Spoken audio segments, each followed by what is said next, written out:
Mary! Oh, no! Mary!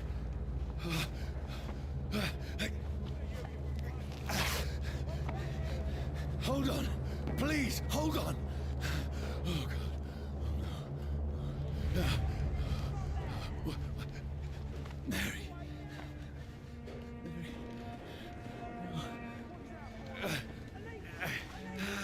No, no.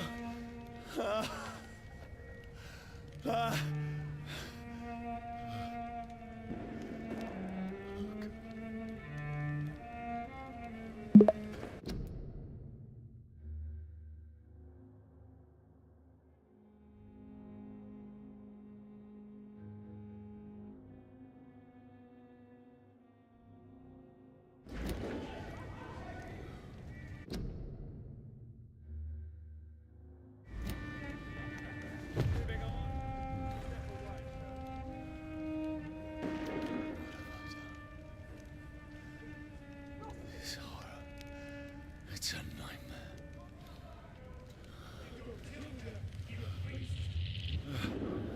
No! Please, a moment, let me explain!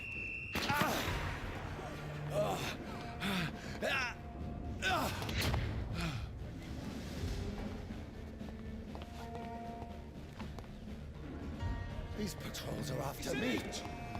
No, no, don't shoot! This is a nightmare. I need to get out of here.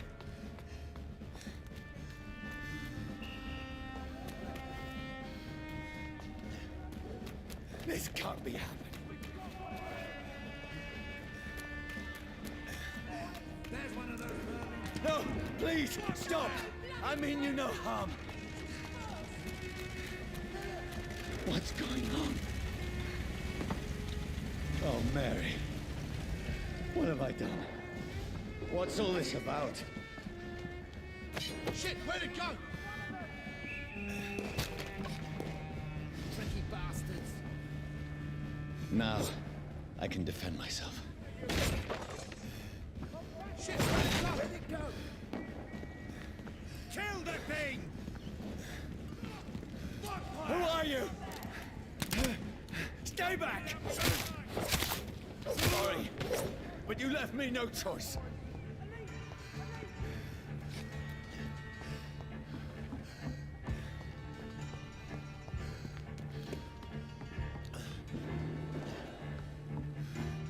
Who are you? Stupid beast! I'll take his head! Sorry.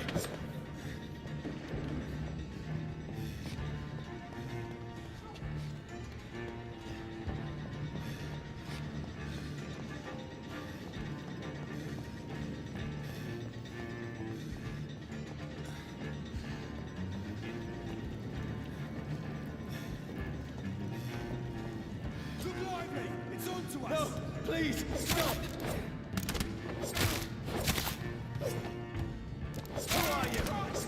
He's dead!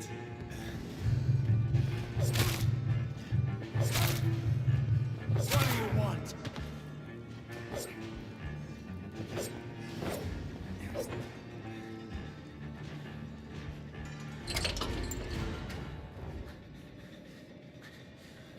I mean you no harm. I need help. Die, you fucking leech! Please, listen to me. I can't make any sense of this. Shut up, beast! Who are you? What is this all about? Ah! Ah! What in God's name? I'll do the rest of the job. Just leave me.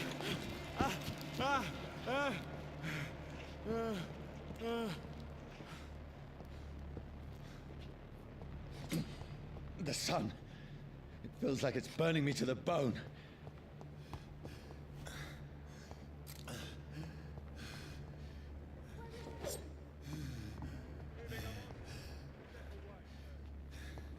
I need to find somewhere to hide. Let me go!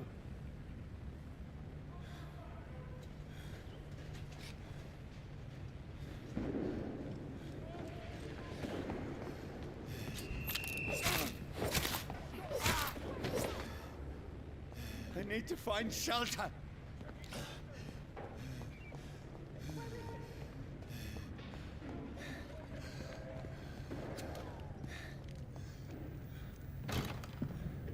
Is anybody there? What is this place?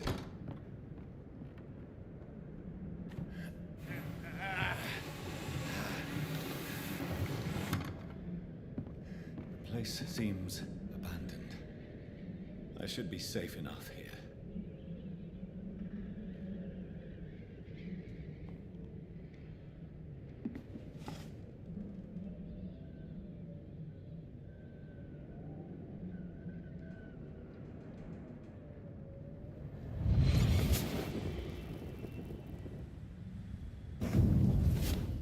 Brother, what have you done? Mary! Mary! Mary, I'm sorry. Whoever did this to us, I will find them.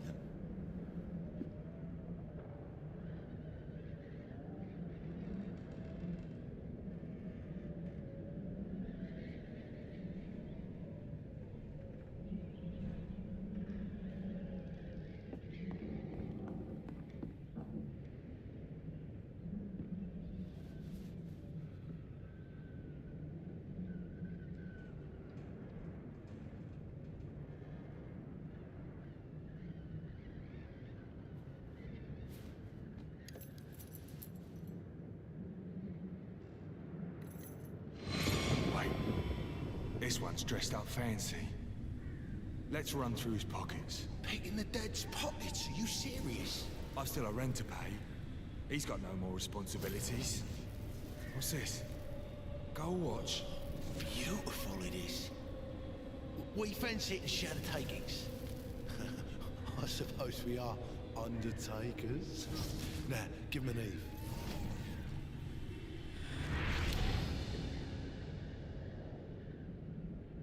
That's impossible.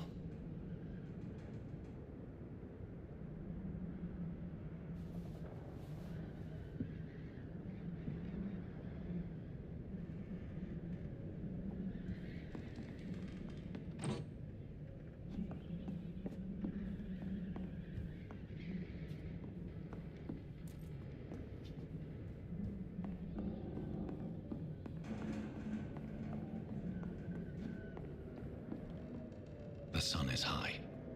I cannot leave now.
Who goes there?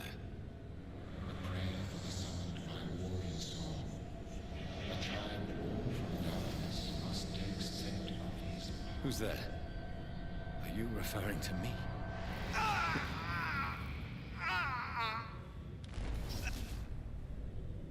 No!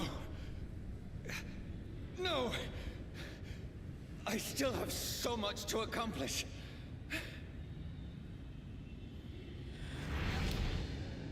I still have so much left that needs doing.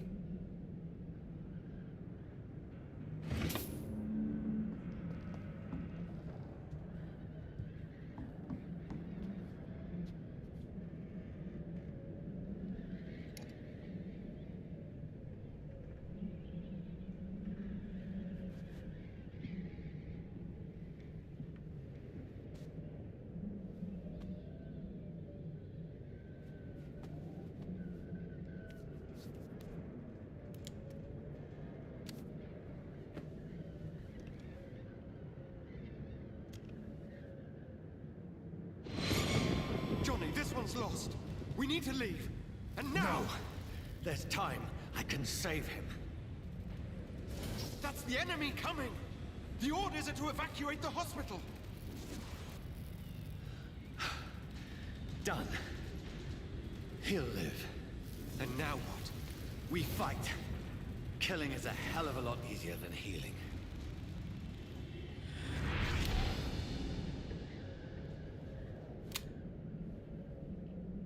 No, it never got easy.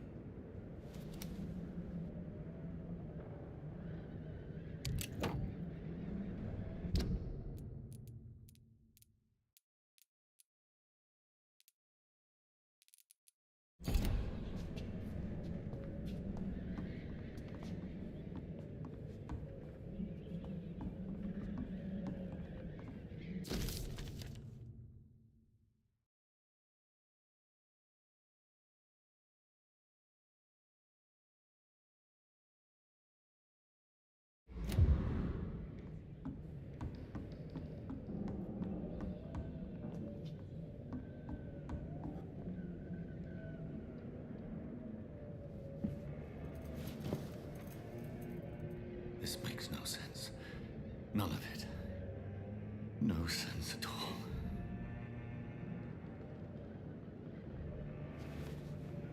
It's a nightmare. That's it.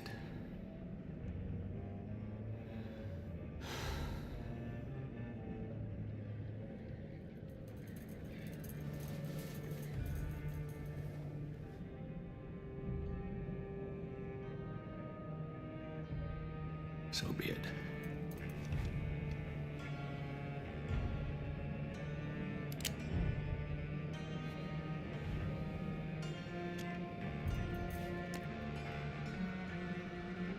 Rational thinking only.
This is absolute madness.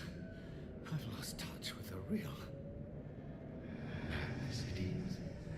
As mad as the moon. Who tames blinding sunlight into a glowing reflection.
voice in my head.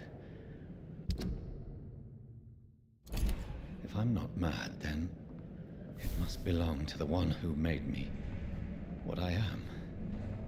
I must find him to understand what I have become.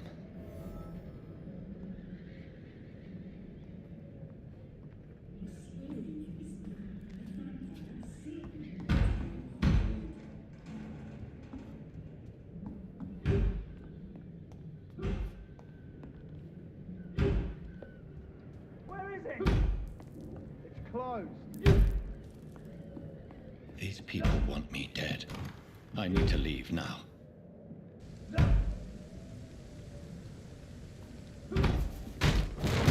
Here's the leech. Here!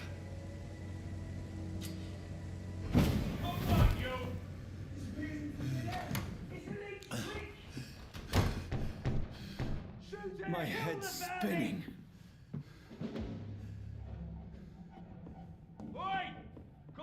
I cannot enter. Clever fucking beasts.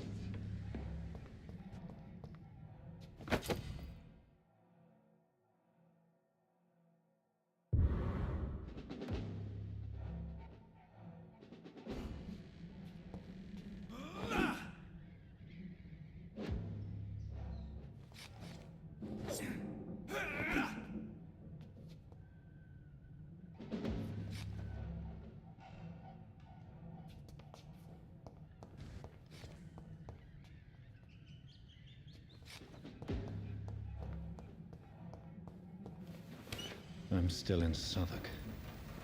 I must reach the West End. Over there! Go.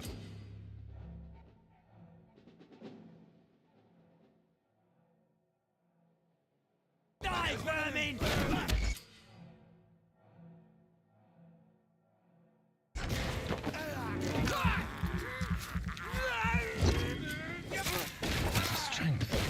A strength I never knew I had.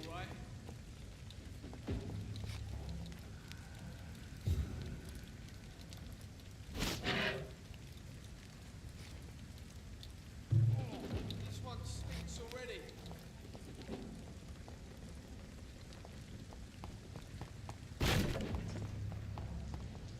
It's locked.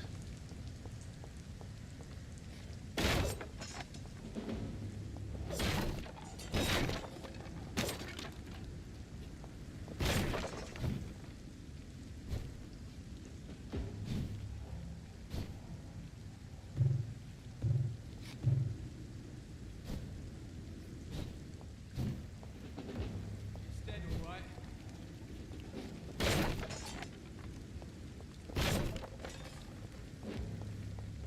It ain't human!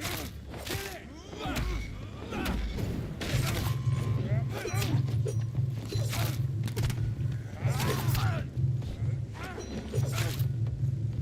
This shouldn't be possible.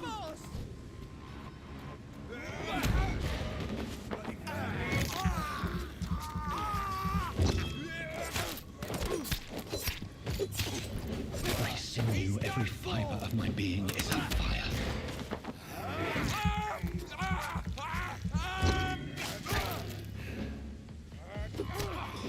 I feel like a child learning the limits of my body.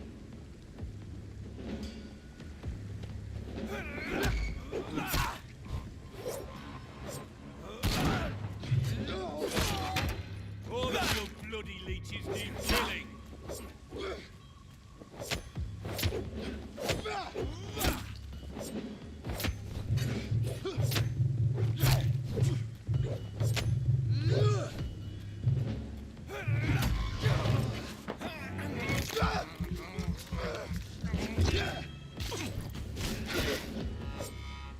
My strength, my reflexes.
My poor sister.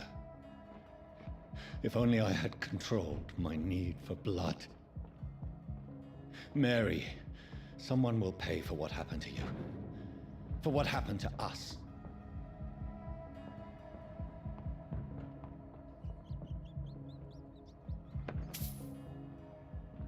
I cannot enter. I can't believe I'm doing this.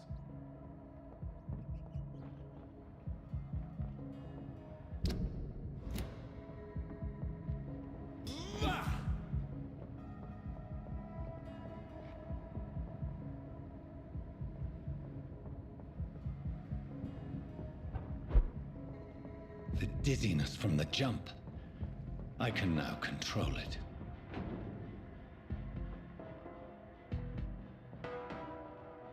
It's locked.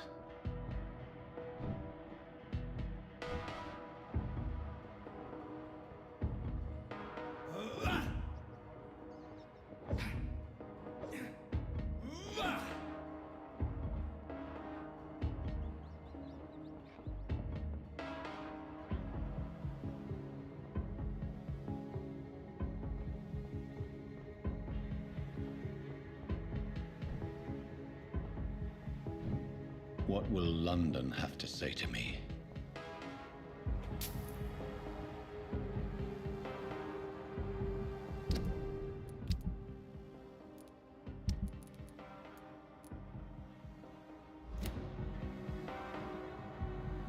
It's locked, all right.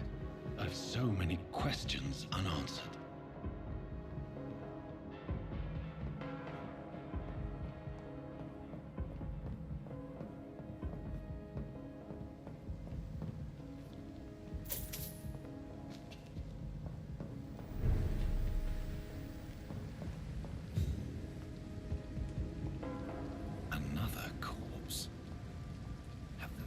Streets of London become a mausoleum.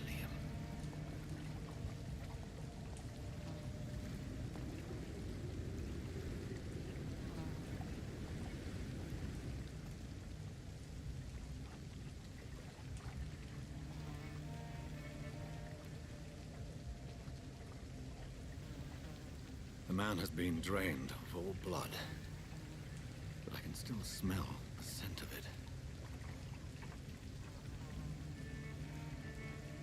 I follow the scent's trail. Perhaps it will lead me to my assailant.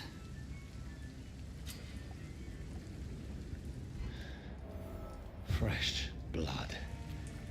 The smell is so strong.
Nobody at home.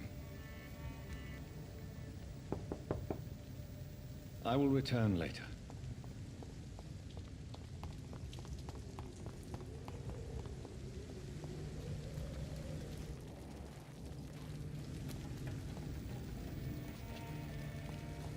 There is no one in sight.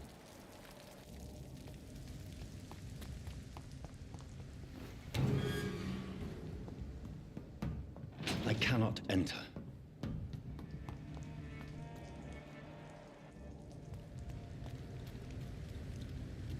It's locked.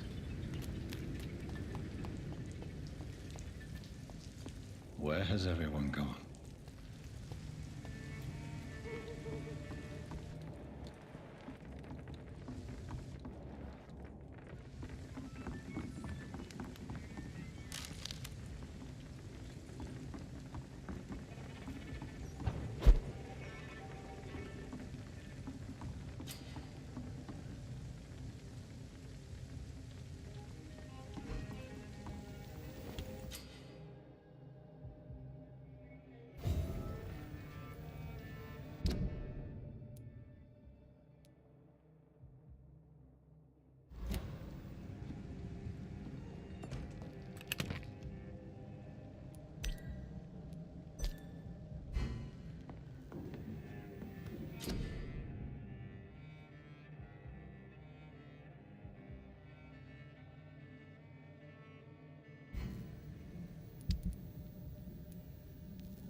Stupid or something.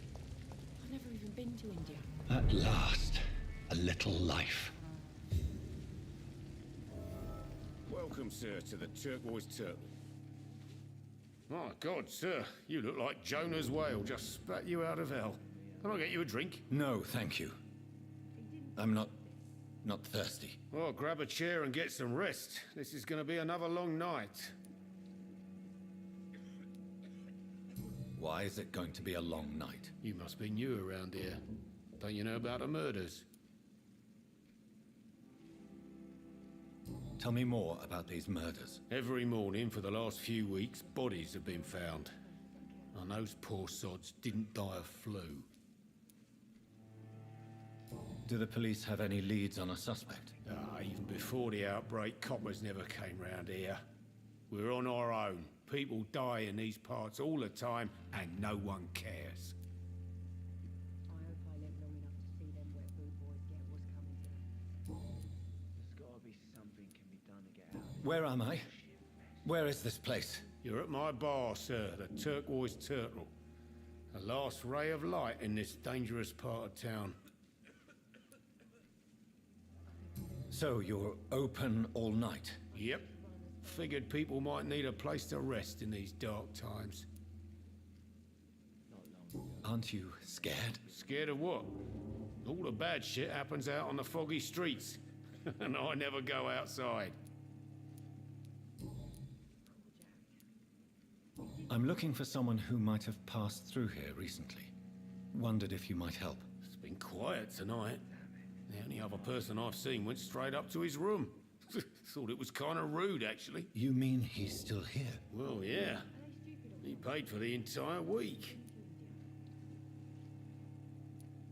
How long has he been here? He rented the room a few days ago and didn't say when he'd leave. Who is this man?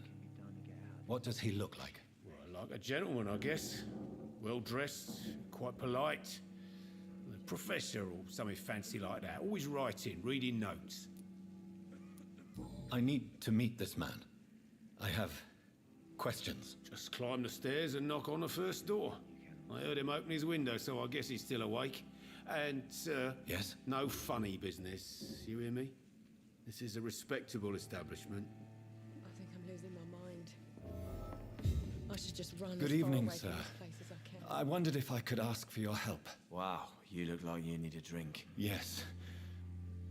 I apologize for my outfit. It's been a long night. Been there, seen that. Don't worry, things can only get worse. Has anybody entered the bar recently? Can't say. Sorry. I spent the night making love to that gorgeous bottle, see? This is important, sir. Are you sure no one has come in here in the last few hours? I don't know and I don't care. This is a free country. People still have the right to come and go, don't they? What's going on around here? It's like everybody is hiding. You must be new here. Have you not heard about the murders? Everybody fears the return of the sewer dog. Who is this sewer dog? It's the local bogeyman. Convenient answer for every crime that happened for decades. You murdered someone, blame the sewer dog, eh? You make it sound like it's a fairy tale. People will always believe in monsters. It's easier than accepting their own darkness. We can all be monsters. I'll leave you to your bottle then. I hope I live long enough to see them wet boot boys get what. Hello, sir.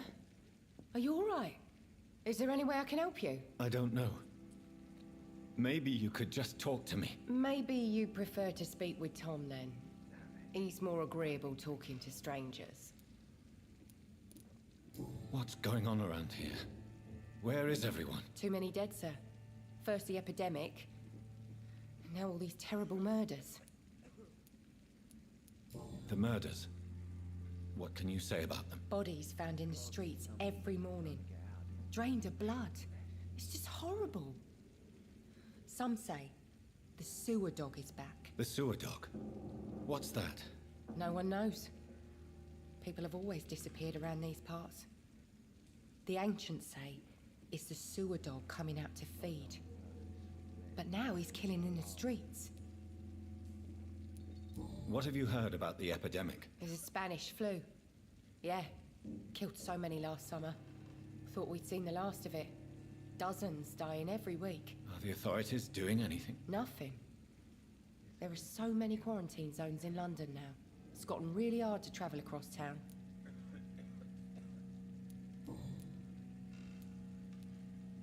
What is this place? This is Tom's bar, the Turquoise Turtle. I'm the barmaid here, Sabrina, if you want to know. Are you always open this late at night? No, it's only since the epidemic started. Tom thought that people may need a safe place to stay. You don't seem to have much business. Where is everybody? Well, most people are sleeping right now. And those that are awake tend to avoid going out. What with the murders and all. I just want to talk. I didn't mean to scare you. I'm not afraid, sir. It's just I've other customers to take care of. I only see one customer. Oh. Well, yeah, of course. I mean, I best check on them. I'll leave then. Thank you. It's a good thing you cannot see me now, Mum.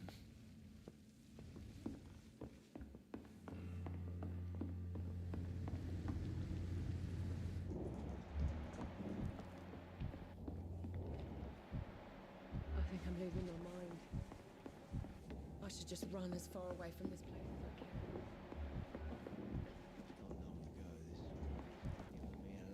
This is no place for you. Prewen has several patrols roaming the area. They do not pursue me. But they're looking for vampires, and they're most efficient. They'll not relent until the killer has been identified. I have a common objective, but I require... I think someone is eavesdropping. Are you certain? You might as well come in, whoever you are. Slowly, vampire! Who are you? I mean you no harm. Saith the vampire. Present yourself! I need a word. With anyone.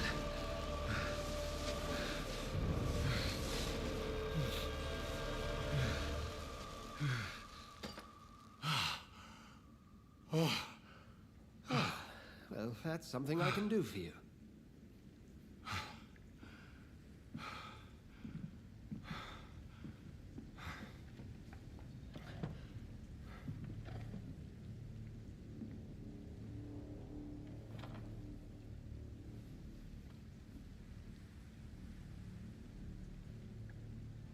And who might you be?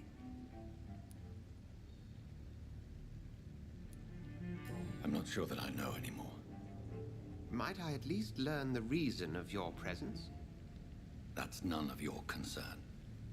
Sir, you have entered my room in the middle of the night, pale as a corpse and shaking like a tree. So please, indulge me. Someone is molesting people. In fact, killing them. Biting them. The calling card of a vampire. Like you.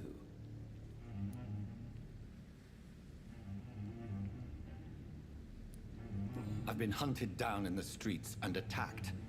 I'm a victim here, too. I believe you. Then if you are not a vampire, who or what are you? Dr. Edgar Swansea of the Brotherhood of St. Paul. I'm performing an independent investigation here in an attempt to understand precisely what is going on. And what exactly is this Brotherhood? Sir, if the name is not familiar to you, then we shall discuss it another time. What have you uncovered concerning the murders? It started a few nights ago.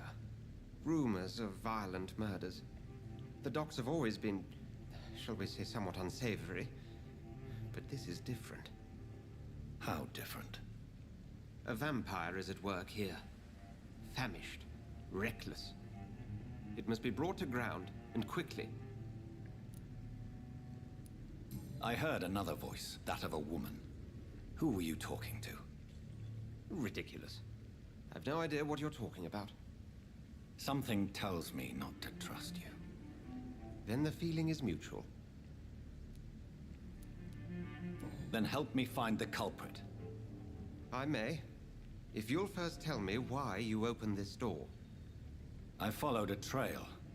The scent of blood from a recent victim. It led me here. You thought I was your aggressor. That explains a great deal. We are both chasing the same shadow.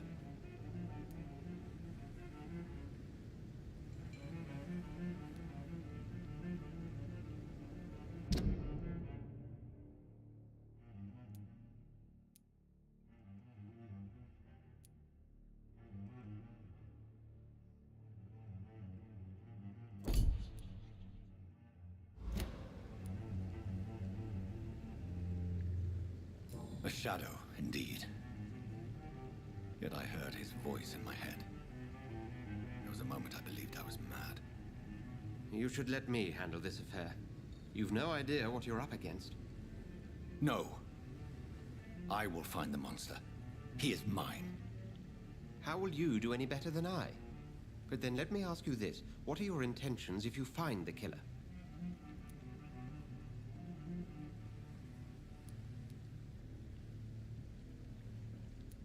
I will at last have the answers to my questions.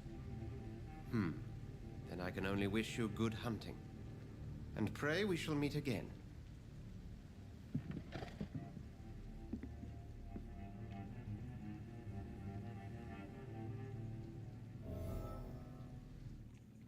Can I have some privacy, please? Are they stupid or something?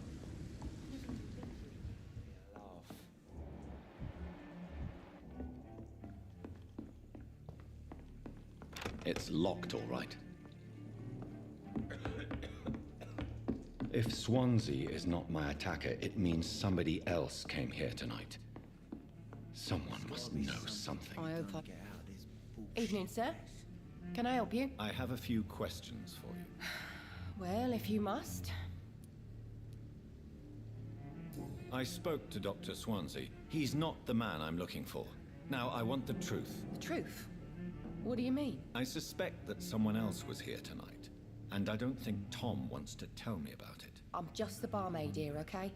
If Tom says you're the only visitor we had, then you're the only visitor we had. I can feel your fear, madam. Please tell me what's going on. It's Will. William Bishop. He came in here earlier tonight and he... Well, I thought he was going to clock someone.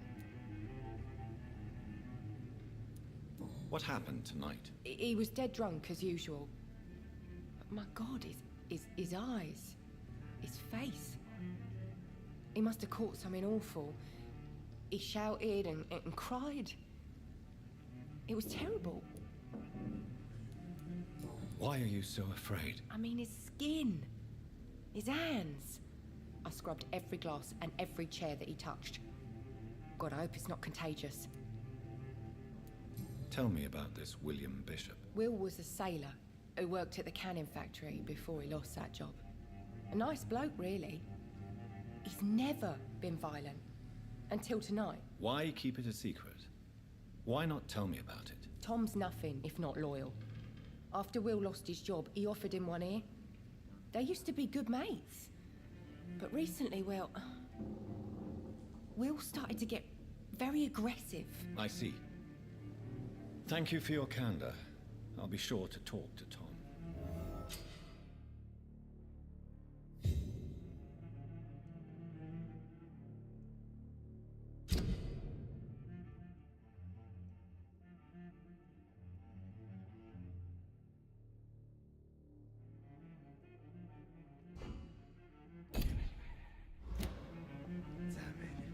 I think drink no longer stirs me. Hello, sir. And you're still... I'll leave you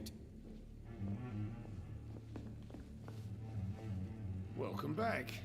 Did you find what you were after? I can't say I have. Are you sure no one else came into your bar before I arrived? Hey, I told you, you were the only other stranger I've had.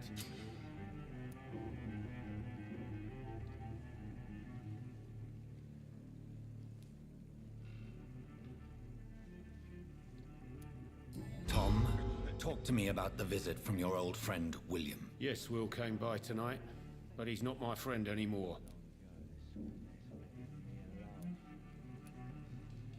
Who is he? William? Just an old sailor who loves his gin too much.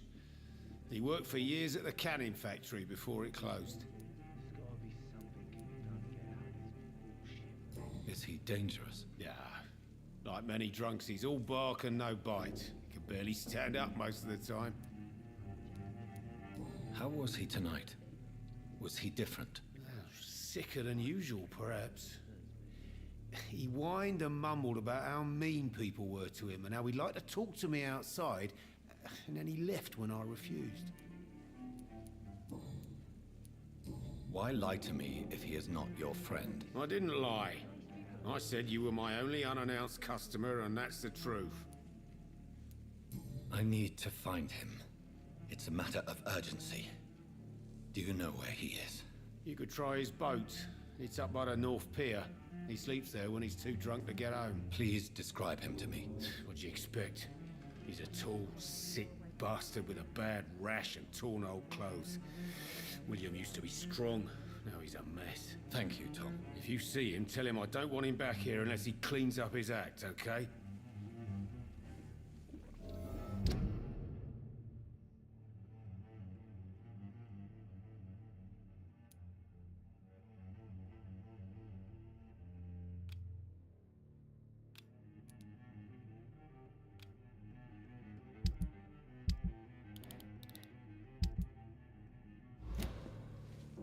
I hope I live long enough to see them wet boot boys get what's coming to them.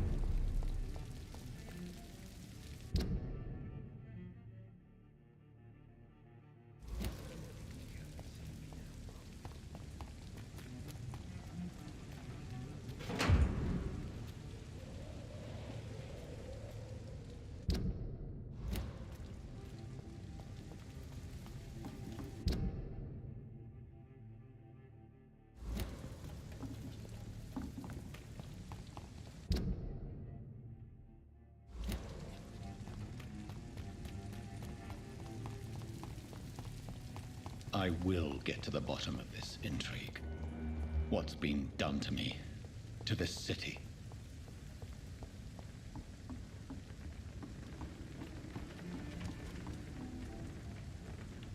The body is still warm.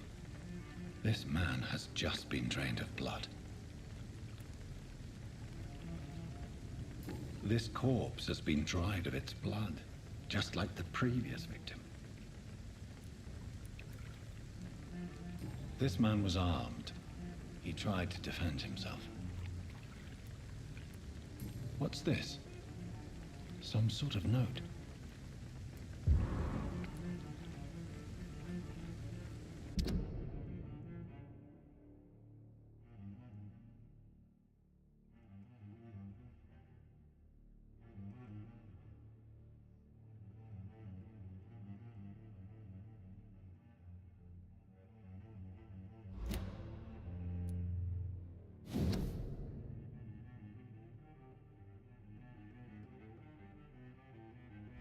These men, they're a company of professional vampire hunters. Blood and empty gin bottles. This Bishop fellow is something of a heavy drinker. There are blood splats on the other side of the canal. I must reach that barge.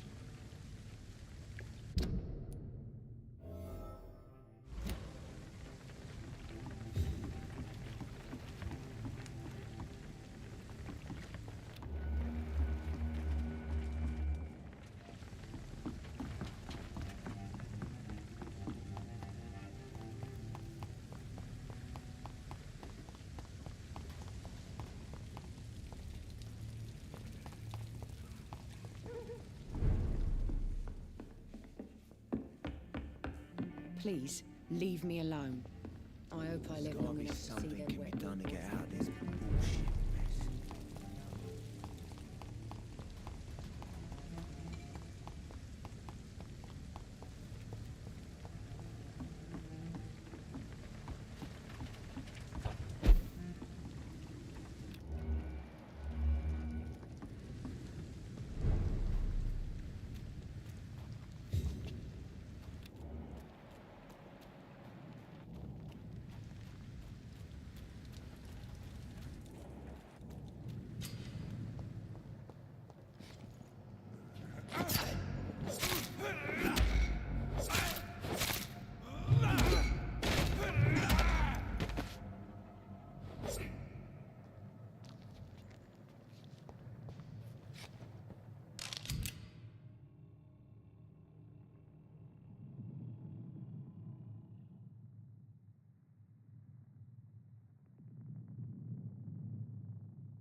Ammunition crate. Good. I may need a lot of bullets. I feel like I'm back on the front line again.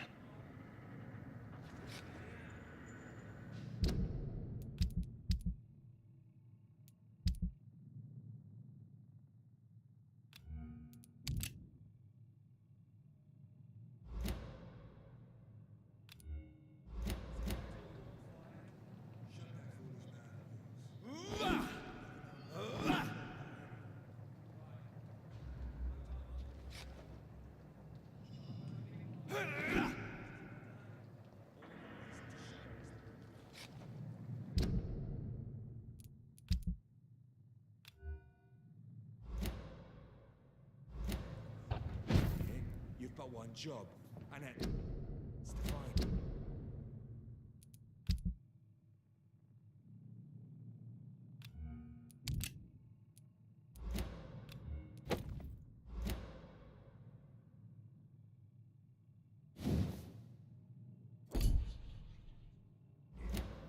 And find it fast. It's fair enough, Tom. But why do they hide where it's so damn cold?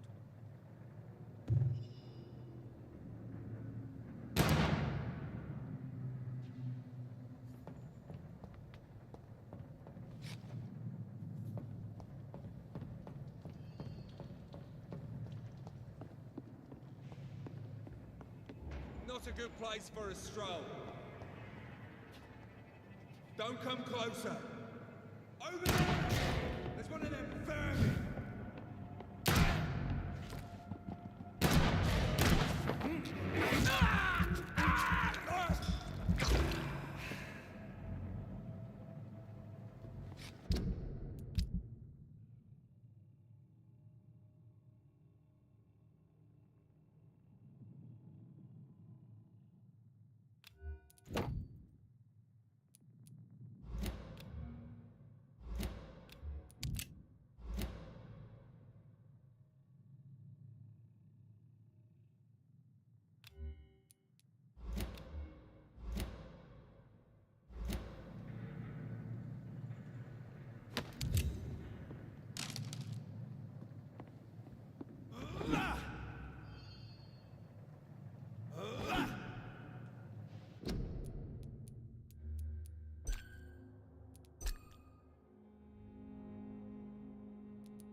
It's locked.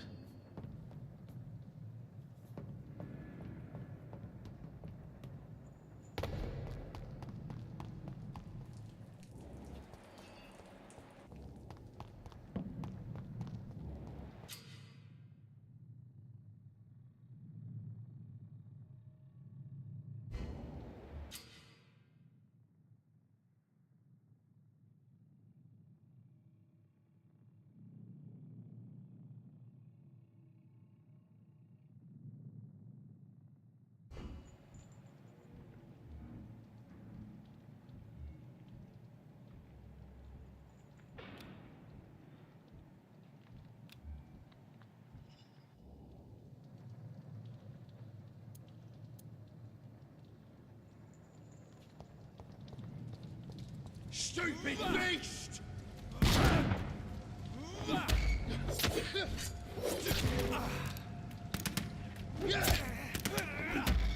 Watch yourselves!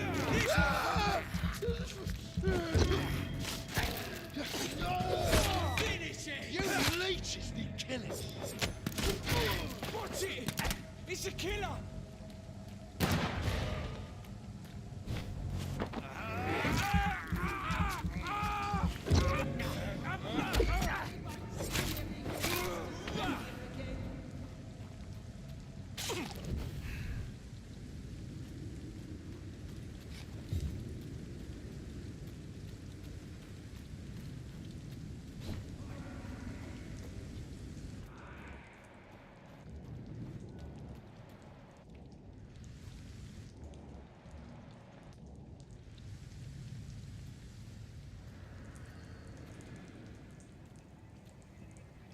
Steady, boys!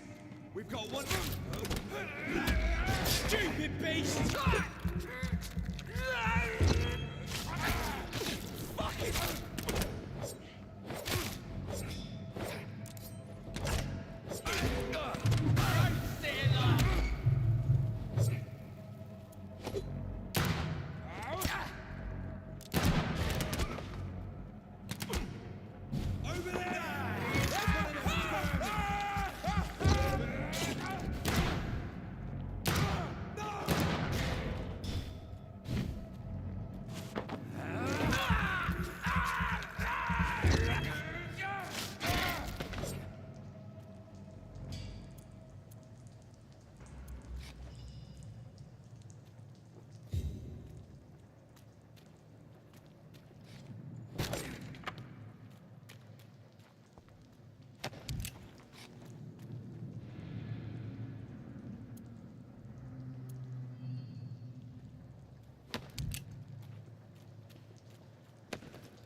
Last warning, sir!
Please, sir. Can't let you through.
Fresh blood. The whole building reeks of it. The scent is so strong it makes me dizzy.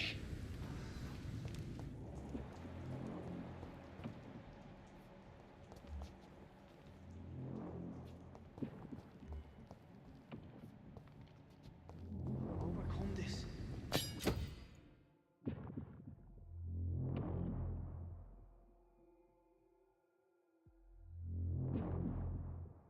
You've done it before. No. Outside tonight already and it did not quench.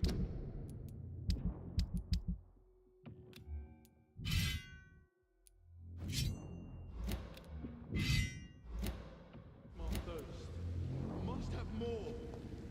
Oh dear God.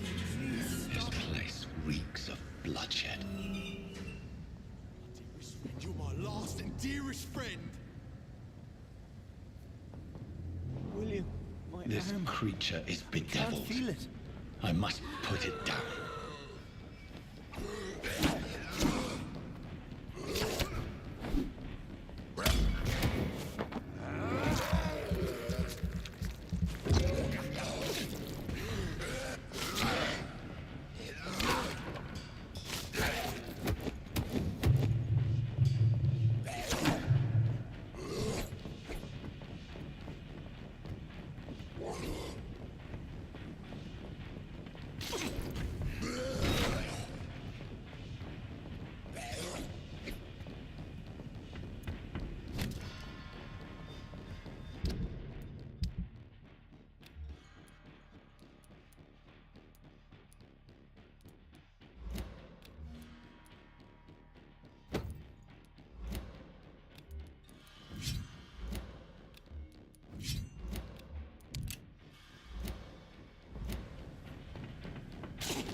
William was an honorable man. I could have saved him. Mr. Hampton, are you in there?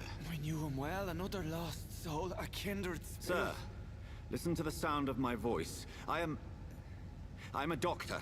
You're suffering from shock. I must return to my flock. They'll stray without me.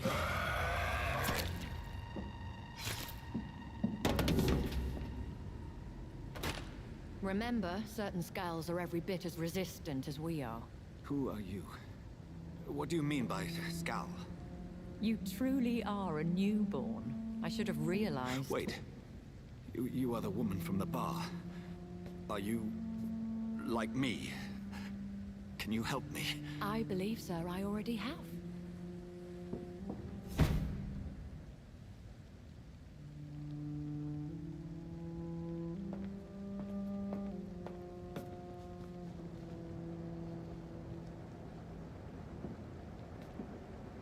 By George and the Saints, you've solved the mystery of these terrible murders. Patience, good fellows, I've come to offer help. Just give me a moment to secure my boat. We can leave this awful place. William was not the evil man they claimed. He was just taken by the thirst. He needed this drink. This man requires medical attention. We'll see he gets to the nearest hospital. No, please, I must tend to my fold. My flock needs me. There, sir. Go with the good Dr. Swansea. He's resourceful, and I'm sure he'll take good care of you. You'd best come as well. The sun is soon to rise, and you'll need a place to rest. I just need a moment. If I can learn something about what has happened to William, I'll be a step closer to understanding what happened to me.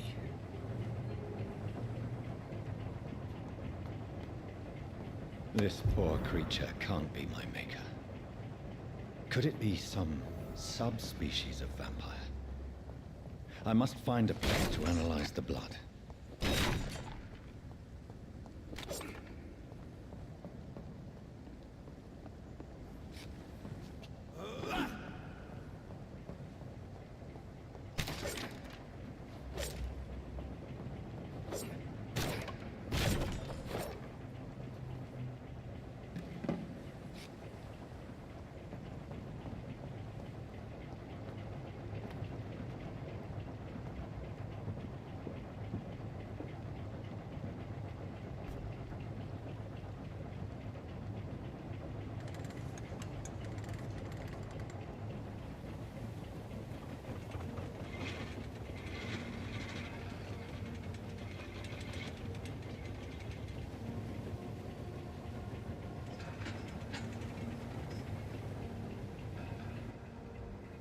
Where are we headed? We're on our way to the Pembroke Hospital. It's just across the canal. They'll have a bed for poor Mr. Hampton. William was... what manner of creature was he? Predator, prey, villain, and victim. Who can say? The important thing is that he's been stopped. Duly noted. And the woman? What... who is she? What woman? No, don't play me for a fool. You used me to locate that Skal. You must know who she is. I thought you a gentleman. You shouldn't talk about a lady behind her back, but I will tell you she values her privacy. Were London as peaceful as she appears from the middle of the canal? If only that were the reality of the situation. To be honest, I've always tried to avoid this part of town. Pembroke Hospital is the last bastion between the rest of London and the epidemic. The flu has decimated the East End and the war still rages. Welcome to the front lines of a plague. This is where you work, Dr. Swansea? I am the administrator of Pembroke Hospital. I thought you were here in service of your mysterious order, the Brotherhood of... Of St. Paul's Stole, yes. But first and foremost, I'm a man of science. A physician, like yourself, Dr. Reed. How do you know who I am? No need for modesty. You are Dr. Jonathan Reed. A surgeon of some caliber and renown, if I'm not mistaken. You are correct, sir. I knew it. I had my suspicions. But when you took the blood sample from the corpse of poor William, I was certain. Dr. Reed. Marvelous. Have we met? I attended 3 of your seminars before the war. I have the utmost admiration for your research. And what a turn of fate. England's most esteemed blood specialist returns to London a vampire. That word, again. From a so-called man of science. I understand. Traditionally, the role of science is to refute myth, but when myth walks among us, the Brotherhood of St. Paul has dedicated its purpose to their study. There's so much for you to learn. Of that, you are right. Well, then let me be blunt. Join my staff at Pembroke Hospital.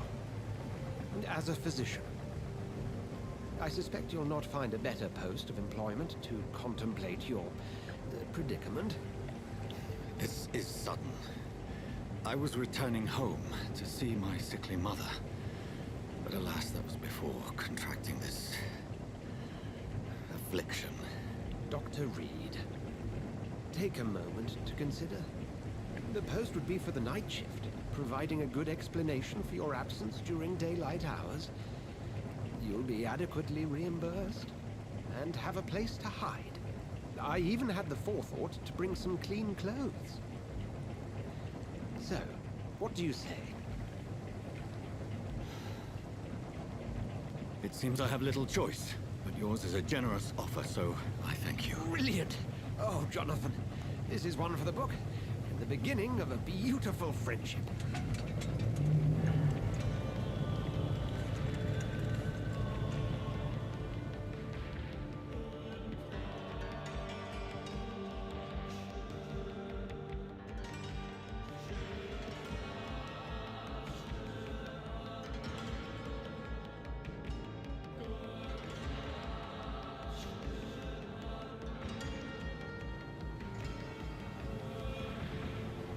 Dr. Swansea, thank goodness. I was beginning to be concerned.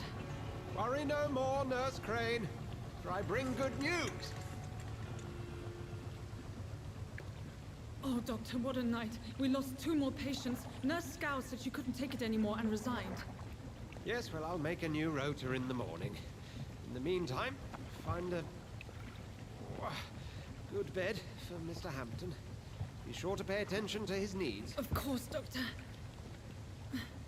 Oh, and Dorothy? Yes, Doctor? Dr. Reed here has just returned from the front. He served King and Country and will be joining us here at Pembroke.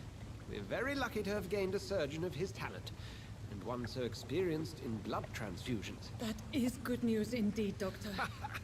Oh, yes.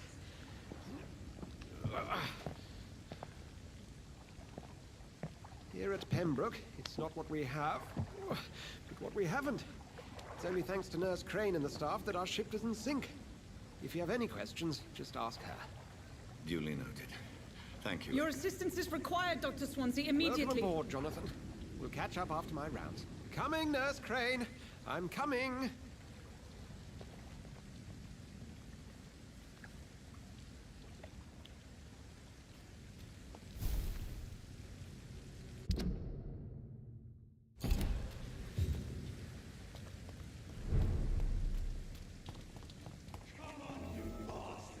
You can do better than that. It's my turn.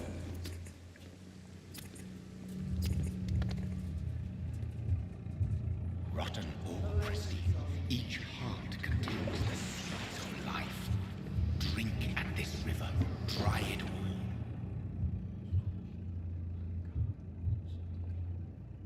all. Oh, come on, you bastard. I won't bite. Sir, please. You've lost too much blood. Calm yourself. You think I didn't notice? Stop your staring and get me to an hospital, you arse.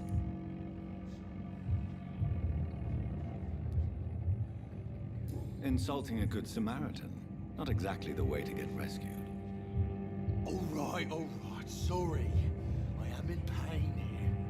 My guts are spilling out onto the street and you're yabbering on. Yes. That's a very nasty wound you've got there.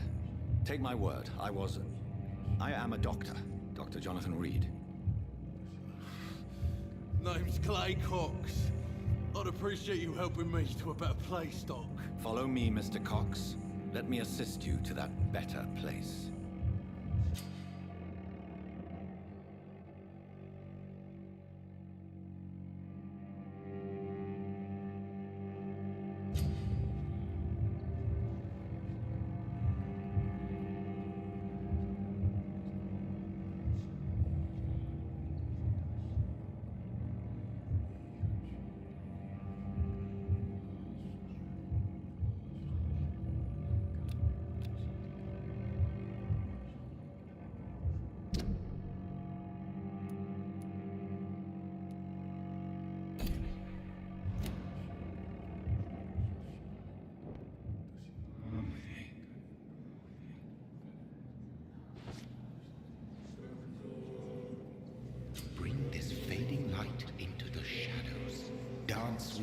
the dance of life and death.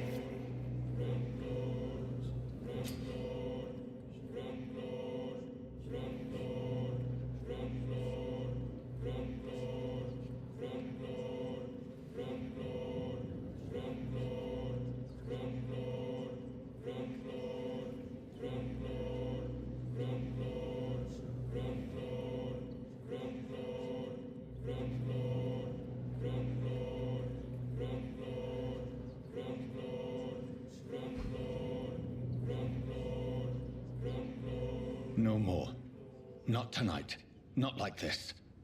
I will not take another life.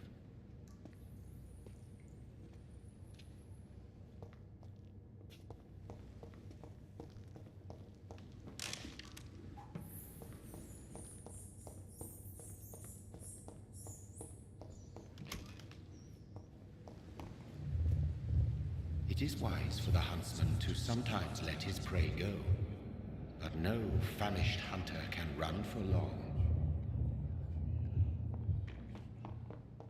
Did I black out? What happened?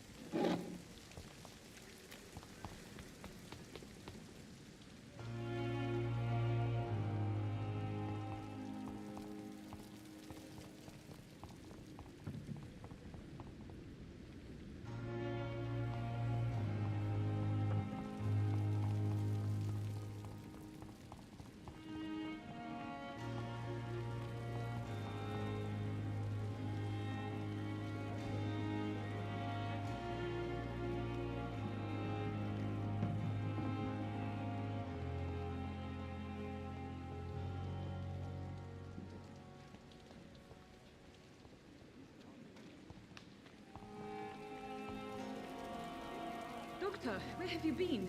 I've little time to play hide and seek with new staff members, no matter how illustrious they may be.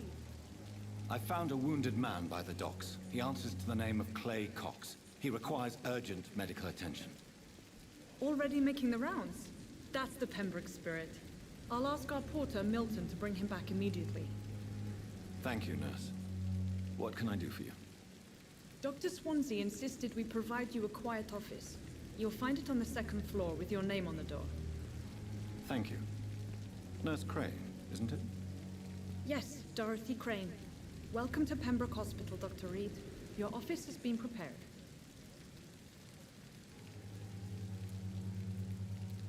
I would like to ask a few questions first. And Mr. Hampton, the patient we brought in, how does he fare? I gave him a sedative to help him sleep. Poor thing was in quite a state of shock. What kind of man is Dr. Swansea? Well, you accepted the job from him. I thought you would have known about your employer.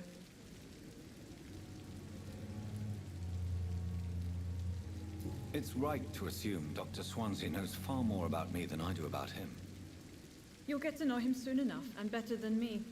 The administrator has better things to do than mix with us. Apologies, I've only just met him the once. This is sudden. I've only just returned to England. Dr. Swansea is a brilliant surgeon and the most compassionate physician.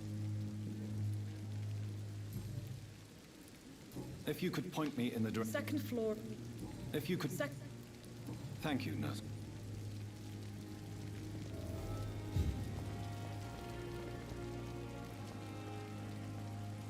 Good evening, sir. So it is true. The famous Dr. Reed has joined us. I can't think of any better news during these terrible times. Do we know each other? Actually, yes. We met once before, at the Rockefeller University in New York. Dr. Tippett, yes, I remember. I was assisting Professor Carell in his research about coronary bypasses. He had nothing but praise for you. He was also very confident about your future. And look at you now. Eminent surgeon and blood transfusion specialist. What is the Pembroke Hospital situation? And please, speak freely. This hospital is not exactly the best of London. I'm sure you are used to working in a better environment. It's more than enough. In any case, the personnel of a hospital are much more important to me than the building. Don't be misled by appearances, Dr. Reed. This hospital does not lack talented people. It just lacks hope. What can you tell me about the staff in the hospital? Some are really good, and others are not so good. But during this troubled period, there is no time for slander. I prefer to focus on the positive character traits.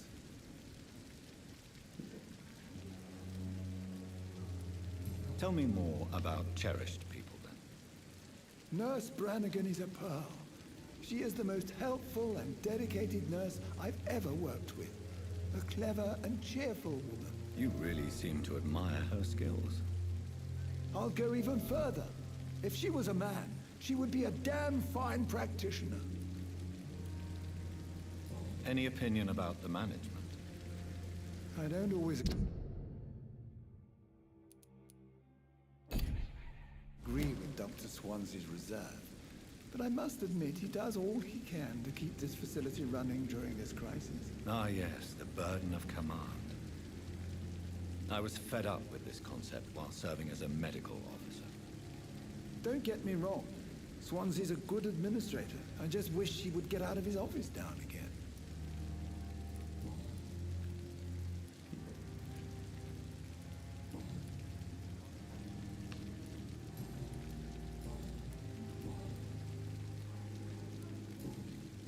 Goodbye, Dr. Tippett.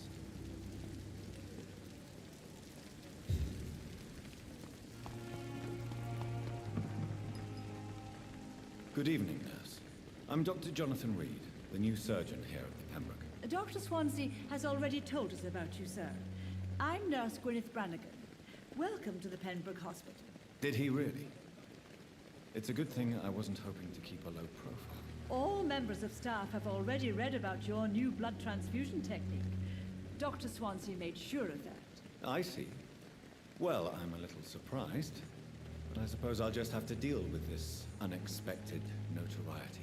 You must know, blood transfusions are Dr. Swansea's primary subject of research. He is convinced it is the future. How are things here? Not good, to say the least. We're struggling against an invisible enemy, more lethal than any bullet from a gun. It's hard, Doctor. An invisible enemy? Quite a poetic term for a disease, especially from a nurse. Sorry, Doctor. These last few weeks have been exhausting. We could all do with a good night's sleep. Do you think this hospital can survive the epidemic? We are all volunteers here, and we're trying to hold fast, but how do we beat an invisible killer? Some nurses have already resigned. I'm not familiar with all the staff yet. Perhaps you could help me. Brilliant professionals, most of them. Dr. Swansea has a gift for recruiting talent. Most of them. Is there a problem I should know about, nurse? It would be inappropriate for me to speak ill of a colleague.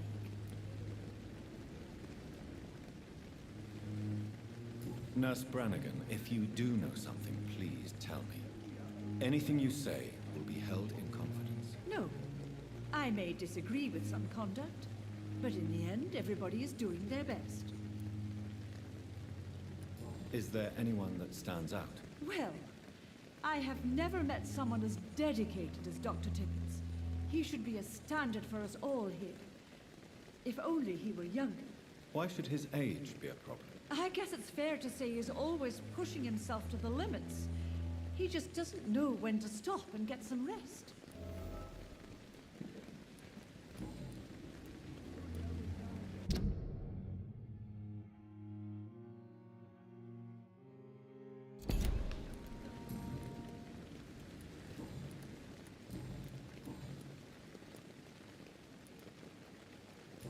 Why does Dr. Tippett claim you're the main reason he keeps working? despite his fatigue. If it wasn't for him, I probably would have left the Pembroke years ago.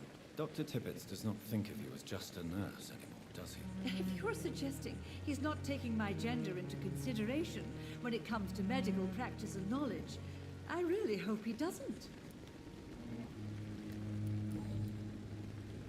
Goodbye. Nurse. Call me if you need assistance. Dr. Reed.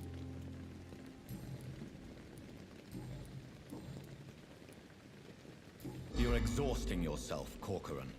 Maybe you should think about preserving your strength. No. We must keep on healing all those poor souls. We are the last rampart before chaos. Once more, unto the breach.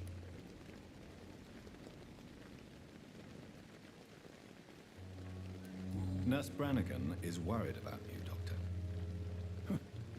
She should not have told you that.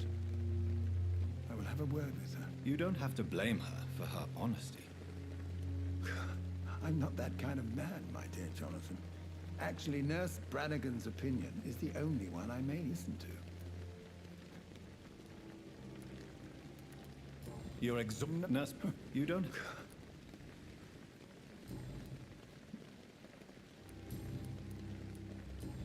Goodbye, Doctor.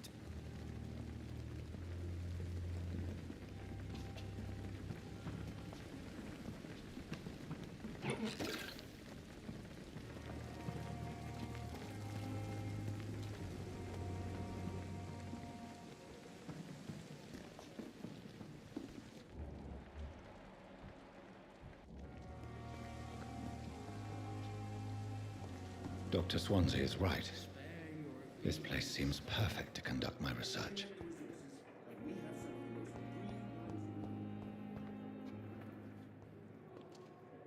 Good evening, sir.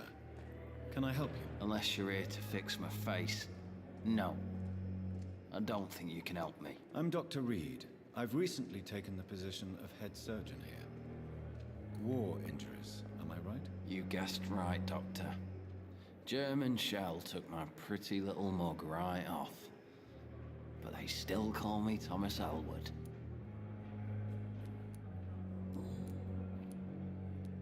How is your stay with us, Mr. Elwood? Oh, it's bliss. I just escaped death in the trenches to be surrounded again by the moans of the dying. Can I ask you precisely why you're a patient here? It's the pain, sir. The drugs don't work. It just hurts under the scars, if you get my drift. Who is treating you? Is someone in particular looking after your case? Nobody since the old and tired doctor spoke to me. Started to think I was forgotten about. You don't seem worried by that. My face hurts so much more when I smile or cry. I've learned it's easier not to speak. But be assured I'm smiling inside. Can I do anything for your pain? Nurses gave me a bunch of pills. No effect. Told you. It's like the flames are under my skin, burning away.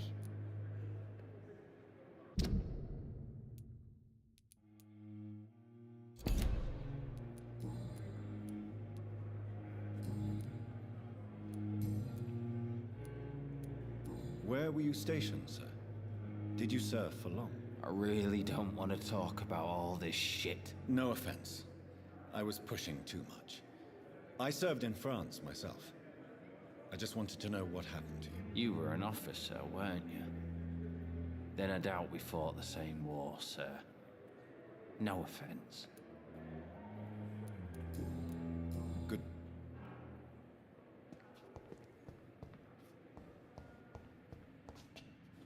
I cannot enter. Good evening, Mr. Hampton. How do you feel? Dr. Reed, is it? Oh, sir, I must apologize. What do you mean? I was not myself in the factory. Fear and exhaustion made me say awful things to you, I'm afraid. You remained perfectly nice and polite. A little delirious, perhaps. But who wouldn't be after enduring an abduction? Thank you, Doctor. That's a relief. Now all I need to do is rest and return to my flock. How did you end up in William Bishop's den? I had received alarming news about his recent behavior. I went to his place, and he refused to let me go. Why did he abduct you? William was an alcoholic. His addiction suddenly changed to blood. I don't know why. Just like a patient I met here. This Miss Hawcroft. You dared to enter this awful place alone. You're a hero, Mr. Hampton. Or a fool. I'm just a man trying to help his friends, Dr. Reed. William Bishop was a conflicted soul, searching for light.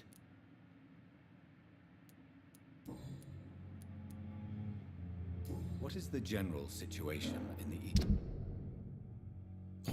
Den docks? The situation has always been tough, with a lot of tensions between the gangs and the Dockers Trade Union. The Wet Boot Boys are very nervous since they lost their leader. Has the gang been threatening you? Ah, no. I've had this nickname for so long, you know, the sad saint of the East End. No one dares to bug a saint, not even criminals.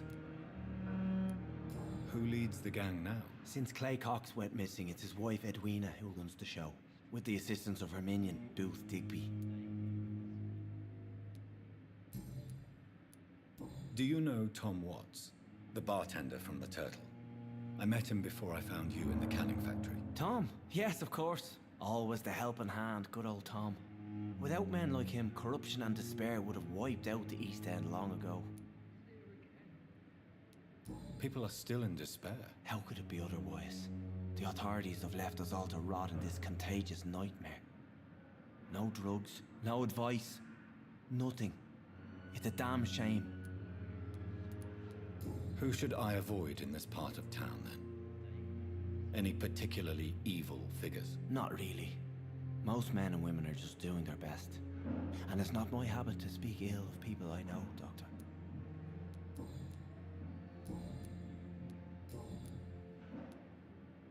What do you do for a living, Mr. Hampton?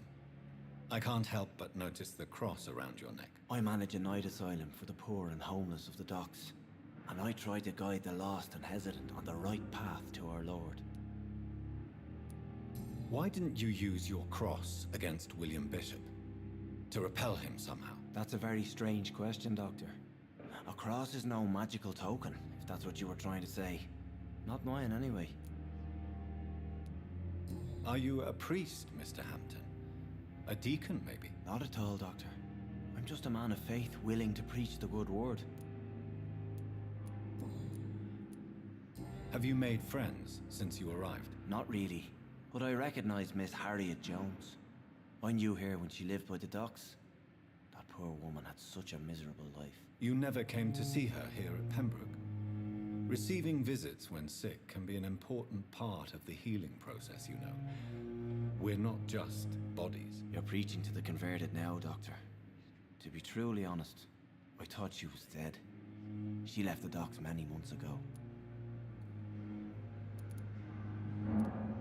How do you feel, Mr. Hampton? Medically speaking, I mean. I feel exhausted. Beyond exhaustion, actually.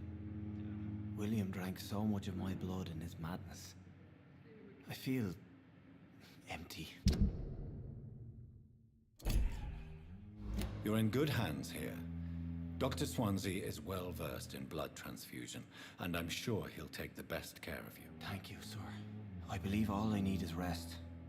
And then I can go back to the people who need me. Goodbye, Mr. Hampton. Discussed on every street corner. A daily routine.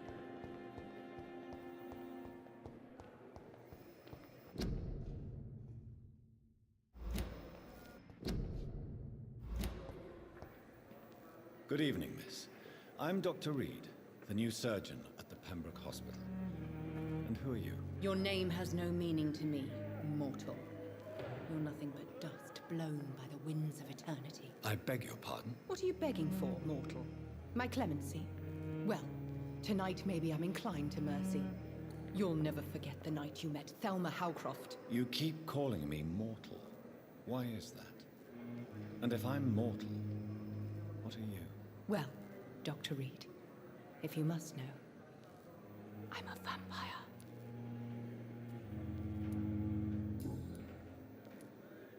Who are you really, Miss Howcroft? I mean, apart from being a vampire. Is that not enough for you, puny mortal? What do you require? Proof of my powers? I'm curious to know who you were before becoming a vampire. It was such a long time ago, I don't remember. Centuries of unholy life can have strange effects on one's minds, you see?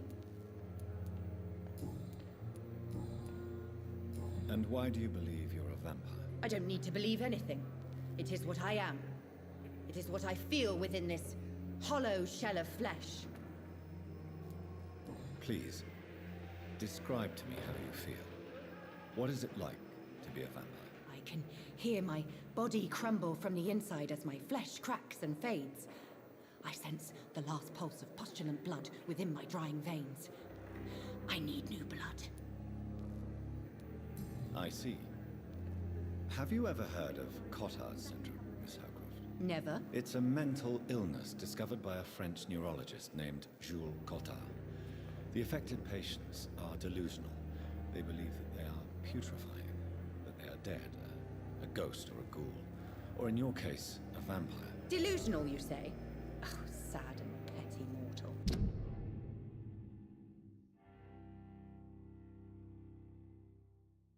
You can't even begin to understand the concept of immortality. And you think it is I who am delusional. I'm assuming you must be a patient here. Am I right, Miss Howcroft? It's only a cover. To hide from my enemies. I can leave whenever I want. As a woman, a spirit, fog, or bat. Who are these enemies you mentioned? Can you describe them? I cannot say for sure. But I sense their eyes on me from nearby. I feel them watching me every time I visit the garden near the morgue. The staff here are not your enemy. They're here to help you, to care for you. I'm not speaking of the doctors in white. I'm speaking of the men and women who hunt me. For I am a vampire. I see. Don't worry. These people will not find you here. I'll personally make sure they leave you alone. Thank you, mortal. But do not interfere with them, for you are no match for those that hunt me.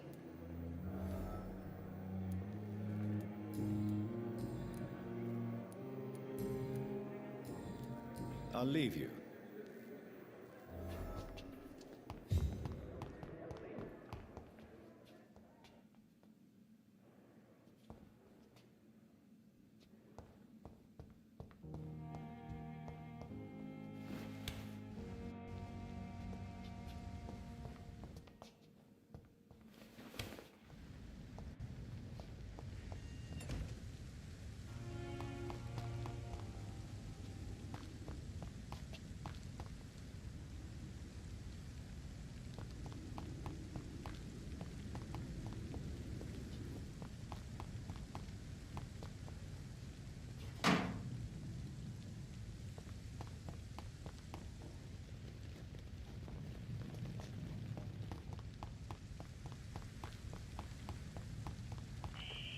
Scowl voices in the garden. I should investigate. If they were to...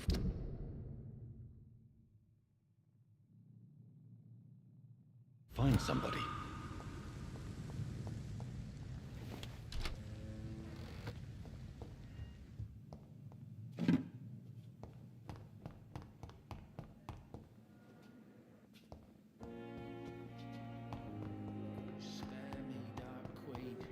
Spare your obedience. Good evening, Mr. Elwood. How close are you to Miss Hawcroft? Are you aware that she thinks she is a vampire? To wait for her next nibble is the best reason to stay here. Every time she approaches my bed, she treats me like something tasty. A normal person. Aren't you afraid? She may hurt you if the game goes too far. She's quite harmless, I can assure you. Her head's broken inside is all. While I'm busted on the outside. But she's still beautiful. Living proof that there's hope for me.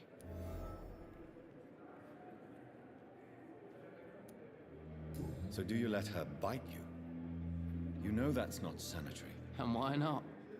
She's only supping a few drops of me blood. And the pain, it's real for once. She could decide to bite less willing patients. Then it's another good reason for me to stay here, Doctor. You do realize she's mentally disturbed. It's called the Cotard syndrome. She truly believes she's a vampire. In her madness, she never refers to my scars. And frankly, if I could, I'd join her world. It seems much more fun than the real one.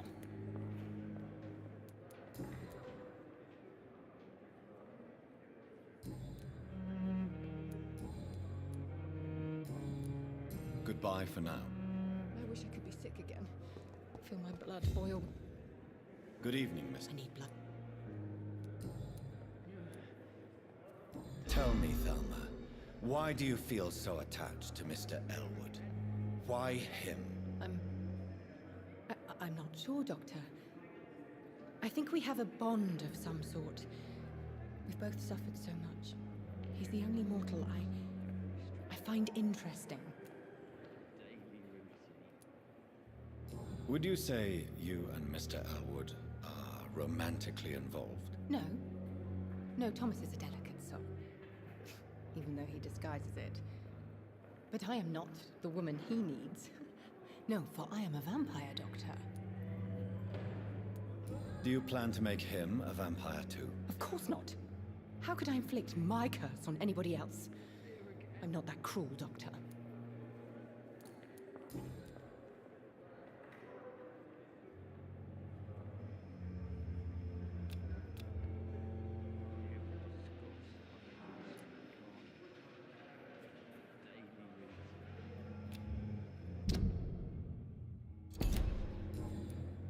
I'll leave you, Mistress. Time has lost its effect on me, but the suffering continues.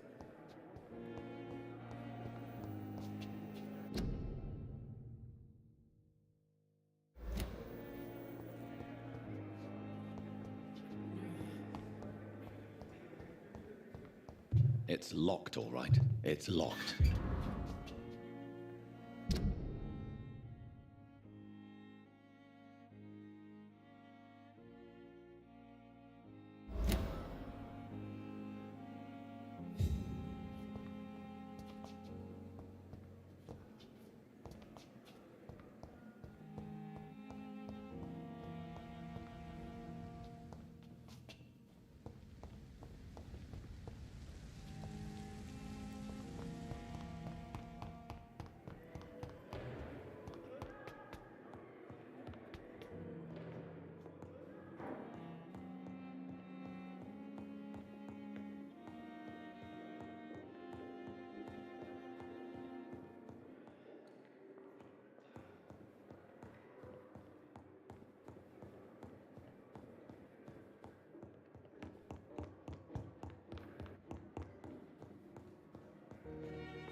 It's locked, all right.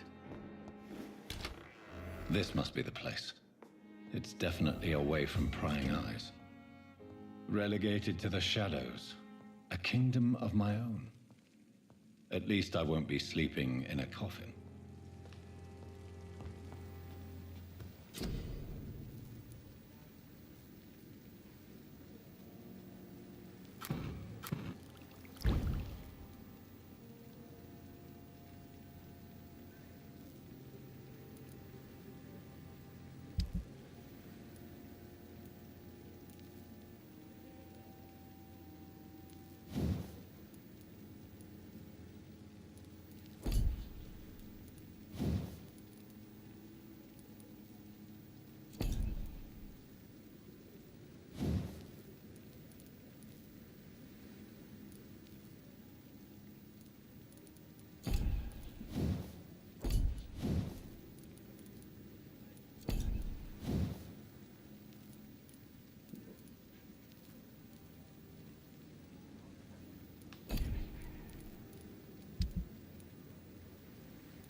William Bishop's blood is...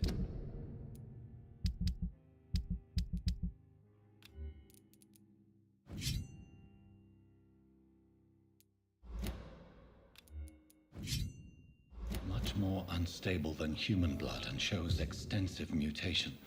But this is not what happened to me. I must keep on searching.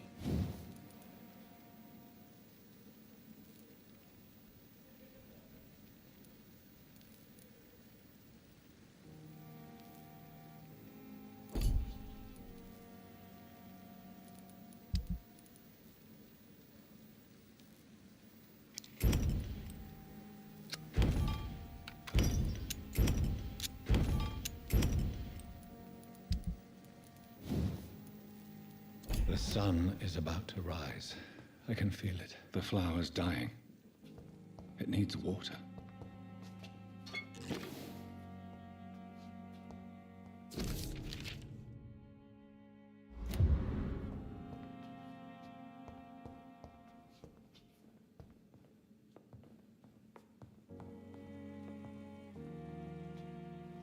The flower's dying. It needs water.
If I'm to stay here until my research is complete, I'd better learn to hide my true nature from the mortals. But what about my thirst for blood?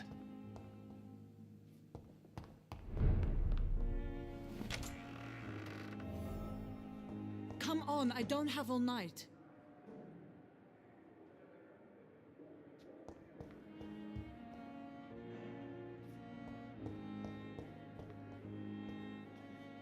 Yes, Nurse Crane? How can I help you?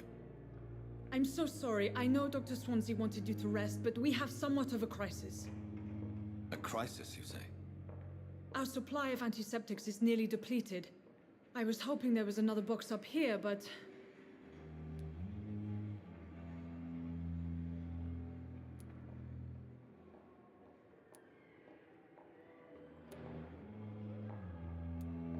What type of hospital are you running? No antiseptics? You have been away too long, Doctor. With the war and now this epidemic, supplies have been running scarce for months now.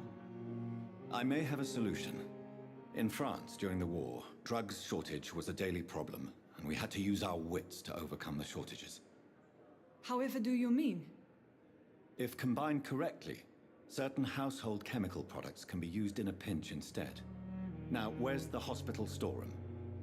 The storeroom? Fat chance. This is the Pembroke, and space is luxury we don't have. Everything used to be stored in the old morgue. Perhaps I should look there first. Where is this morgue? It's the large building behind the hospital. You'll need to go in the back door because it's been sealed off for sanitary reasons. Take this key. It opens a small back entrance at the end of a narrow street. The abandoned morgue behind the hospital. A small door at the end of a narrow street. On my way, then. Thank you, nurse. Yes, Doctor?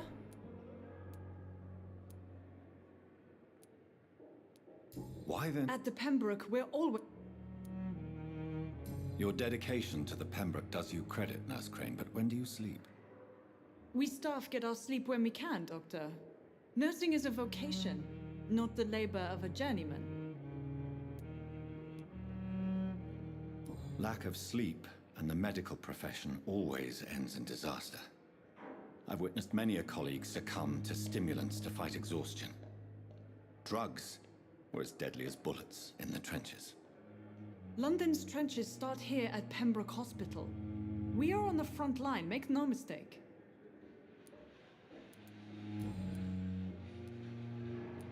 Exactly how bad is the supply situation here at Pembroke? It really depends. Dr. Swansea deftly works his society contacts for monies, but with the quarantine, well, we're in God's hands. That's all.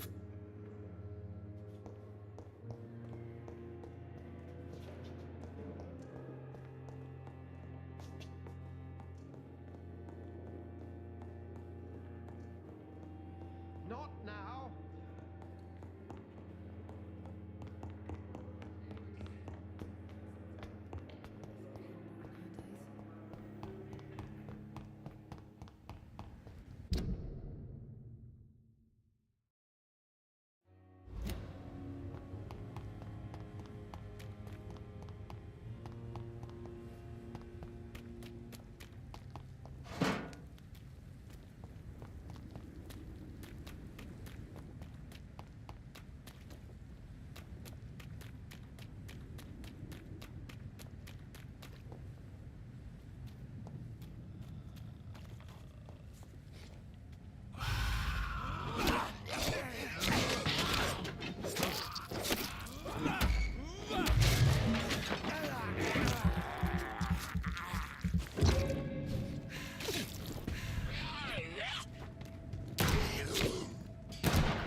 infected William Bishop. Must be the same strain. This sickness moves faster than influenza.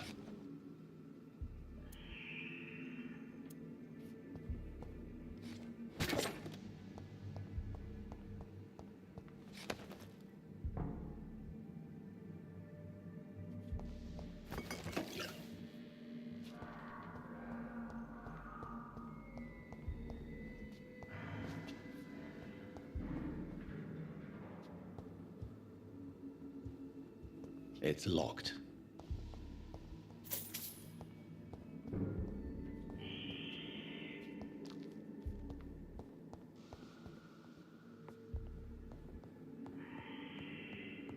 This key will surely grant me access to the basement.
Balls of Mars, fortifiers. As popular as they are ineffective. But they do contain iron tartrate, and that might prove itself useful.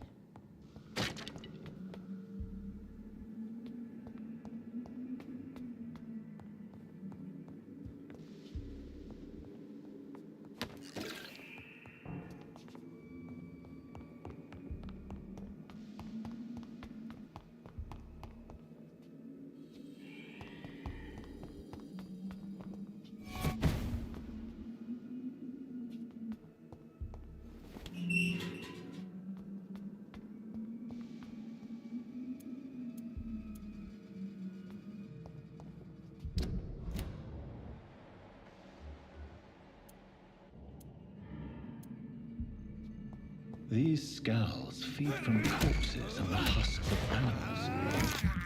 They're not after blood.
It's locked, all right.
I'm not sure I can defeat them without becoming stronger.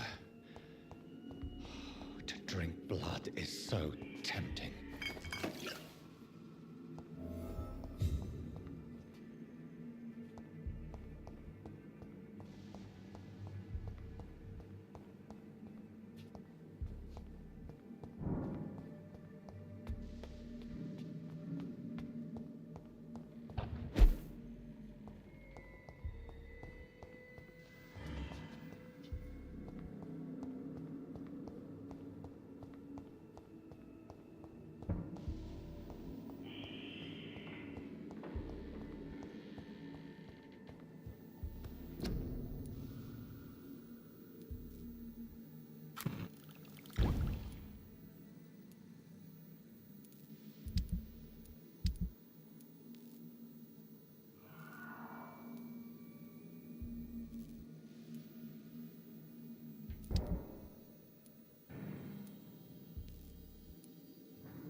Good evening, nurse. Good evening, Doctor. I don't think we've been introduced yet. My name is Pippa Hawkins. And I'm Dr. Jonathan Reed. Dr. Swansea has recently offered me a position in this hospital. Well, it's a euphemism that your help will be appreciated, Doctor. Goodbye. She needs it. Good evening. Good Pepper, are you sure you want to leave this hospital? To become a nurse was a little girl's dream. But in the end, I don't feel that useful. I want more. I want to make things change. You should be proud of what you've achieved. This hospital represents hope for many people in need of help. Maybe you're right. But at the moment, I feel like we're just a cemetery waiting room. Pepper, To become... you should be... Maybe...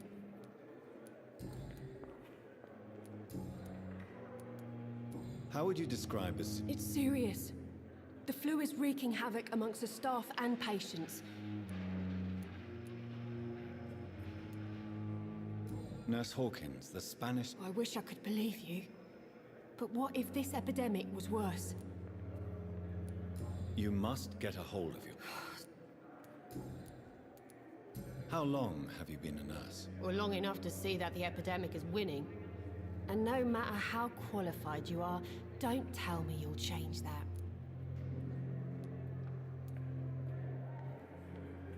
You'd be surprised what dedication can achieve, Nurse Hawkins. In medicine, sometimes we're just a test result away from a miracle. Sorry, Doctor. I don't want to sound bitter, but I'm just too... How is the Pembroke staff coping with the epidemic? Well, not well. Milton, the ambulance driver, is even more grumpy than usual, especially concerning doctors. Why is Milton grumpy on a daily basis? Is it just an act? Milton's not the kind of man who's bothered about a bad reputation, whether he deserved it or not. Why does Milton dislike doctors? I don't know. Just ask him. But be warned, Milton is not the chatty type.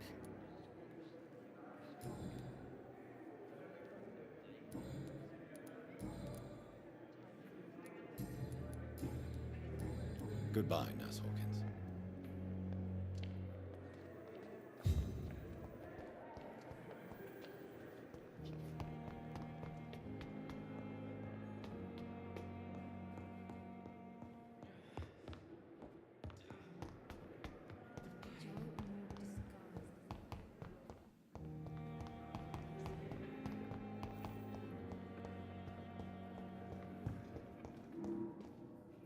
Good evening, Doctor. I believe we're going to be working together. Dr. Reed. Dr. Swansea informed us of your arrival, but I could not dare to believe we'd have such good fortune. Such an honor, sir. Thank you. And you are? I am Thoreau Strickland, Dr. Thoreau Strickland. I'm a great admirer of your work, Dr. Reed. Please, could you tell me something about yourself? I'm a great admirer of your work concerning blood transfusion, Dr. Reed. I run my own experiments. I'm convinced it's the future.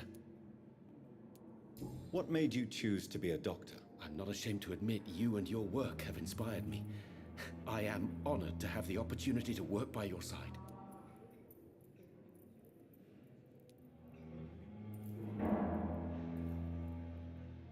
It's always a pleasure to share scientific and medical knowledge with someone eager to learn. I'll be glad to help you if I can. This epidemic may be the century's most terrible disaster, but I'm convinced that we, as doctors, are the only ones able to defeat it. I based my technique on my mentor's research. He helped me perfect my method. What is yours? I'd rather not talk about it. For now, it's just theories and first approach. My process is purely experimental and unsuccessful. As long as you're cautious and methodical, you may remain empty-handed, but you won't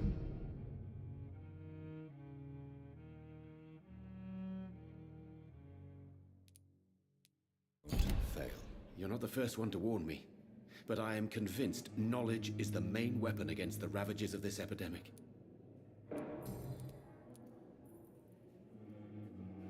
What can you tell me about the Pembroke? Well, it has always been an honor to work with Dr. Swansea. But with your arrival, I can't think of a better opportunity to learn about blood transfusion.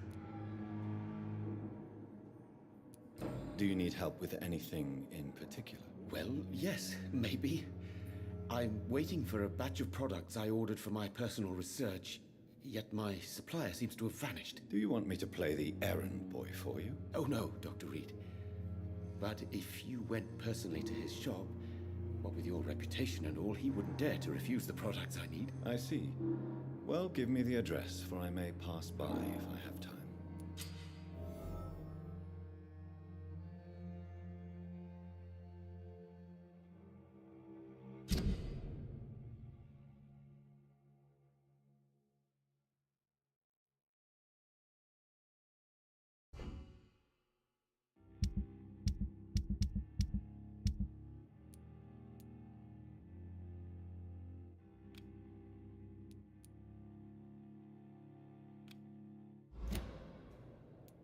You seem quite optimistic.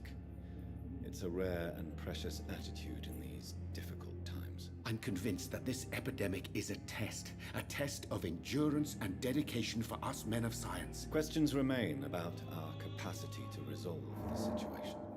True. Last summer, during the first wave of the epidemic, I used to joke with Milton about the extra work. We're not smiling now.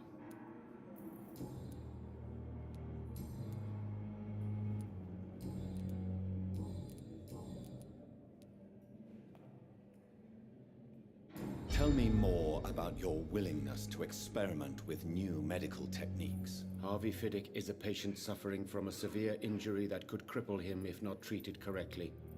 I'm convinced your blood transfusion technique could help him. What is it you really want?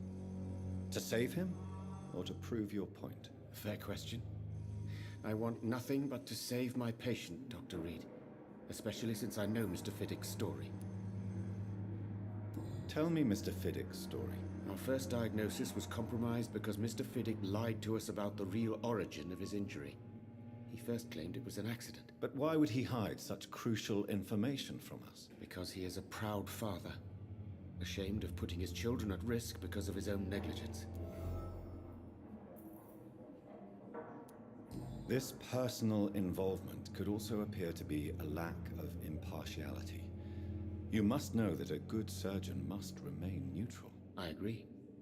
But that does not excuse Dr. Ackroyd's behavior, a man who did not even take time to converse with his patient. Do you think keeping his distance was a mistake? All I know is that I'm taking care of human beings with desires, hopes, and fears. Not some biological machine comprised of blood, bones, and flesh.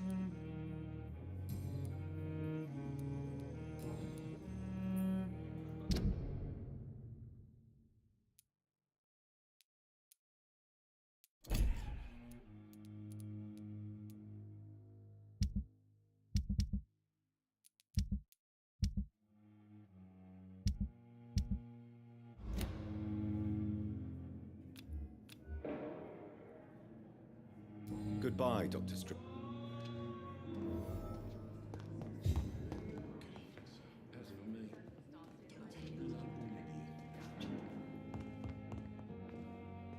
Finally, you've returned, Doctor.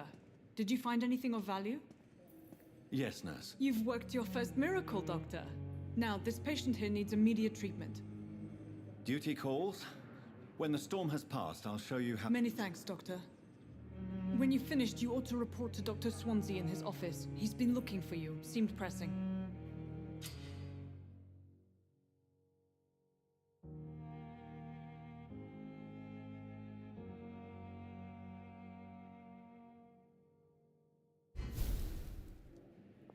I'm all right.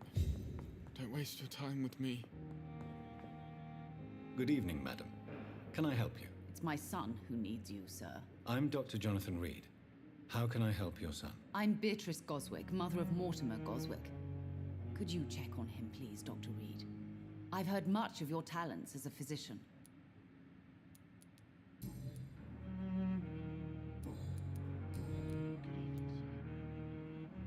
What can you tell me about yourself, Mrs. Goswick? Not much to say. Just take care of my Mortimer and I'll cover all the expenses. That's all that matters. May I ask if you have an occupation, Mrs. Goswick? I'm a teacher by profession. I teach young women who are more ambitious about their futures than their families.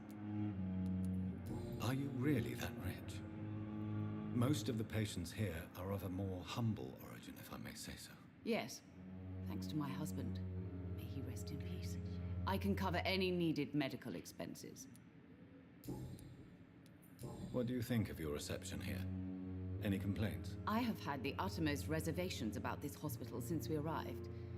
But we had no other choice, considering the state of emergency. Is there something in particular that's bothering you? Some of the staff were not especially welcoming. I suspect they're not accustomed to dealing with patients of such social standing. Tell me more about your arrival at the Pembroke Hospital. What gave you such a bad first impression? The ambulance driver was quite rude, for a start. And that nurse, Miss Hawkins, seems to have quite a dubious attitude. What do you mean? She managed to secure a bed for my son despite the epidemic. It was a relief, but it wasn't cheap.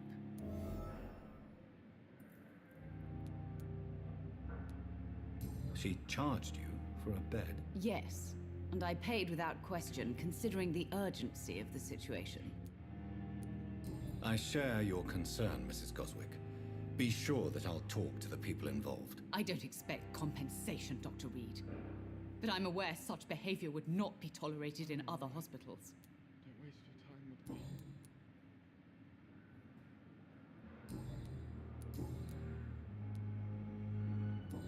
Goodbye, Mrs. Sure we're making a difference. Good evening. I'm Dr. Reed. Can I help at all? No. Really? Why are you here, then? I don't want to talk. My throat hurts too much. I suppose that this pain is the reason you're here. Is someone taking care of you? Yes. And no. Could you at least tell me your name, sir? Mortimer. Mortimer Goswick.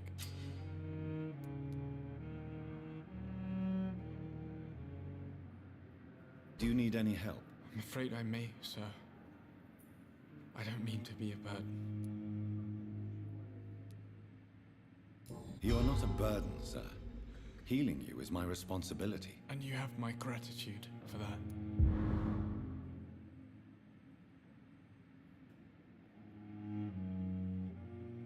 Do you need any help? Thank you, Dr. Reed, but you've done enough already. The rest is up to me now.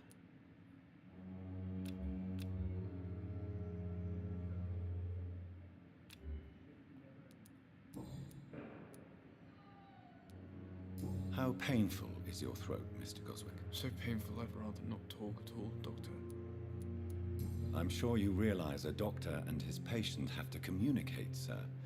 Would it help if I gave you some paper and a pen? Not really. I see. Then maybe it's not just your throat that hurts, Mr. Goswick.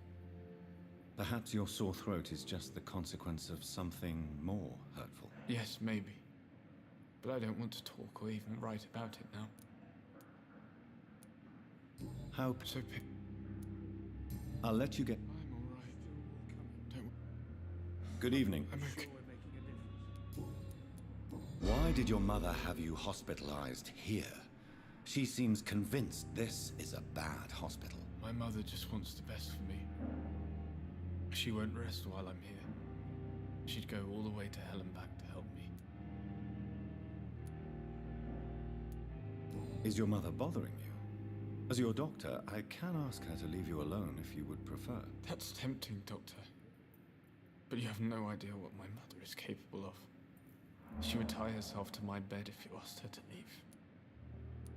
Pembroke Hospital may look unorthodox, but rest assured you're in good hands here. It's not me you have to convince, Dr. Reed. It's my mother.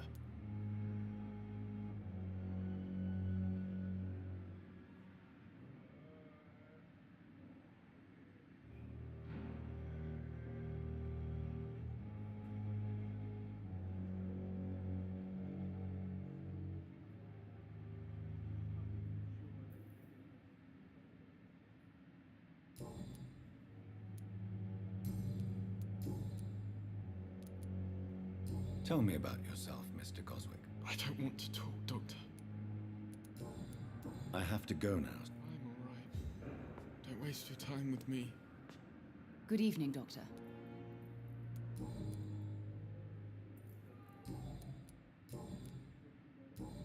Goodbye, Mrs. me like a book. I never could keep anything from her.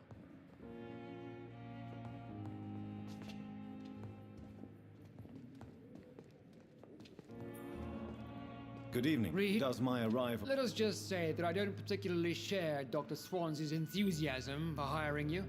What we need here are reliable professionals, not overrated dabblers. It seems you have bad memories of your military service. I refuse to see this industrial slaughter as scientific progress. War only reveals the worst in men. We can at least agree on something, Dr. Ackroyd. I don't know what you've heard about me, but I have already proved my value as a practitioner. I don't question your skills, Dr. Reed, but your motive. Is it money, fame, or are you truly dedicated? And what exactly is that supposed to mean? I served in the war just like you. But unlike you, I did not use the wounded to play the modern sorcerer. Be careful what you insinuate, Dr. Ackroyd. I only want you to admit you used those men to improve your theories.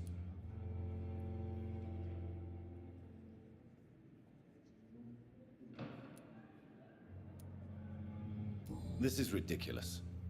My blood transfusion technique saved many lives, and you know it. You see? That is exactly what I hate about people like you. You avoid this kind of accusation instead of facing reality.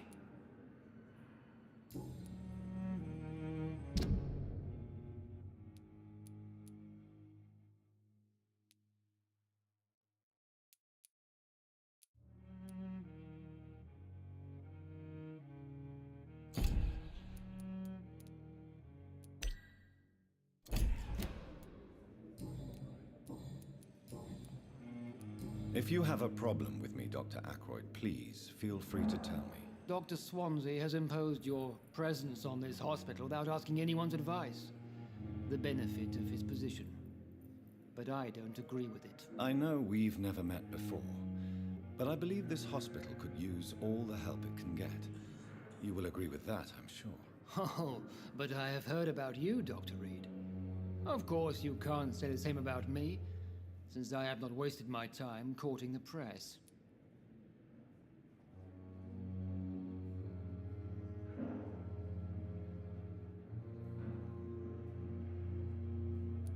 There is no need for such animosity between us. Don't you think the epidemic is already enough to deal with? That is one point we could agree on. And that is precisely why I want to be sure that you will be of help to this hospital instead of a burden. Since your tenure in this hospital is longer than mine, perhaps you can tell me more about this place. Let's just say I'm tired of the carelessness around me.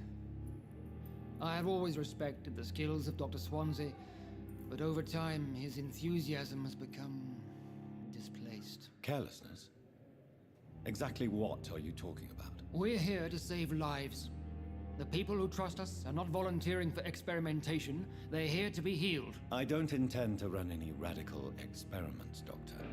Even if I, as any good practitioner should, express an interest in pushing the boundaries of medical research. Modern medical methods were created through audacity and ego. But there are rules in our line of work, and they're here to protect our patients.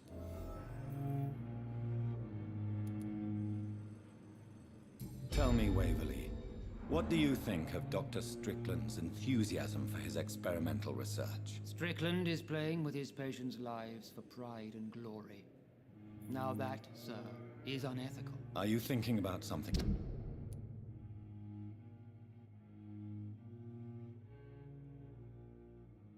In particular? Harvey Fiddick needs delicate surgery.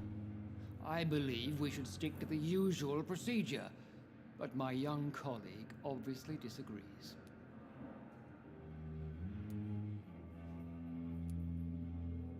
Why do you wish to lead this surgery? I strongly believe that Mr. Fiddick should not be butchered to test an unproven procedure.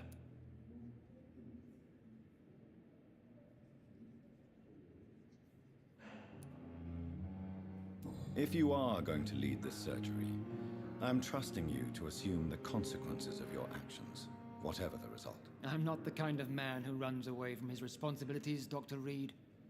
There is no need for you to be looking over my shoulder. And are you not afraid that your rivalry with Strickland may be blinding you? Rivalry? I guess you could call it that. But I will never be childish enough to let my personal feelings affect my judgment.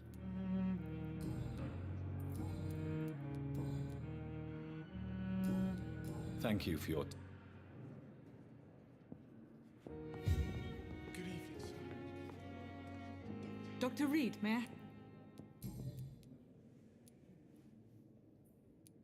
For how long have you been working? I first volunteered at the Pembroke in 1911, a few months after Dr. Swansea was appointed.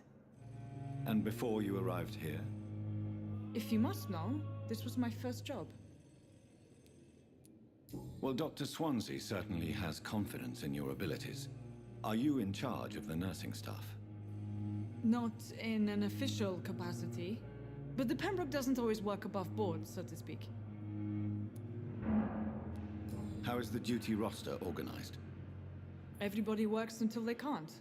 If there's time, they'll eat a meal and shed a silent tear. What about medical protocols? Dr. Reed, we don't have the money and resources here at the Pembroke like they do in the West End. We do what we can.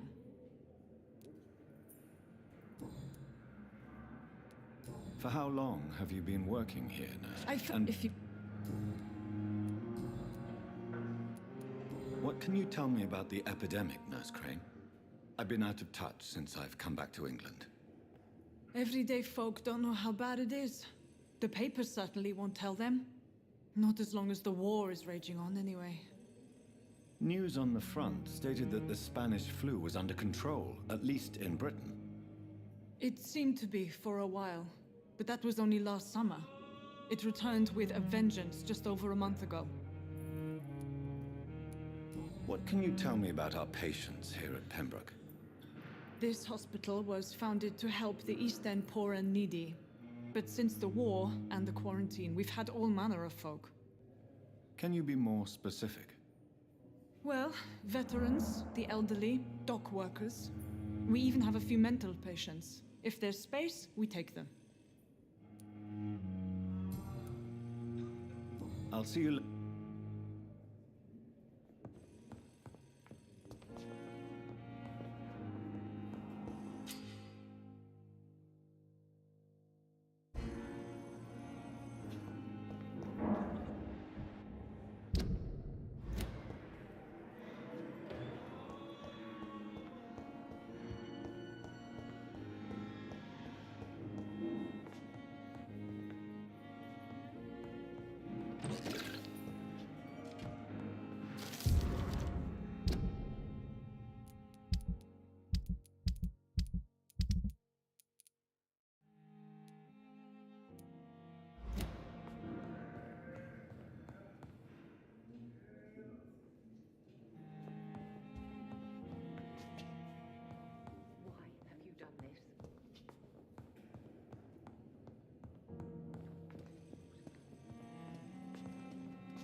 My sweet girl. Good evening, sir. I'm Dr. Reed. May I help you? I don't know if a third opinion is needed. Your colleagues are already arguing about my condition. I see. Would you mind telling me more about your situation? I'm Harvey Fiddick. All I want is to get me bloody arm fixed properly. Tell me about yourself, Mr. Fiddick. I'm just a regular guy waiting to get his arm fixed, so I can return to work and to my family. I was more curious about what you were doing before being hospitalized. I'm a carpenter, and a good one too. But that means I need both arms to feed my family, Dr. Reed. Tell me about the doctors who are arguing about your case. Strickland and Ackroyd. They both want the best for me, but there's a lot of pride there. Doctors are no different from carpenters, it seems. What do you mean? I often had professional arguments with rivals on a building site. Difference is, I disagreed about wood and nails, not flesh and bones. Are you satisfied with your treatment here? Well, it's clear that I've chosen a bad time to be injured. Forgive my bluntness, But you seem overwhelmed by cases of the flu. I won't lie to you about it. I'm afraid we are. Are you sure you don't want to operate your... In other circumstances, you would be right. But for now, I don't think I can take on the responsibility. My apologies.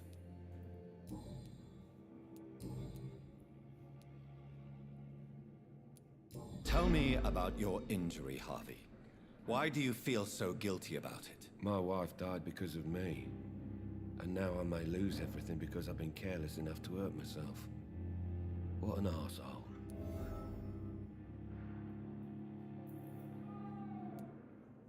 How could your job be responsible for your wife's death? I was working a double. She went out to bring me a hot meal and got caught in a German bomb raid. You can't hold yourself responsible for your injury, Mr. Fiddick. Unless you tried to hurt yourself. Of course I didn't hurt myself. But I can't work until my arm is fixed. My children need to eat, Doctor. Tell me more about the death of your wife, Harvey. 1915. I was in the army. Building workshops for the Royal Flying Corps. Helen was happy I wasn't sent to the front. What happened? The Germans sent Zeppelins to bomb the construction site, but they missed their target. My wife was bringing my dinner when the bombs fell. How are your children after losing their mother? They were smaller then. The only good thing about this is my Helen didn't bring them with her that night. I'm sorry for your loss. So many died during the bombings. I served in France and witnessed the carnage there. I would like to say that she didn't suffer. Truth is, I have no idea. I just know that I'm all that me kids have. Poor little bleeders.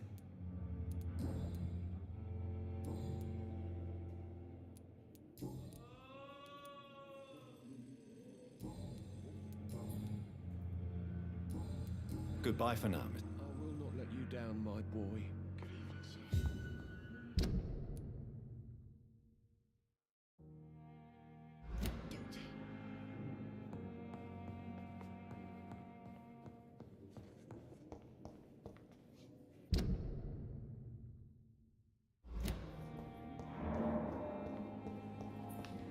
Thelma Howcroft said she was being watched by vampire hunters. Where are they hiding?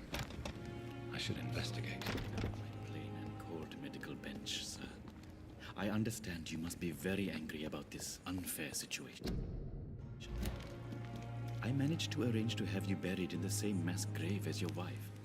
I hope that might help.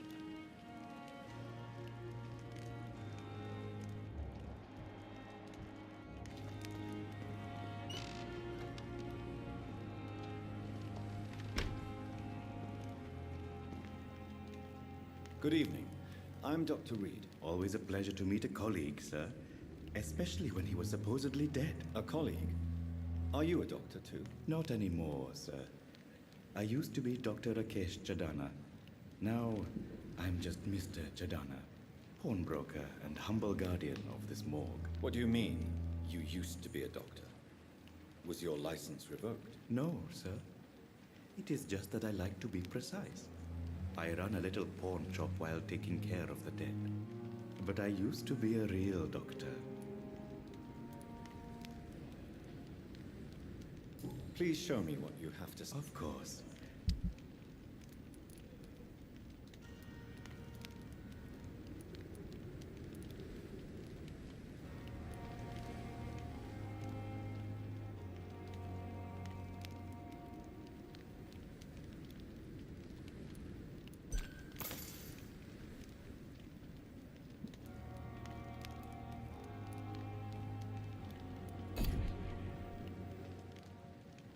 Good evening. A pawnbroker? I expect you get all types of people here. Yes, sir. All kind of people. For I sell all kind of goods. Who comes here to trade with you? It's very unhygienic, even unsafe. Diseases can spread. For the customers, for the hospital. I'm very cautious, sir. I've been a doctor, remember? and all my clients are good people. In fact, I think I only know good people. What kind of goods? With the quarantine, it's not always easy to buy things. So I trade, I exchange. Some people sell, some others buy. I like to help.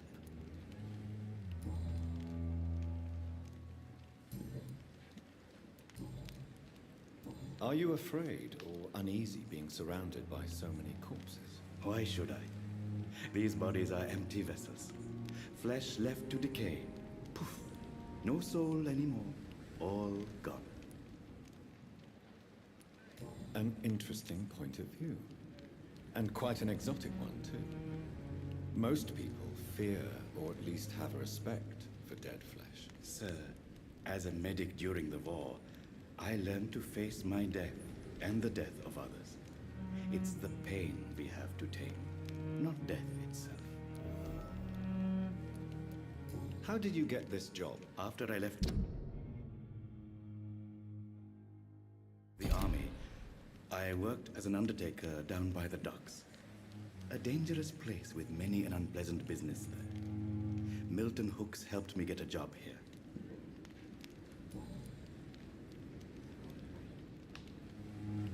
Do you need medical attention? I'm feeling all right, Doctor.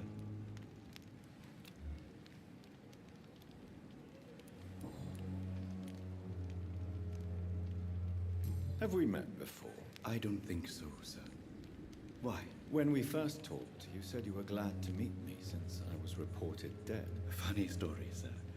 Your sister came here a few nights ago. You were missing, and she was looking for your body. She must be very relieved now. Do you work here alone? Yes, very easy work, sir. All I have to do is watch a few bodies. The situation was very different when the main morgue was still open. Why close the hospital's main morgue? It was for sanitary reasons after the beginning of the epidemic. Cadavers had to be moved to the nearest mass grave. Why do you have to watch these bodies? Because these poor fellows have no names. We keep them in case someone comes looking for the missing. Sadly, very rarely happens. Goodbye, Mr. It's locked, all right.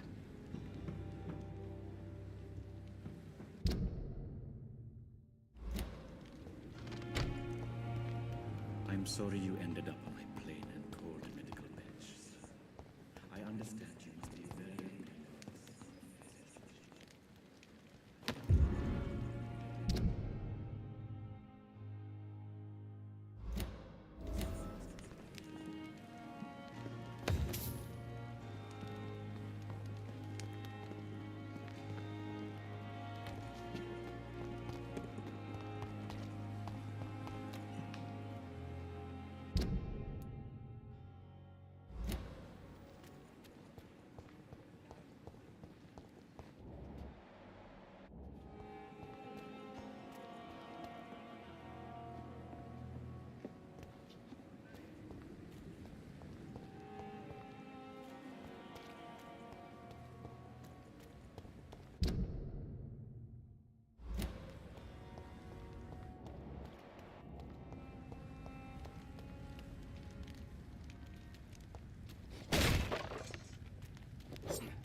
Steady!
Please, Jonathan, come in.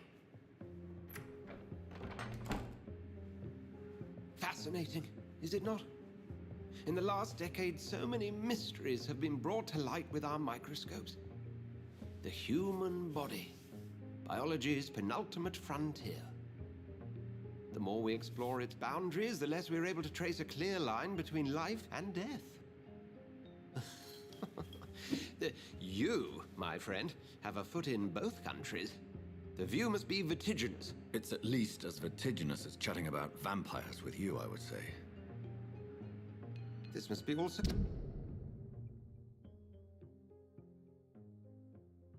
new to you.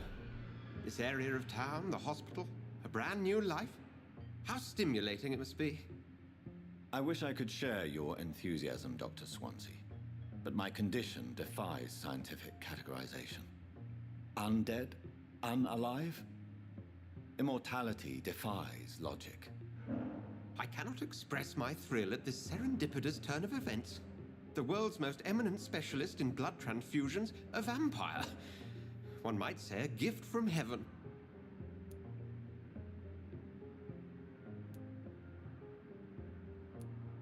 There is an absurd poetry to my situation. Physician, heal thyself. Forgive me. I've been an admirer of your work for a long time, and now you are so much more than a brilliant physician. And please, call me Edgar.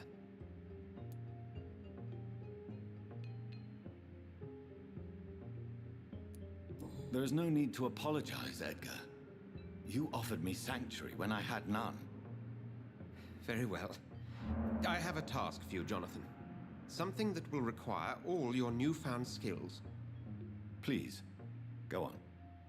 The Pembroke only survives through the generosity of our benefactors.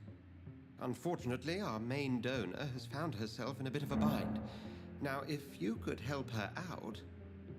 A spokesman or politician is what you need. That's not my calling. And until I come to understand what has happened to me, I require discretion. Discretion is in order, Jonathan.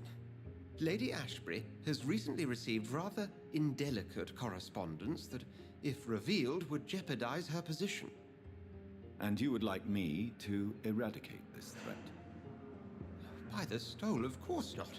I would just like you to pay her a visit. Her ladyship is certainly near the tents outside, tending the sick. You can't miss her. Look for someone impossibly delicate. Accepted. I'll see what kind of trouble Lady Ashbury is in.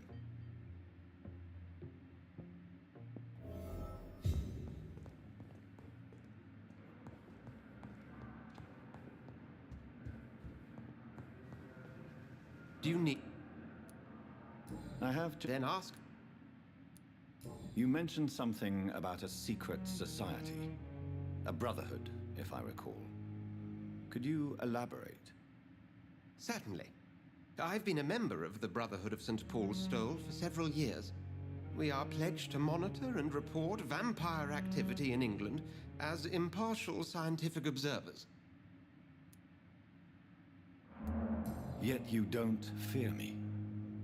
And still, you know the monster that lurks beneath the civilized surface. The Brotherhood has studied your kind for centuries. We believe you are as supernatural as a lion is to a gazelle.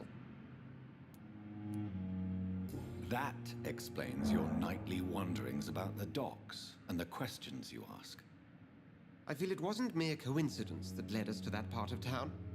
There was something as yet unseen that set those chain of events in motion. Since you seem quite the expert on vampires, what could you tell me about my condition and how it came about? As men of science, our first step is always to start with what we know. Forget the myths, the hackneyed scrawlings, and the penny dreadfuls. They do not scratch the surface of the truth you now find yourself in. Must I take a life to live? You are a vampire. You feed, and blood is the sole sustenance that can sustain your immortal frame. And only a living creature contains the nourishment you require. The sun. The morning following my transformation. Its rays burned me. There was pain, smoke, and my skin blackened. You will find there is very little that can kill a vampire, my friend. You have been offered relative immortality. The sun will most certainly hurt you, leaving you weakened and damaged, but it will not destroy you. The man we pursued and slew in the canning factory, William Bishop, I believe, was he a vampire? He was a Skald, technically speaking. The debate rages as to their classification. Some think them a subspecies of vampire, others something else.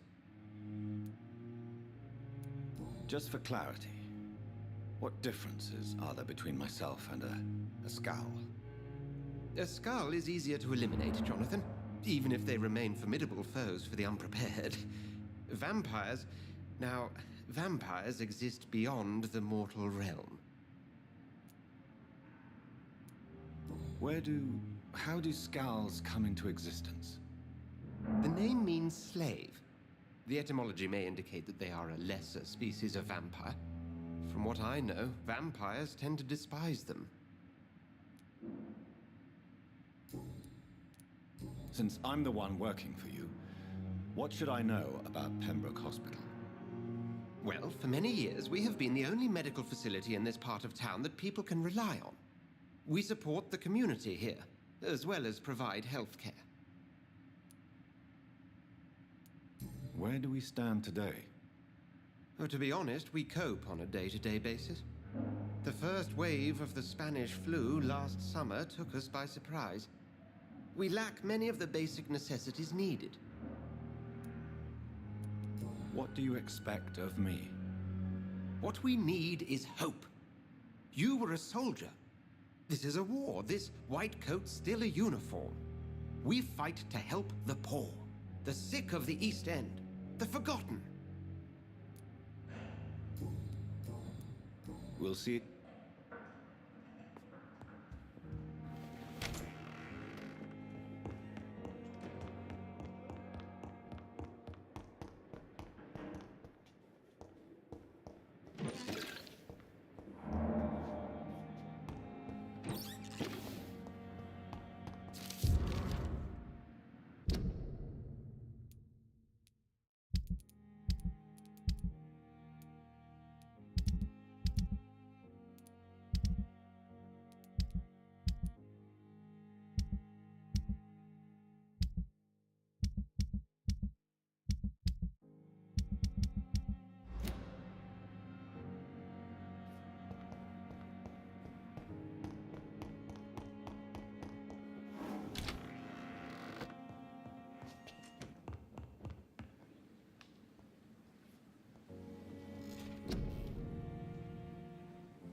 The flower's dying. It needs water.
This hospital seems to be falling apart.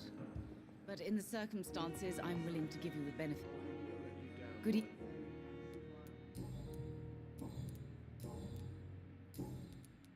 Have you heard rumors of blackmail going on in this hospital? Dr. Reed, are you trying to take advantage of me? Of course not, Mrs. Goswick. I'm just curious. Well, go be curious somewhere else, please. Goodbye, Mrs. Goswick. Good evening. I'm okay. Have you heard rumors about blackmail? No.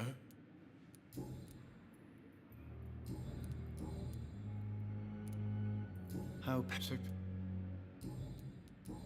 I have to go now. good evening, sir. Doctor. Good evening, Mr. Good No.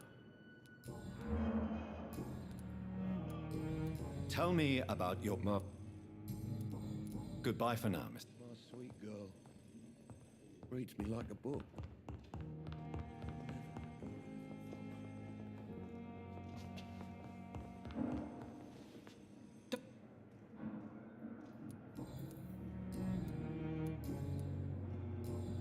I'll see you...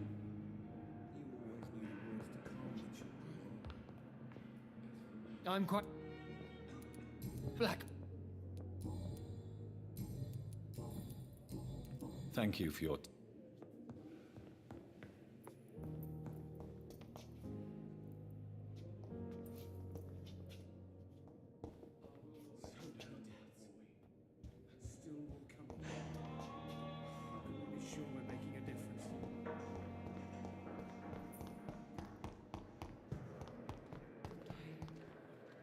Good evening, nurse. Good evening, Doctor.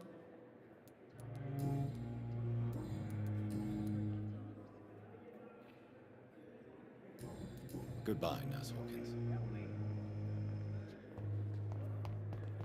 Fear and disgust on Good every evening, Miss street Hopkins. corner. Have you heard of... Tell me, Thelma, what do you really know about vampires? I saw one and he saw me. I watched him hunt and kill. I saw his terrible wounds heal as his victim died. And then I knew I was saved. You mean you actually saw a vampire? Here in London? Yes, and it has been the answer to my pain. I must drink and kill to regenerate my decaying body. I am a vampire too.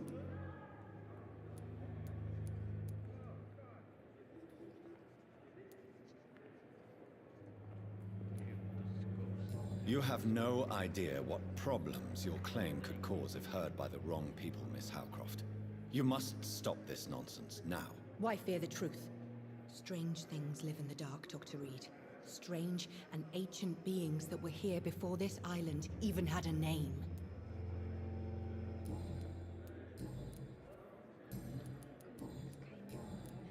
Have you heard of any... I'll leave you, Mr... I wonder what your last thoughts would be, sir. Here again. Good evening.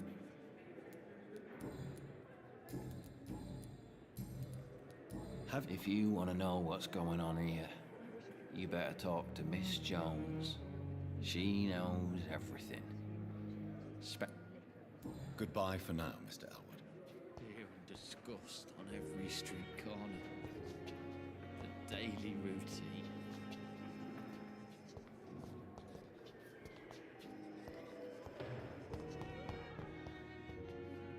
Hello again, Doctor.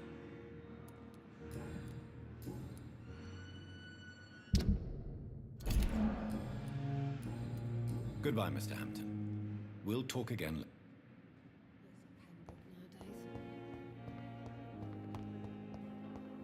You are going to reveal all your secrets to me.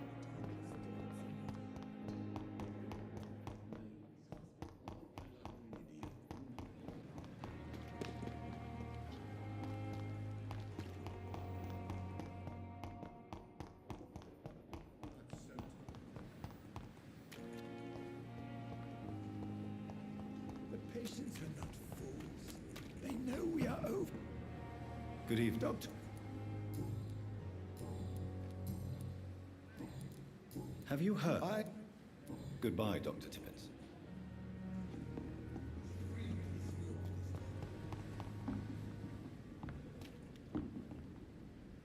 Good evening, Mr. Cox. Dr. Reed. Still working at night, I see. I like that. And why is that? People who don't sleep at night always seem more alive to me. More interesting. Have you... Blackmail? That's not my style. How is your hospitalization going, Mr. Cox? This is a shitty place with shitty staff. But as long as I'm treated all right, I'll be fine. What's wrong with the hospital? Come on, Dr. Reed. The place is a dump. Smelly, sad, and dirty. But you're alive thanks to the efforts and dedication of the staff here, aren't you? What are you expecting, a medal? I thought that saving lives was just part of the job. Must be an unsatisfactory profession at this time, I'm sure. What's wrong with the Pembroke staff? That bastard you sent to bring me here, Milton. I thought he was going to break all my bones before I reached my bed. I see. Any other smart comments? The nurses aren't too ugly. Especially that foxy one, Nurse Crane. Pretty brunette, tough attitude, oh, I like that. Do you ever think about that poor fellow I saw you push in the water? The wound he gave me will make sure I don't forget him. Still fucking hurts. Bastard cut me good. That man was determined to murder you. You almost died. What a surprise. The first time I met him, he nearly shit himself. Fucking coward. I guess revenge gives you balls. What did he want? Revenge? I recently had to kill his brother. Poor arsehole thought it would be easy to return the favor.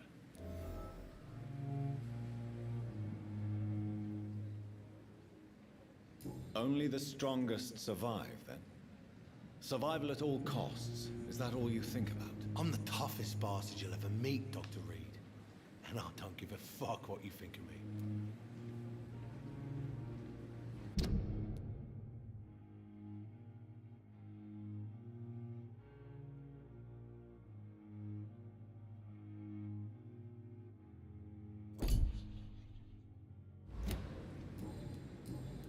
I'll leave you for now, Mr. When I get back, I'll have a word with Tom. He's really pissed me off this time. Battalion of Pembroke.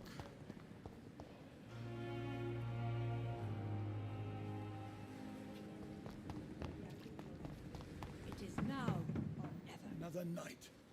Surely I can endure. Good evening, another- nurse. Good evening.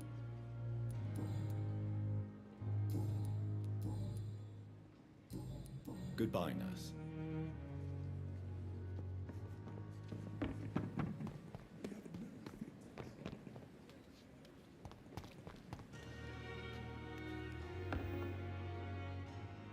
The flu took my dear wife, Emily. I take comfort knowing we'll soon be together again. Mr. Rainfield, that's no way to talk. You're in good hands here, and we'll be up again soon enough.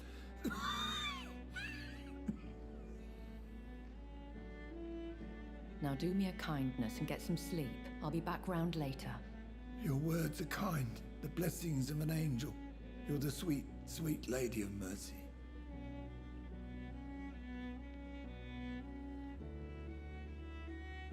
Good evening, Dr. Reed. It's a pleasure to see you again. You seem surprised. Dr. Swansea has brought me up to speed concerning your recent appointment to Pembroke Hospital. You're a the lady who saved me that night, before vanishing into thin air. I remember you from the pub with Dr. Swansea. Indeed. Allow me to introduce myself formally this time. My name is Lady Ashbury. I remember you well, in spite of the brevity of our encounter.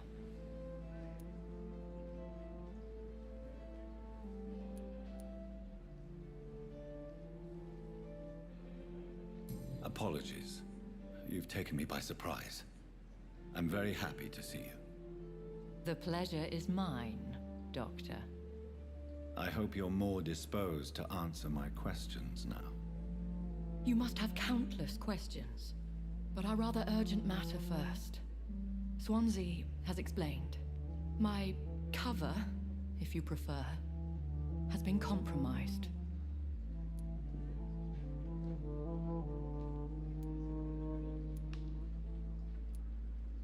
Have any of the patients given you trouble? These poor souls have so little left to live for. I do my best to ease their pain.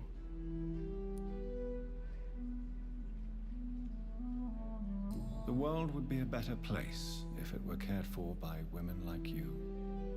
You make me blush. I am simply a necessary evil. Pardon my... As a newborn, your hunger for answers is rivaled only by your thirst for blood. But the questions need wait. I'm a scientist. I will gladly answer every question you have. Dr. Swansea has commissioned me to be your agent in this matter. You could start by explaining what's amiss. These past insufferable weeks, I've been the victim of extortion. I've made a first payment, but the blackmailer grows greedy. I must refuse his most recent demands.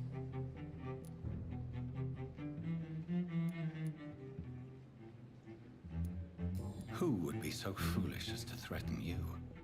A kindred spirit. Even if it were the case, and I highly doubt it, a vampire would have asked for something more valuable than money. My suspicions lean toward a patient, or their family.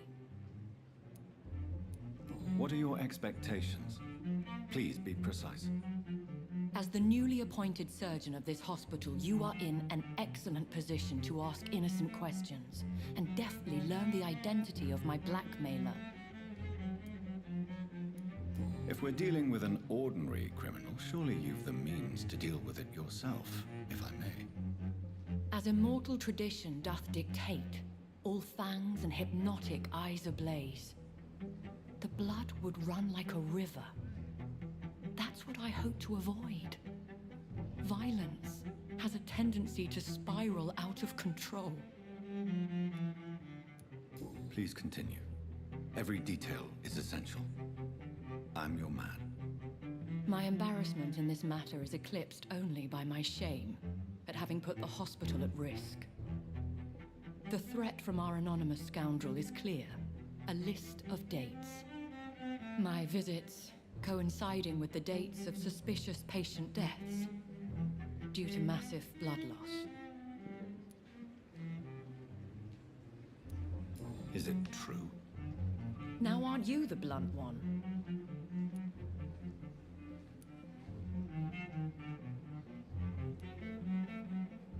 Excuse my impertinence, Your Ladyship.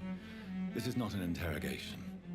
I assure you that this line of questioning is in your best interest. In all honesty, I'm not simply a patron to the hospital. My visits serve a dual purpose. Dr. Swansea has been treating my condition, with a revolutionary technique of blood transfusion. It seems you are a specialist in the domain. I'll take care of it. Do you know where I should start? If that was the case, I'd settle the matter myself. You could talk to our local gossip, Harriet Jones. Not a pin drops here without her hearing about it. I'll meet that woman now. My life, as others know, is in your hands, Dr. Reed. I'm sure of your discretion, but I do fear your powers of persuasion will be put to the test. When this is resolved, I'll be your obligé. I'll answer all questions in regards of your condition.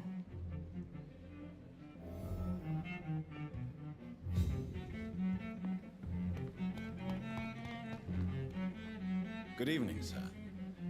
I'm Dr. Jonathan Reed. I'm new here. I've already heard about you, Dr. Reed. I'm Milton Hooks, the ambulance driver for this shithole of a hospital. That's quite a blunt introduction, Mr. Hooks. You can call me Milton. I like to speak my mind, Dr. Reed. Perk of the job. Don't judge me, and I won't judge you. I'm not sure I understand what you're talking about. Well, I'm no doctor, but I'm pretty sure a gun can't be used as a surgical instrument. You have a keen eye. I learned to shoot during the war, and have carried one ever since. Old habits die hard. No need to explain, Dr. Reed. And if you ever need a better gun, remember, I may have something for you. I'd like to see your... Wise choice, Dr. Reed.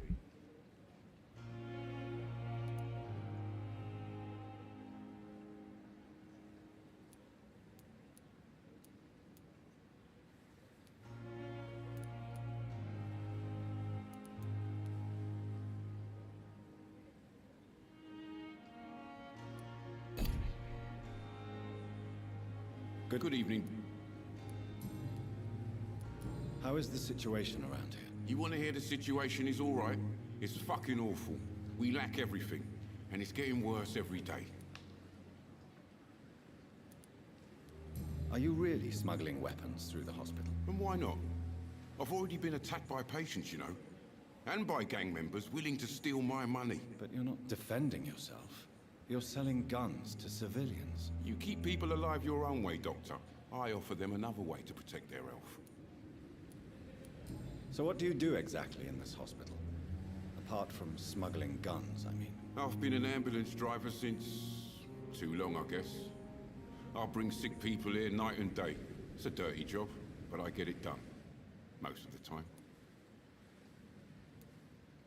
Since you're on the front line, how is the sanitary situation in this vicinity? It's a complete disaster. It's even getting dangerous to enter some streets or buildings. Even the locals attack you. It sounds like things have been a bit rough recently. What's happened? Yesterday I got attacked by the patient I was bringing here. I escaped from the hospital's garden, but I lost my wallet when I was running. You left an infected patient outside the hospital? That's incredibly dangerous. Go there yourself if you want. But be careful, Doctor. I'd rather not bring your dead body back. Why do you have such a mediocre reputation among your colleagues, Milton? Fuck them. Nobody knows the horrors I've seen since working here. This city was sick long before the epidemic, Dr. Reed. I know it's a difficult task, but correct me if I'm wrong. Is this not the job you are paid to do? I've seen babies left to die while their brothers were properly fed. Underage girls and boys sold to all manner of perverts. I'm sorry, I don't know what to say. Yeah, exactly. We lack words. So excuse me if I don't look on the bright side of life.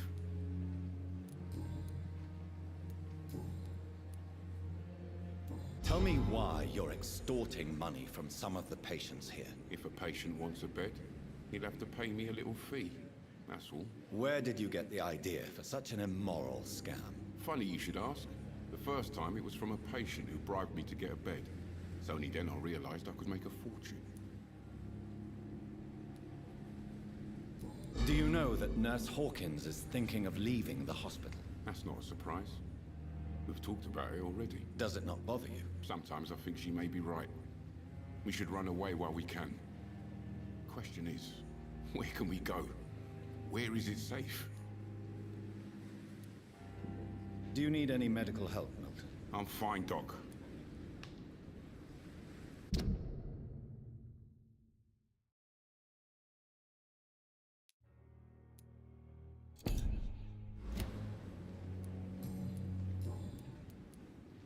Have you heard of any underhand dealings going on in this hospital? There are a lot of secrets round here.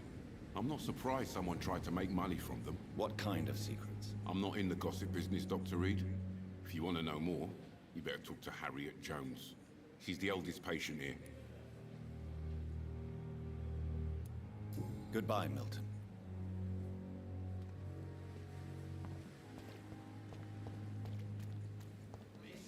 Please, I feel sick. Get over here now.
Just die like this.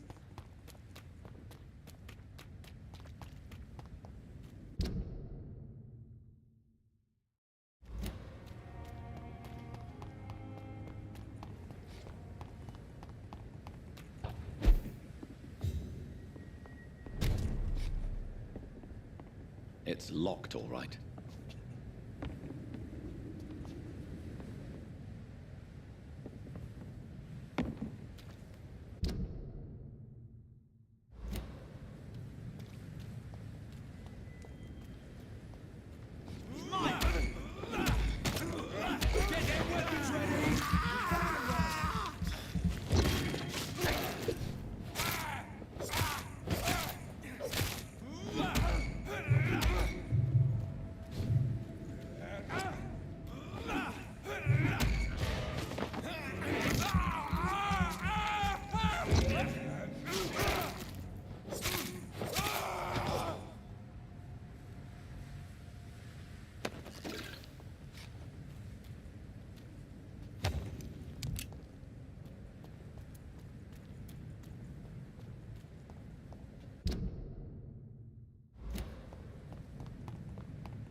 Human!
it! Kill it!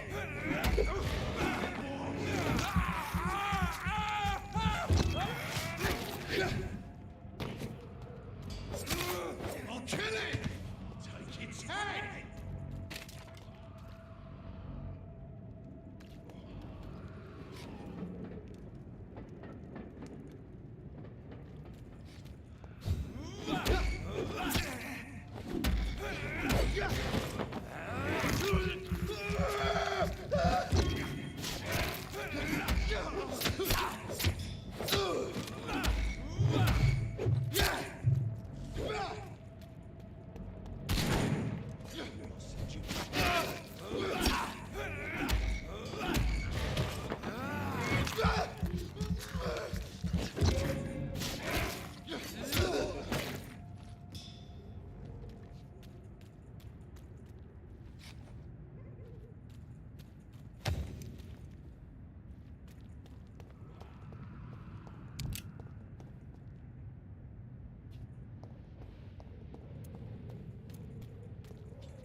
So, Mr. Hooks and Nurse Hawkins are an item.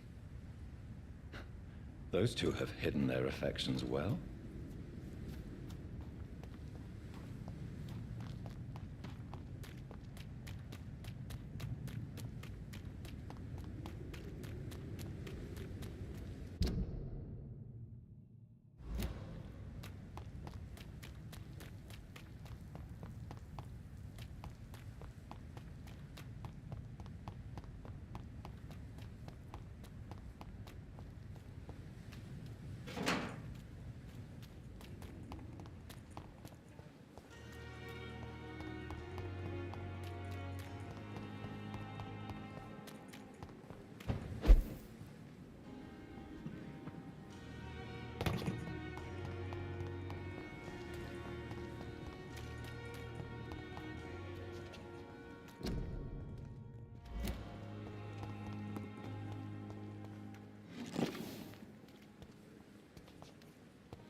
Good evening, Milton. Good evening, Doctor. Still trying to save lives?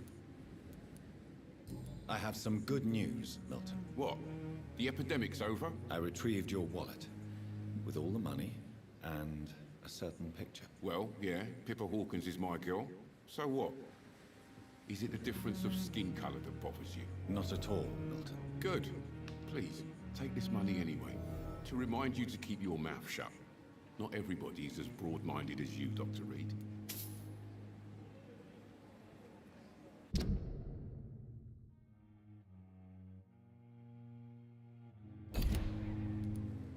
I'd like to see... Why?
The flower's dying.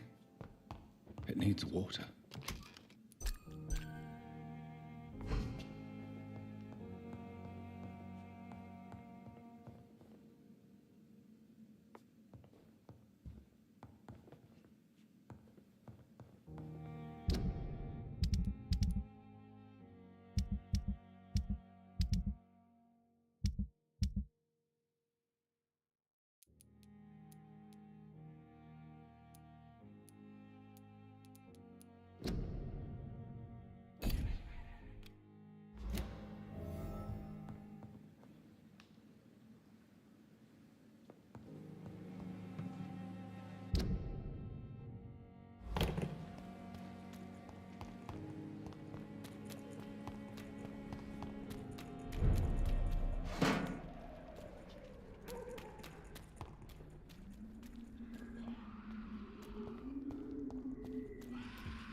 Shoot it!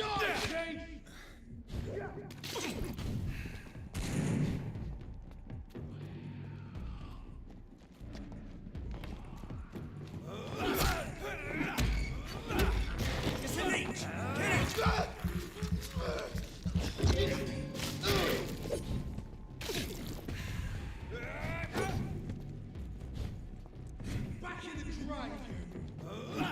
Kill it, boy! Send you to hell!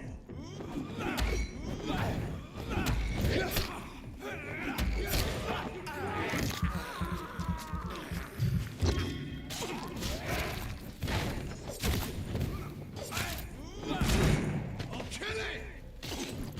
Bloody monster! Fuck!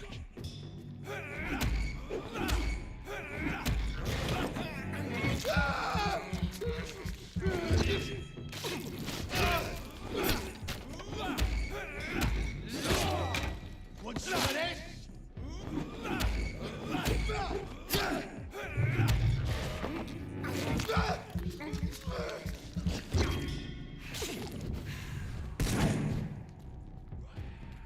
Die, leech! Kill it all you deserve!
I have this thirst for blood.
Кто знает, где его заюзать? Короче. Сейчас, секунду.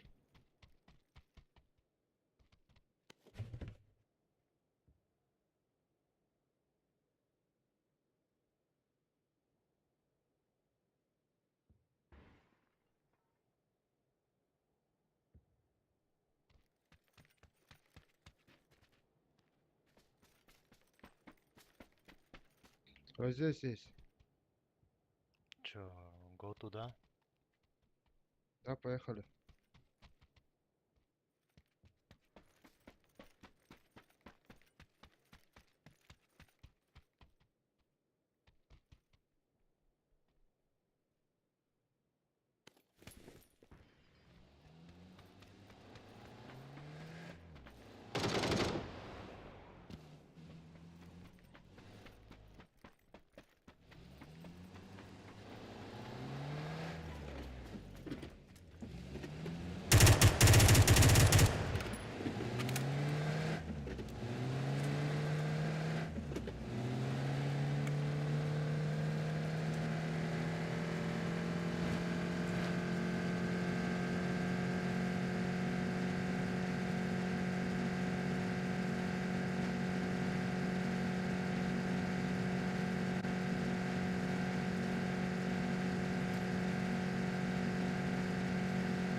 Бля, дай мне руль, пожалуйста.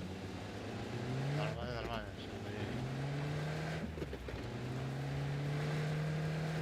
Заебался переворачивать.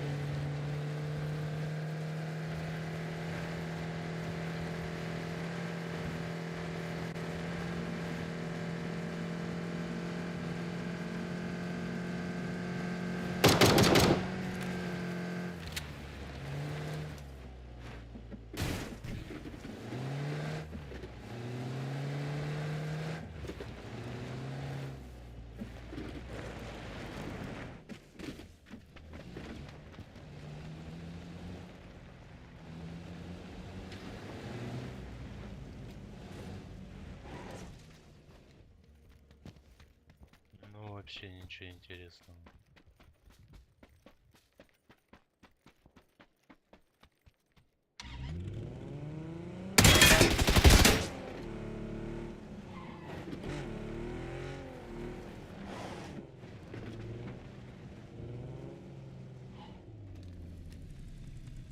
Чё там, чё там?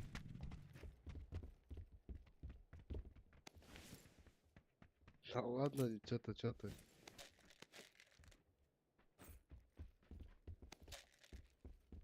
Да. Поехали, поехали, поехали вот сюда.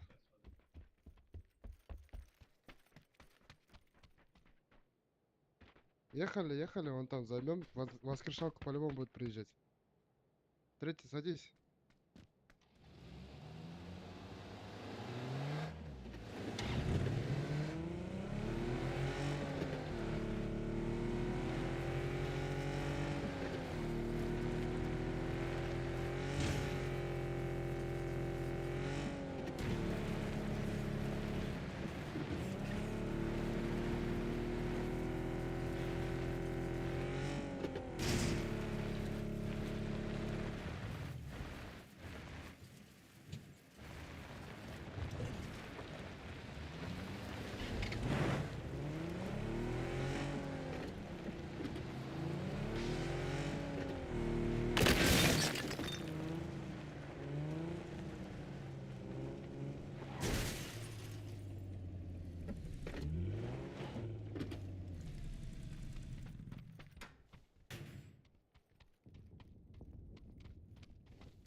Дульник нужен кому?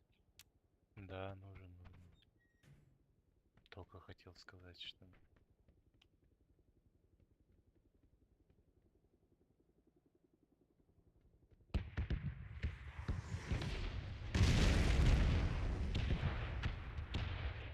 Бля, куда третий пошел? Не знаю.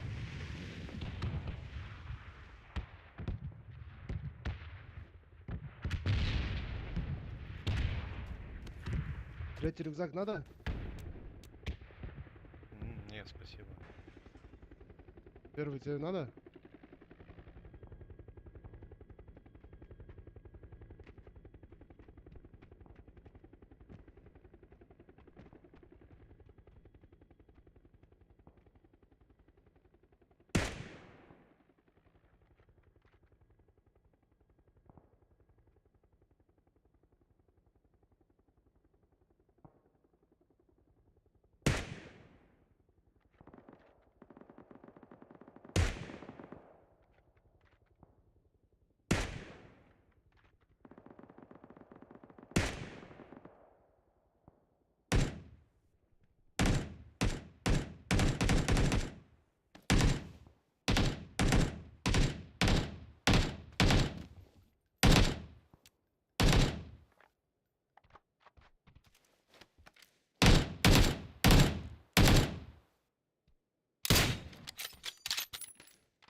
Блять. Съебался.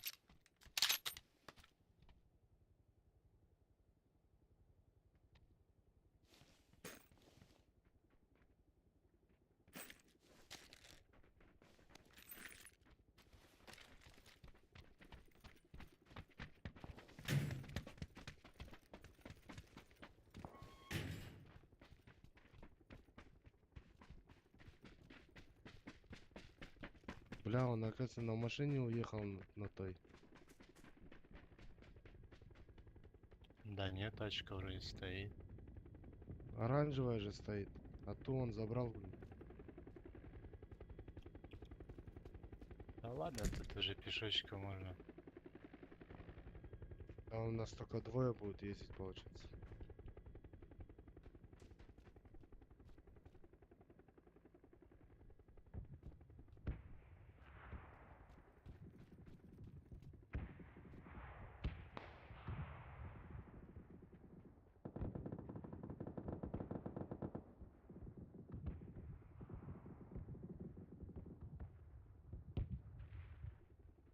Да нет, вот он третий. Он с дропа сбегал, лутал, блин, весь в броне. В масхалате. Машина где? Третий?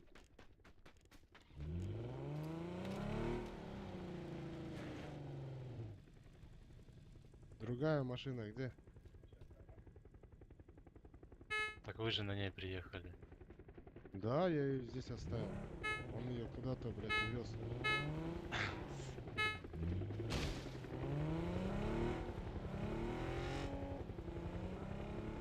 О, у нас парашютисты сверху.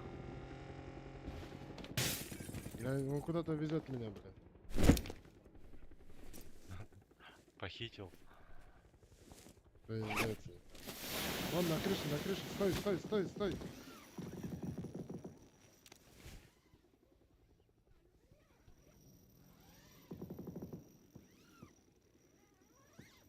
Единичка, давай сюда.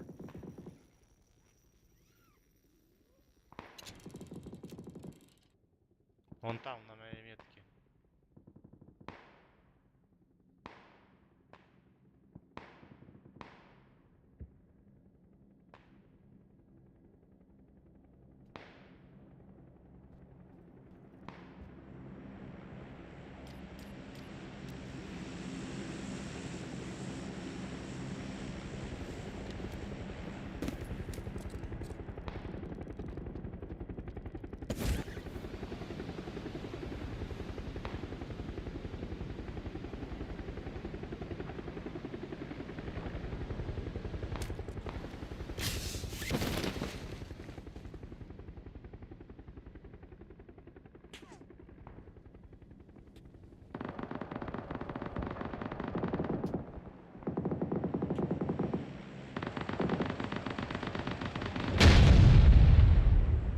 Можно поднять.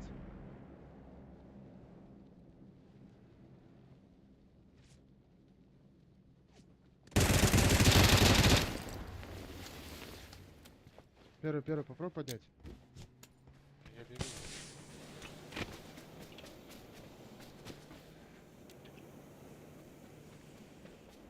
Дым и гранату киньте вот сюда. Я двоих нокнул.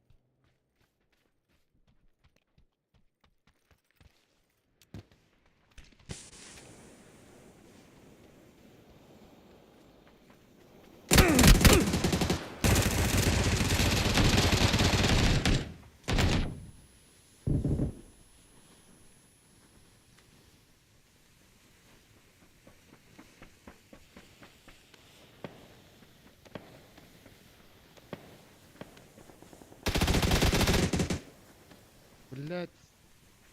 Вон там, второй.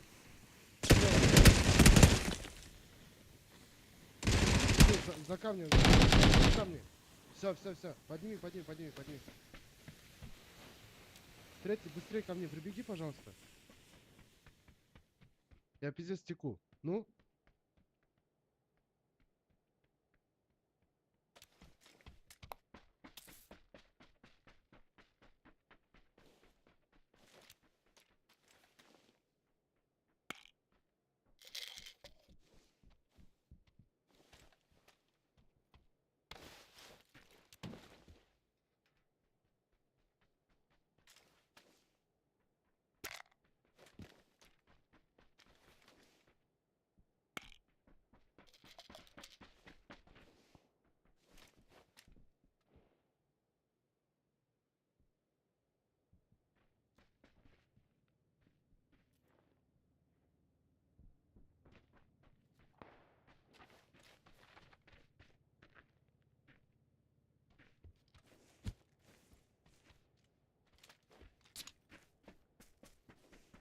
Чинилки нету, кстати, у нас случае.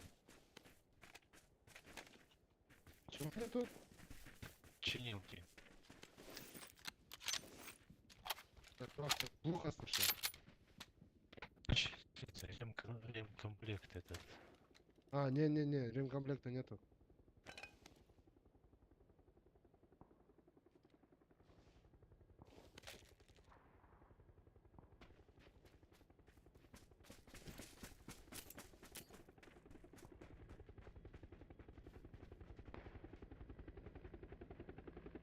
Бля, здесь сколько складов пиздилось, охуеть.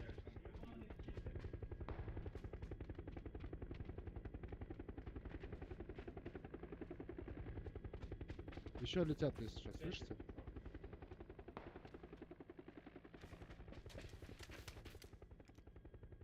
Да, рядом. Все, пошлите в зону. Еще вот перед нами прям падают на толчок. Куда? Метка где? Оранжевая метка стоит на толчке. Упали туда. А, вижу. Он внутрь упал? Или дальше упал? Их двое или трое. Дальше туда чуть-чуть упали. Аккуратно они нас видели.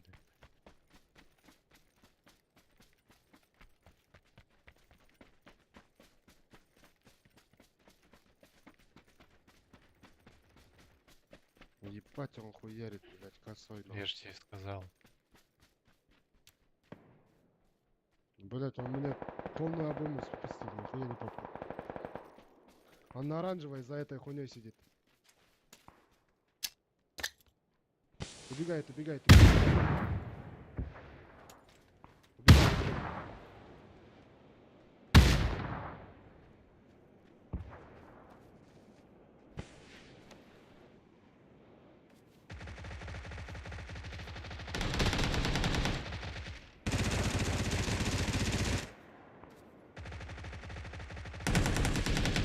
Нихуя.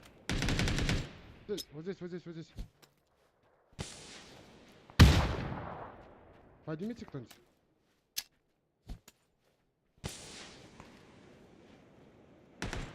Кто последний остался? Чуть ниже последний. А, вижу, на камне. Два нокнутых камень. там, да. Камень.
Я не знаю, как ты с ОСС-кой играешь.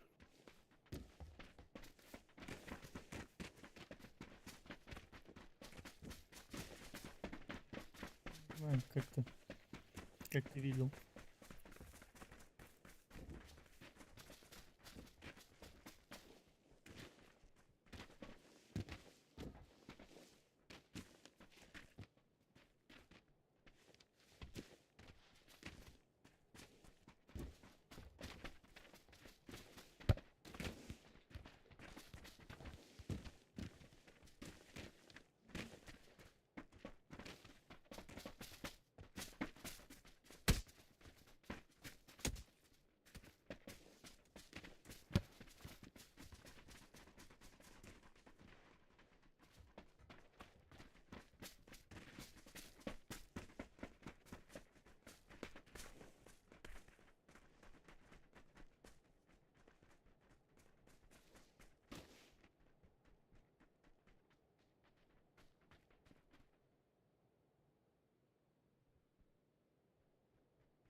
Мы одни, да?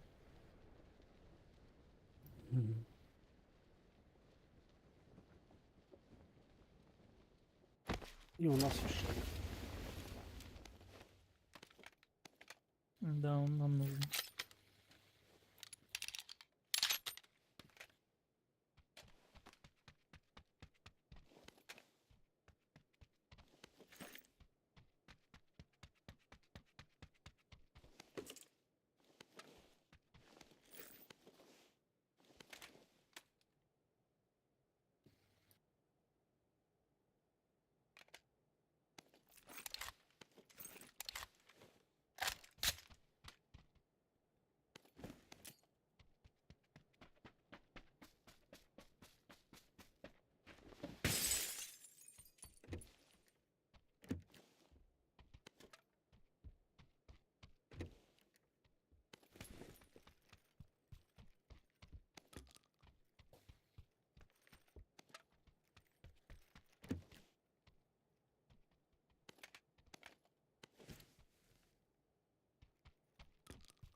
Прицел 4 нужен?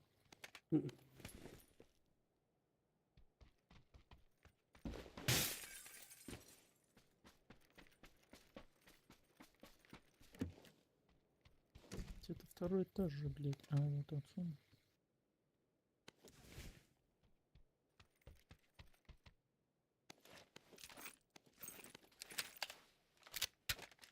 О, тут 9 в море. 9 нужно.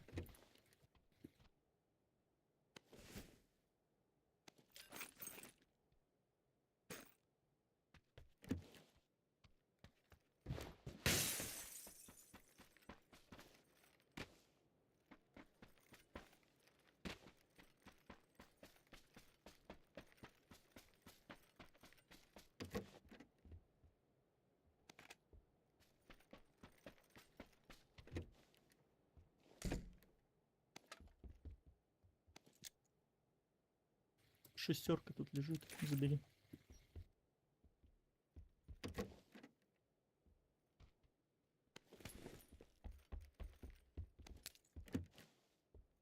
Еще одна шестерка. 2 шестерки в этом доме, короче.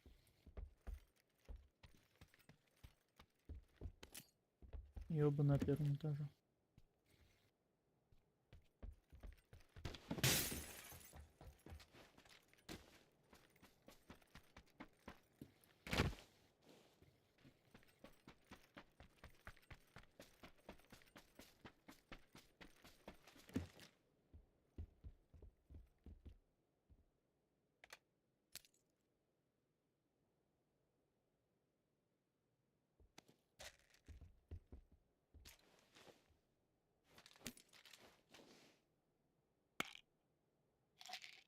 Ракетница есть.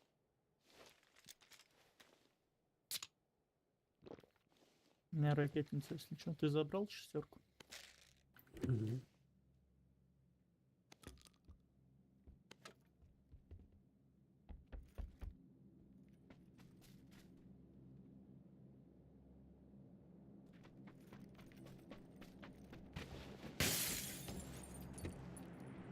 Глушак нашел.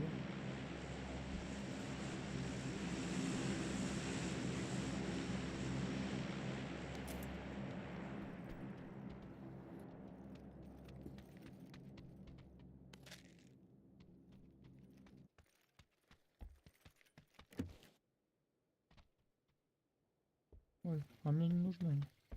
У меня все на Да, мне 9. тоже. Ну, вектор, шестерка.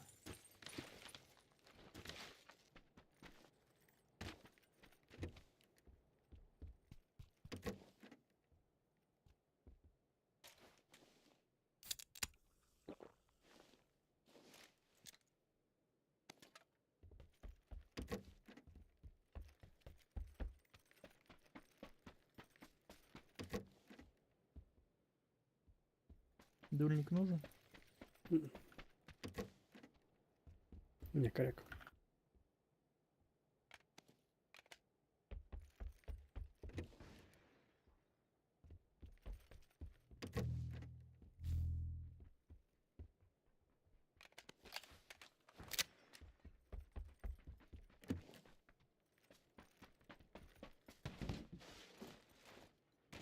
Компенсаторы на ПП будут? Нет.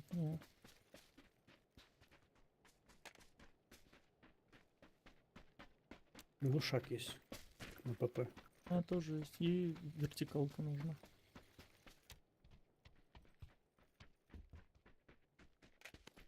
Спасибо. А это компенсатор на МВ. Не на ПП.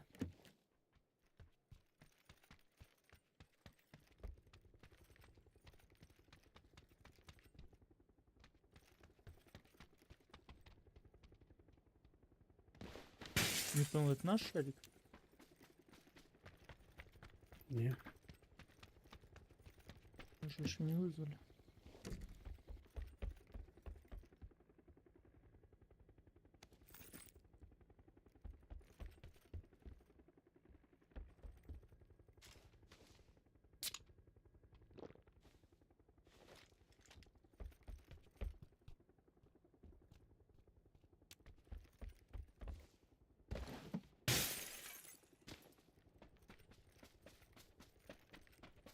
Давай я тебе компенс отдам, сам глушак поставлю.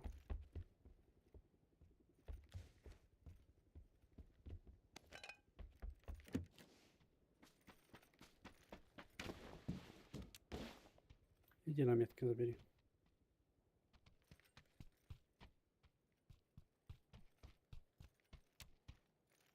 Да.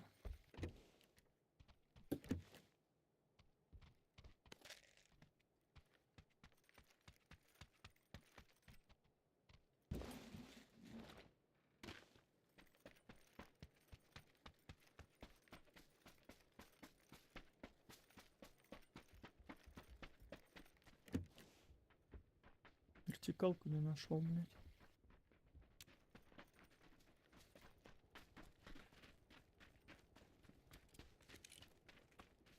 Вот скинул глушак. А где компенс? Так я скидывал, кто взял? Хер не знает, ребята взяли, наверное. А вот, ну это он пламя-гаситель тут есть. Ну да, наверное, ребята взяли. Да, на ПП без разницы, там кучно бьет. Дульник нужен?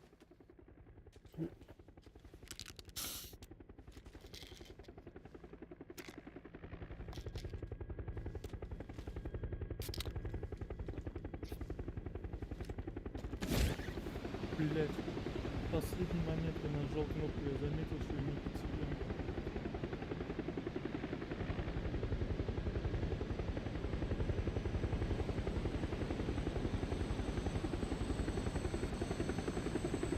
У меня ракетница сейчас.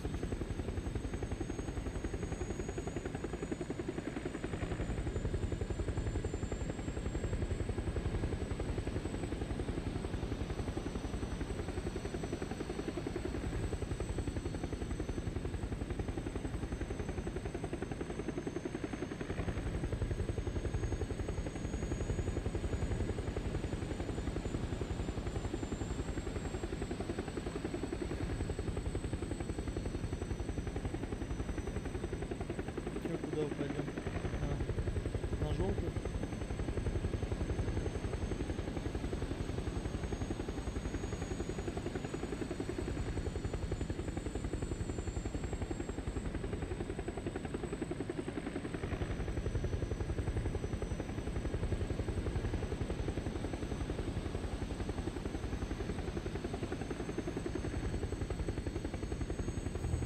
Можно на желтую и БТР вызвать.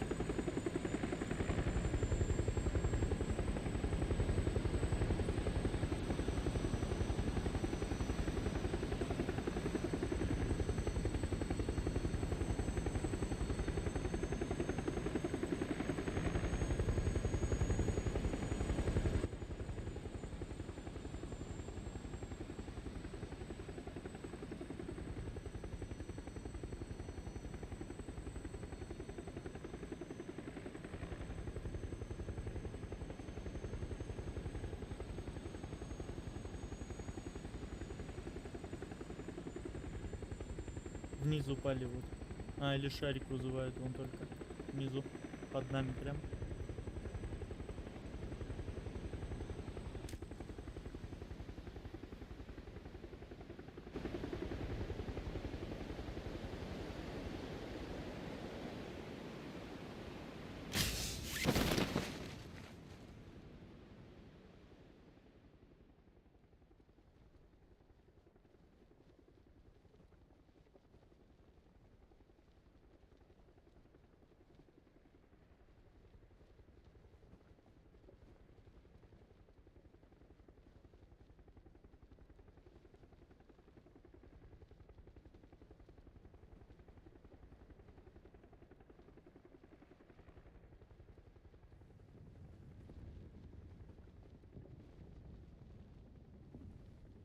Че, беттер вызываем, нет?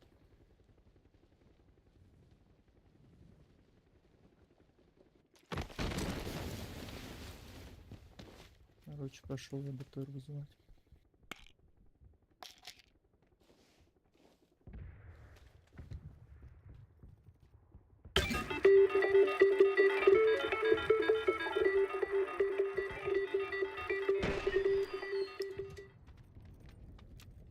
А тут велик стоит припаркованный. Где-то рядом есть.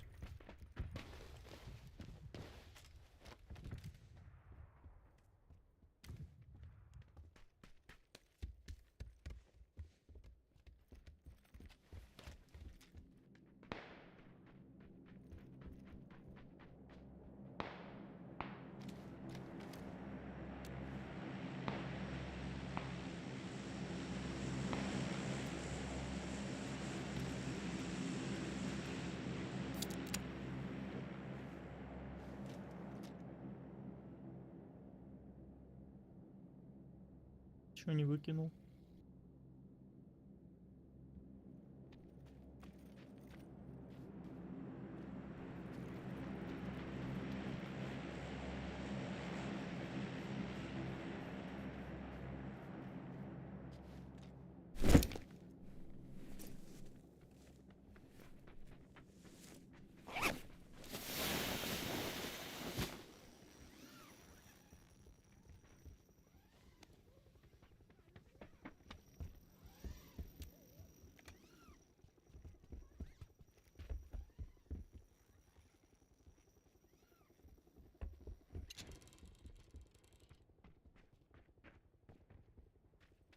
Беттер там. Далековато, сука, упал за зону.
Он по берегу бежит.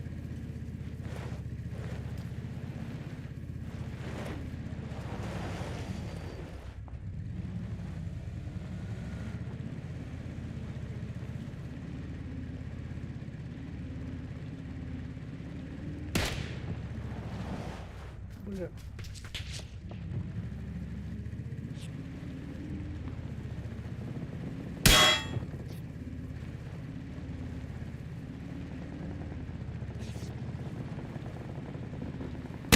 Вот.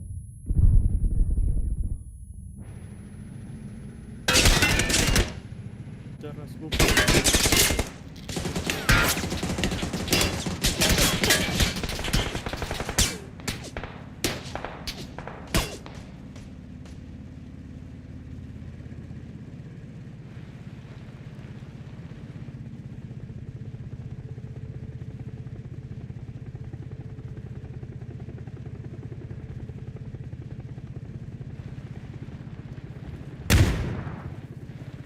сзади еще кидают гранаты, кидеры.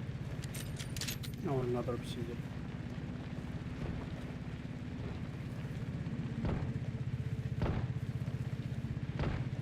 На желтой есть кто-то, видимо.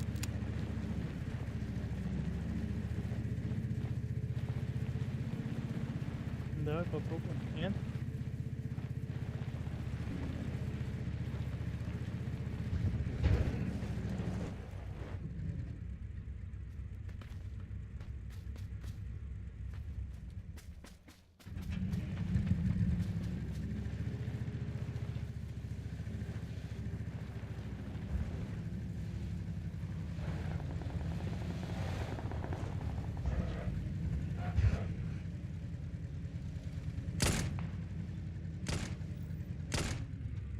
Блядь, замуровал, как мы выйдем? Как подняться наверх?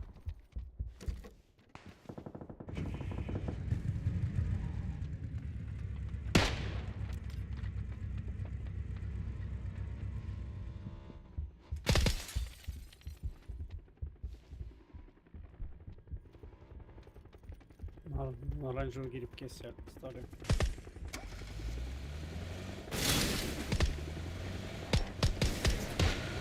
Мотоцикл.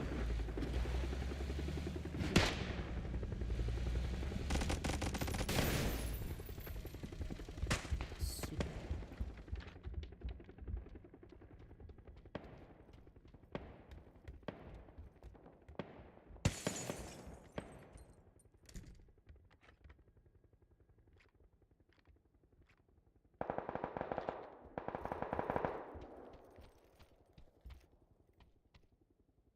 Видно откуда?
Хорошо, шумничка.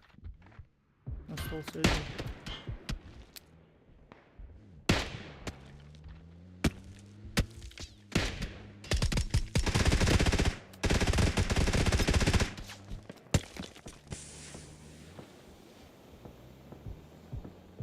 Сейчас он с ними там постреляется.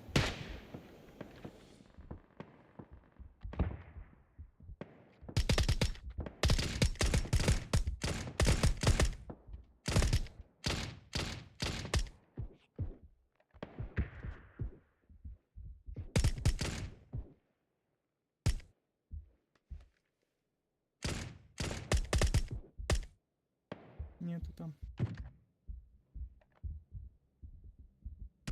Оранжевый.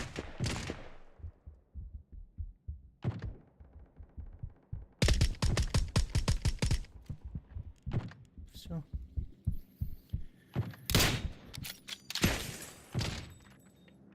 Вроде с этой стороны нету больше.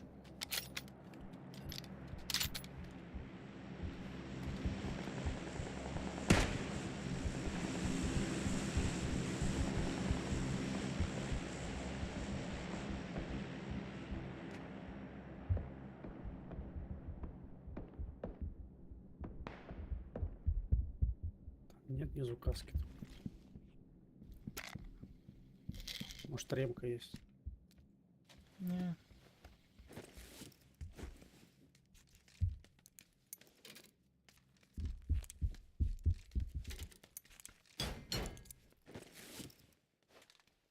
В нижнем доме есть. Угу. В толчке там сидел. Нам к ним надо идти.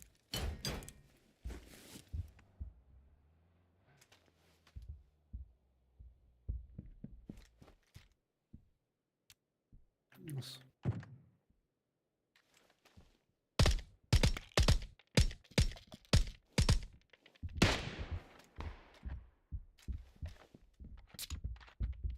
Вот на моей Крови.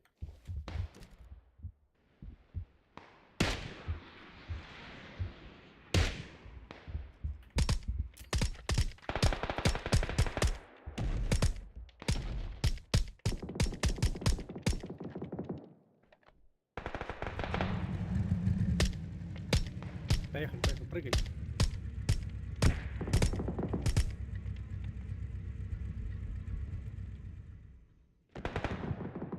Вы где там? Внутри. А.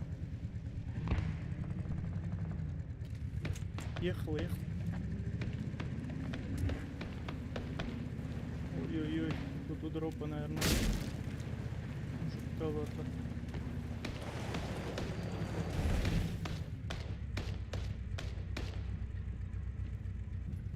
Не, поехали.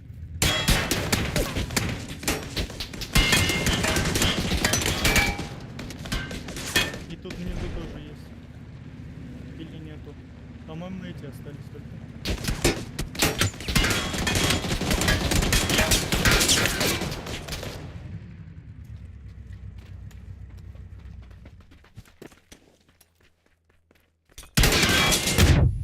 Сука, блядь, под этим пролетела.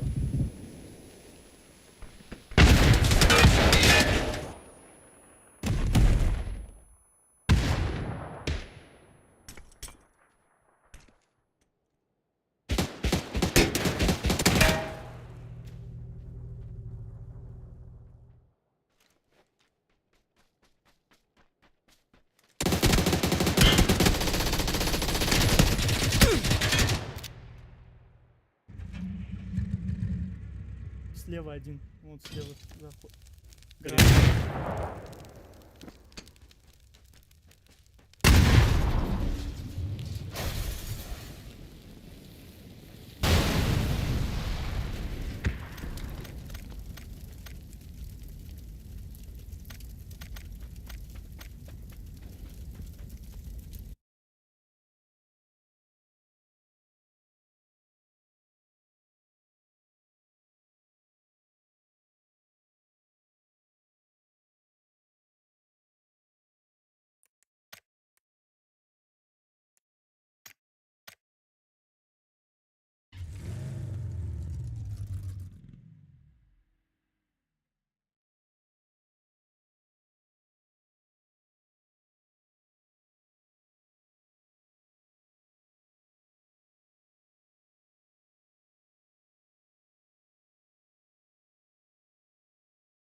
в тонущем панцире въебали.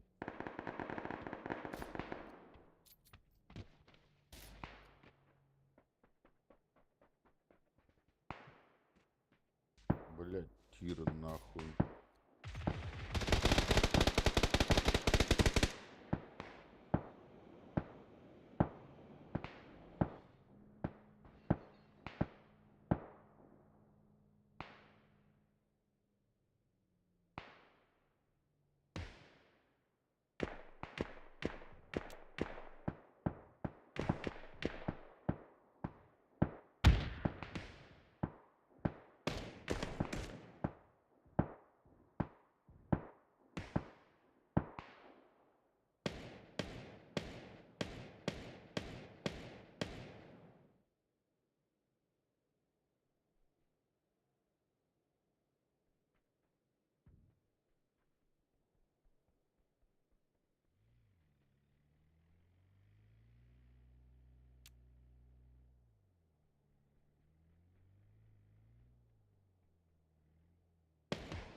Поехали, тех на горе полутаем.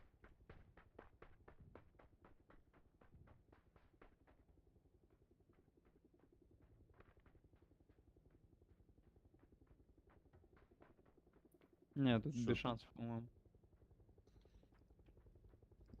Ты шанс всегда есть.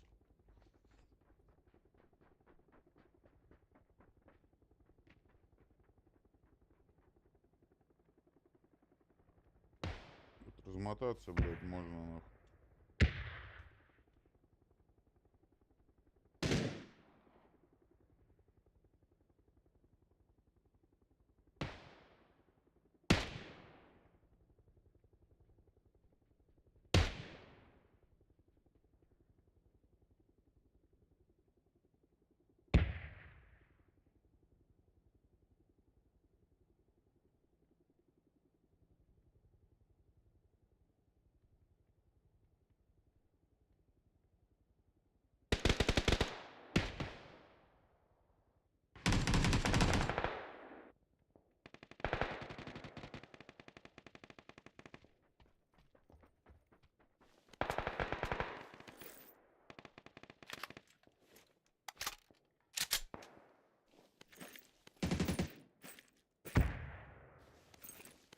Вижу, вот здесь люди. Вот хуй бегает. Взорвал кого-то.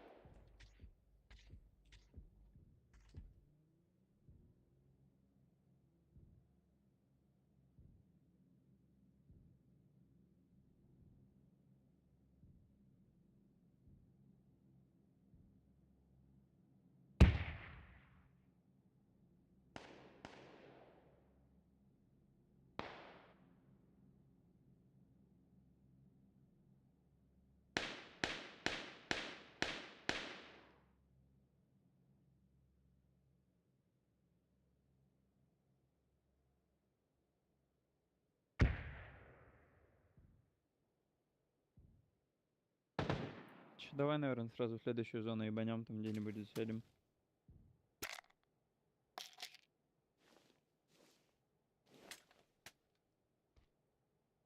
Вот домик справа двухэтажный.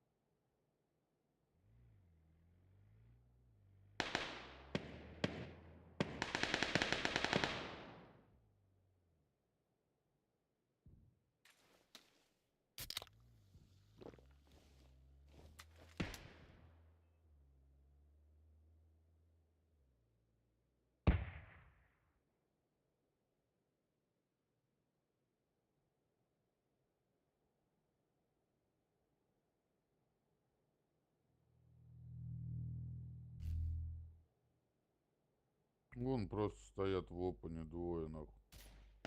У меня СЛР-ка снайпы-то нету по итогу до сих пор.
На будке. Где мы были с тобой? Видел, видел. Парашютисты, смотрите.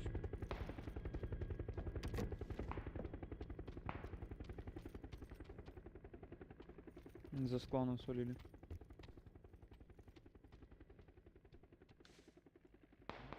Чтоб ходить как-нибудь.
Починили, блядь, тачку. Погнали врываться в зону.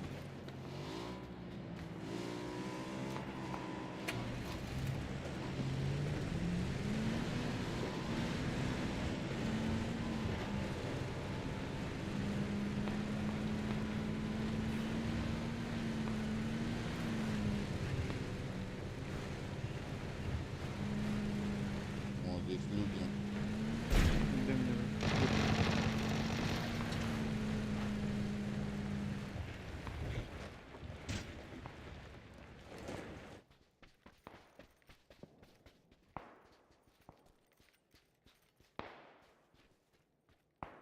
На горе есть.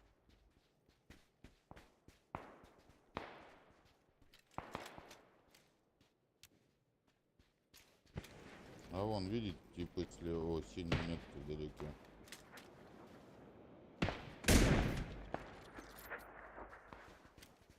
Спина у меня. В центре зоны.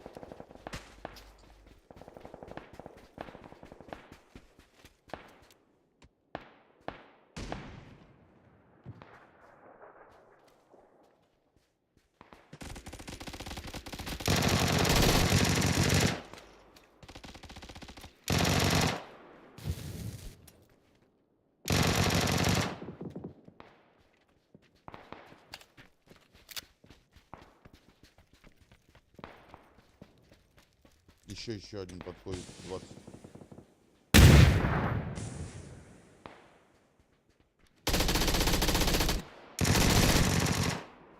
Можно. Оп, дернуть меня.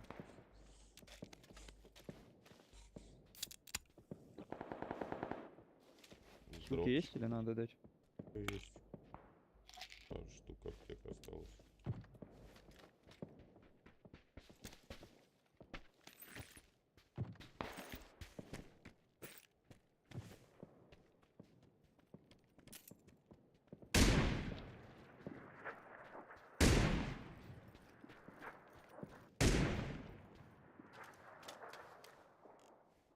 А вот здесь за этим ног.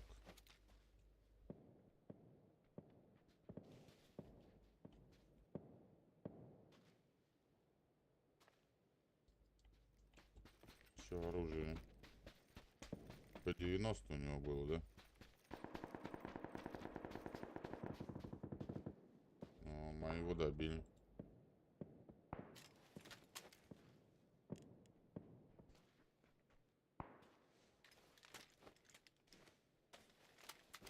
Что там, семерки надо кому еще?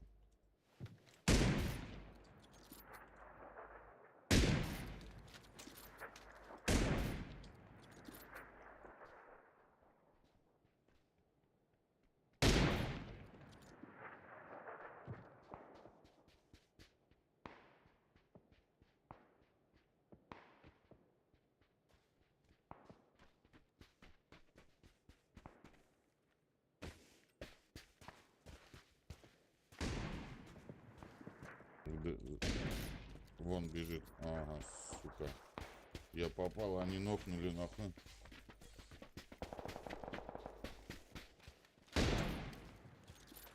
На горе.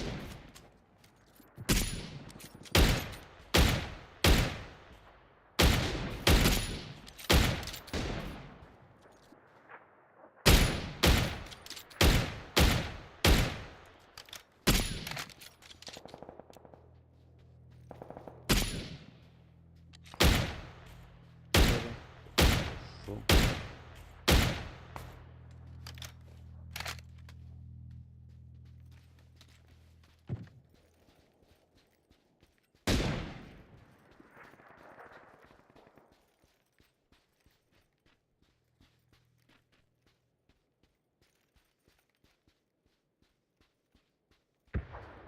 Бля, на тот камень попробую.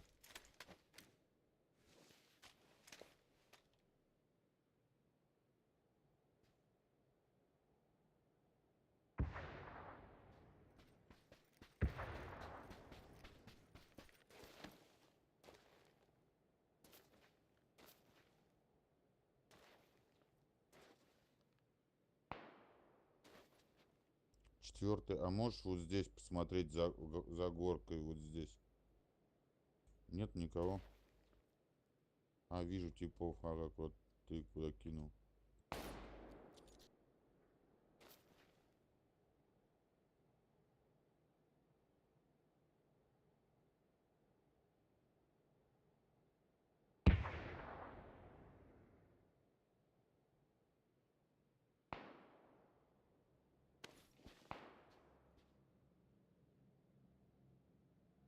У нас справа близко.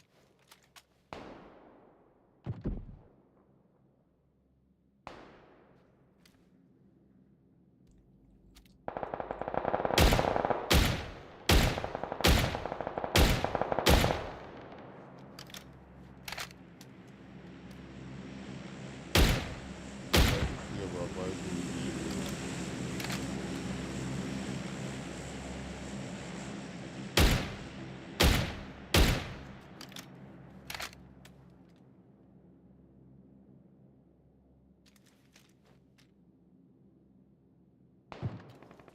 Блять, у него авик нахуй.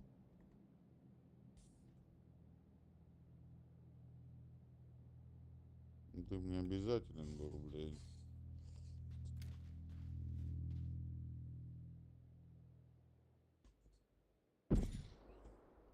Он лег недалеко. Я на бинтах пока. Игровая зона кого-то убила. Че, он умер? Там 2 ластовых. Нет, А, нет, нет, он не-не-не, лежит иди, где-то. Лег, блядь, прям вот здесь, да. Мне интересно, где Хорошо. второй. Да где-нибудь справа. Ой, подошел он. Ой, я слева от тебя. Добегался, блядь, зайчик нахуй. А, и ластовый соло.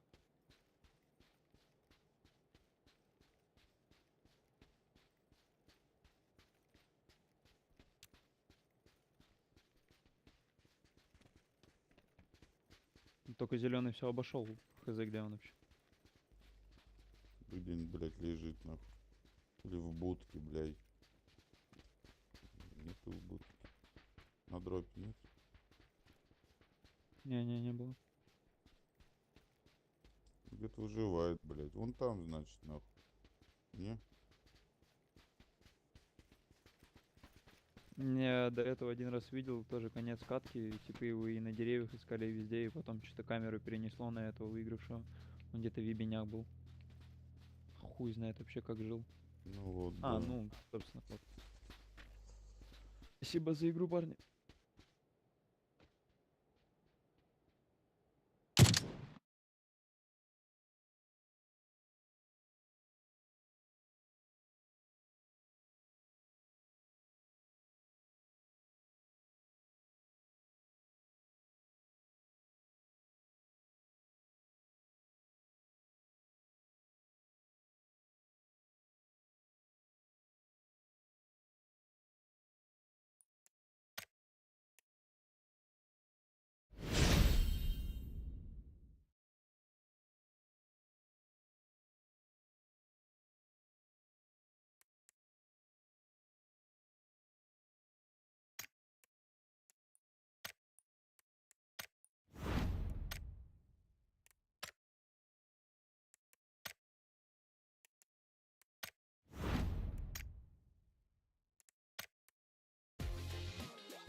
Здорово всем, пацаны.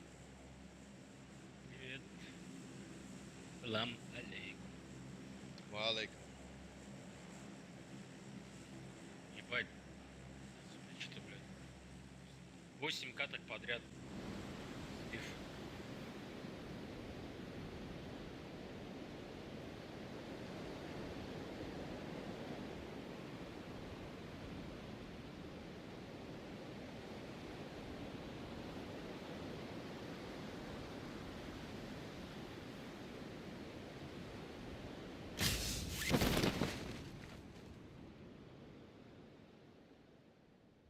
Че, давайте ангары забираем. Я первый раскрылся, пацаны. Первый залетаю в ангар. Ангары. Там пиздец. Что сейчас будет, блядь?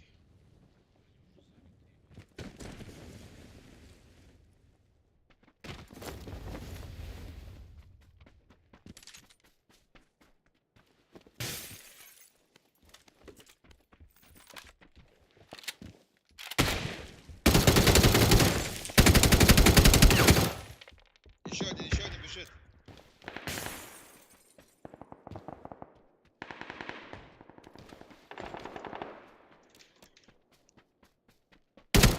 Тут мы за рулем, бля. Нихуя не заняты, давай, бля. Это катка наша, топки забираем, пацаны.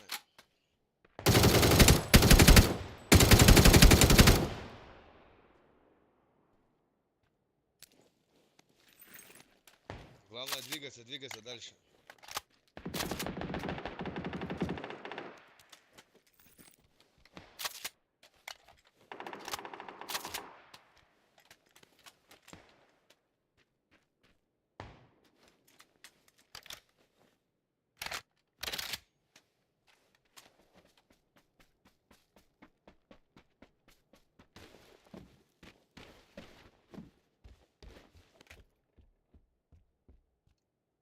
Все, готово, не? Я положен ангар. Пошли, вот этот, пацаны, вместе надо, вместе. Да, куда идем?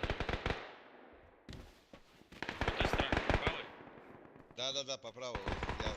Давай, сейчас я догоню тебя.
Тихо, не бегайте.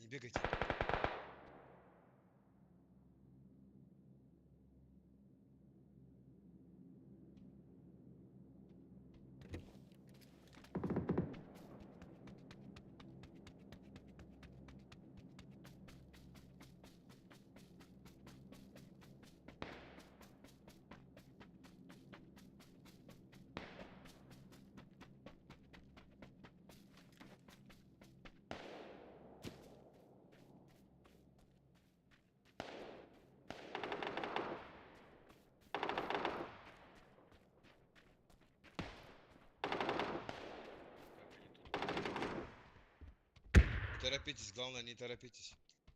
Там в трехэтажном вот тут. Блять, гранат нету.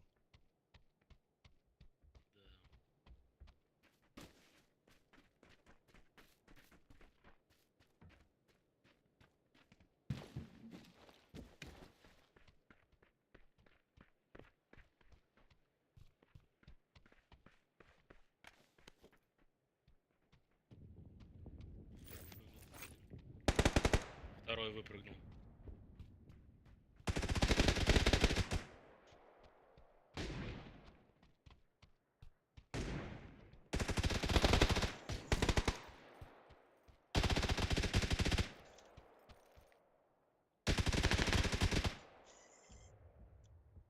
Бля, у кого-то это говно играет, сука. Двоих убрал, пацан.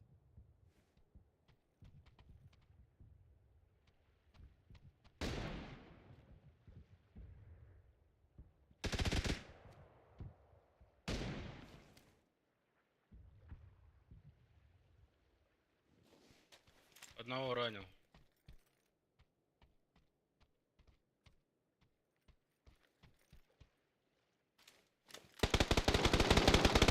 Где? Выше, поднимайся, он хилится.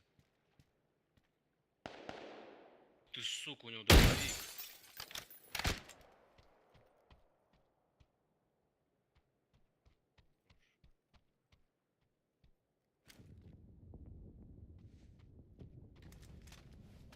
Где он? Откуда у тебя убил?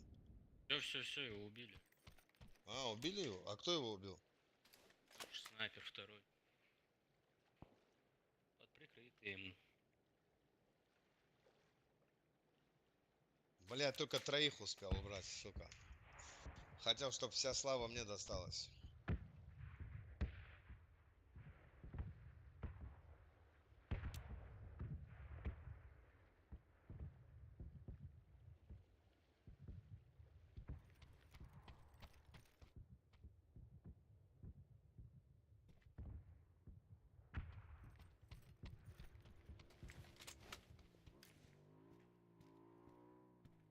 У нас все живы, да?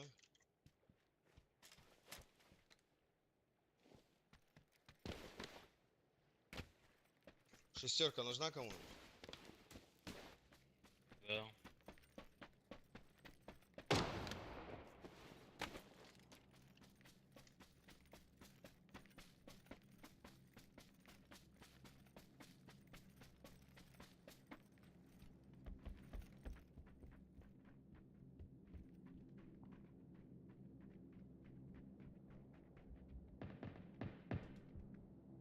Опа, еще пришли, пацаны.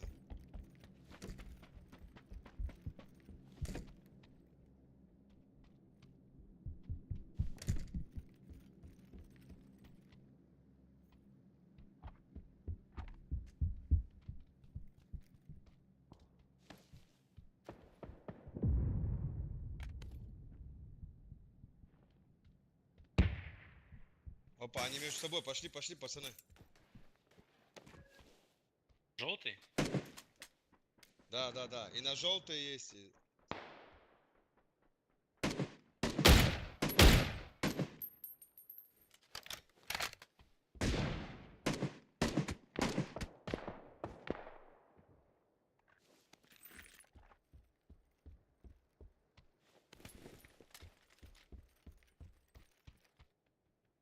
Там тоже есть.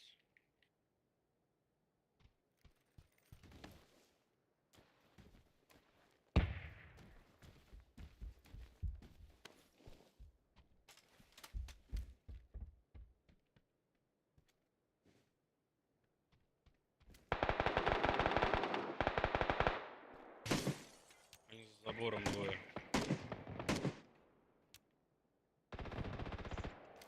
Одного нокнул.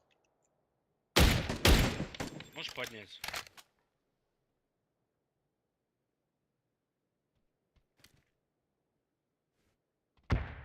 Ах, сука, блядь. Пацаны, а чего вы Бля. там сидите? Да блин нахуй, бля. Говорю, пошли, блядь. Надо, потому что все... Да, надо было вместе идти. Чего вы, парни, в самом деле?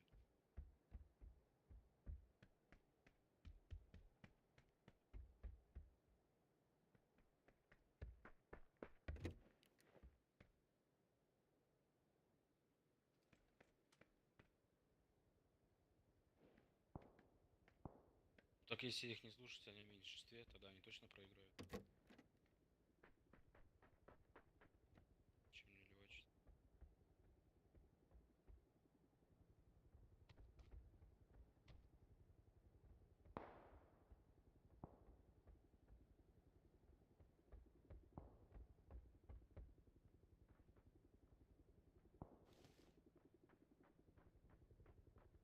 Стой, не топай, первый. Стой, стой, тихо.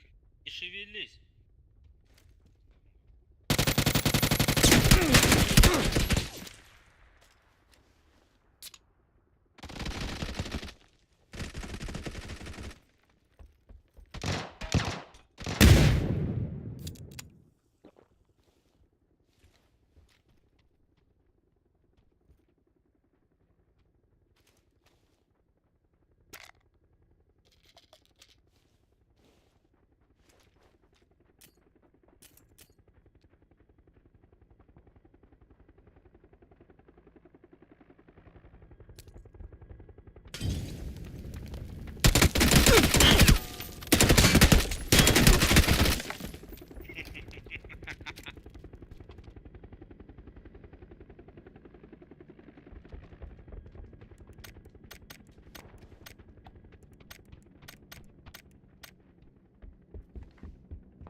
идет.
С нами двое, упало трое.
У нас здесь рядом.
Так, он где-то за забором бетона.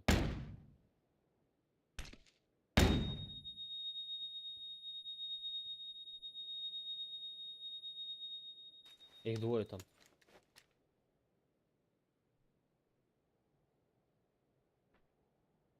Короче, вот здесь двое штаб ходить будут.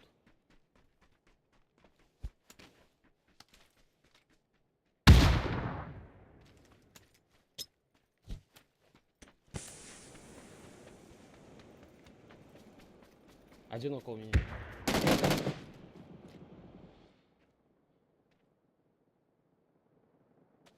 Вот здесь он за домом.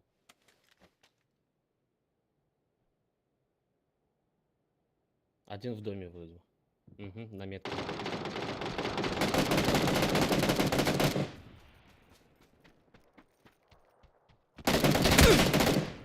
Куда вы нахуй?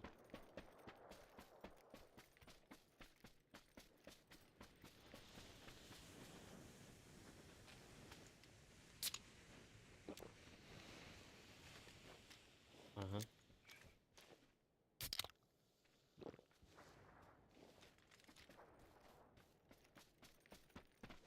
Подлегца.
А мимо проехал.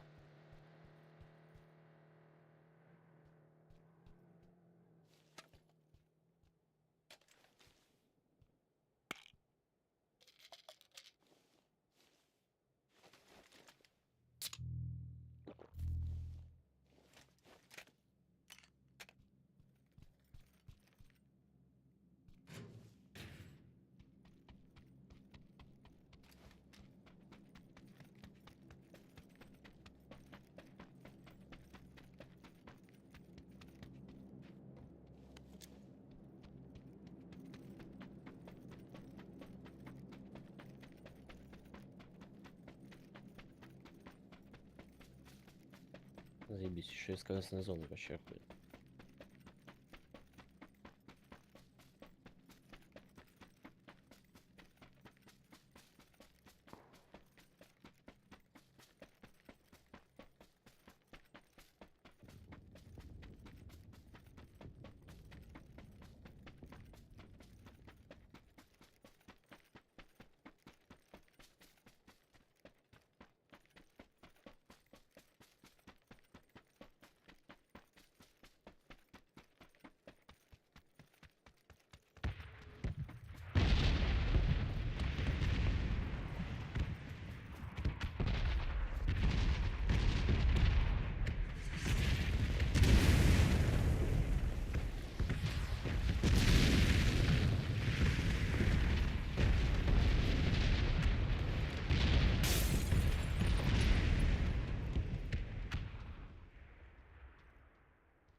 Зона недалеко, заебись.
Место только нахуй.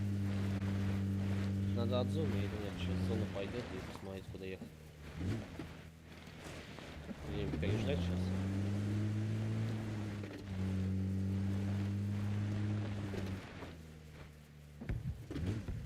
Кого-то риснуло.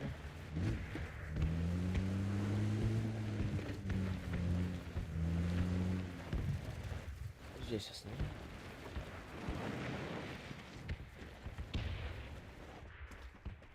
Посидим, подождем.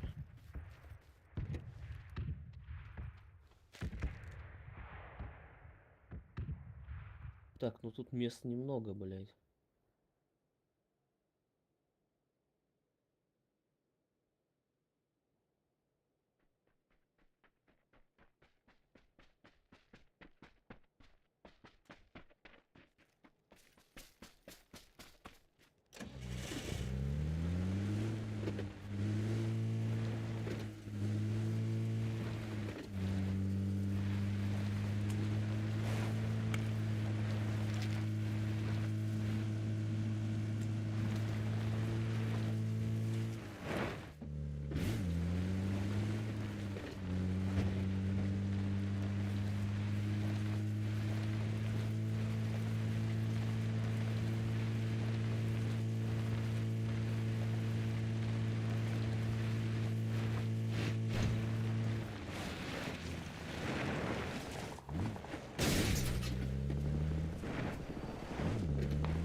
Нахуя рядом арест.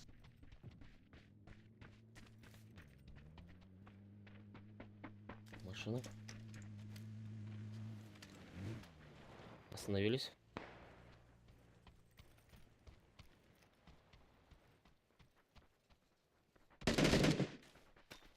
Теперь.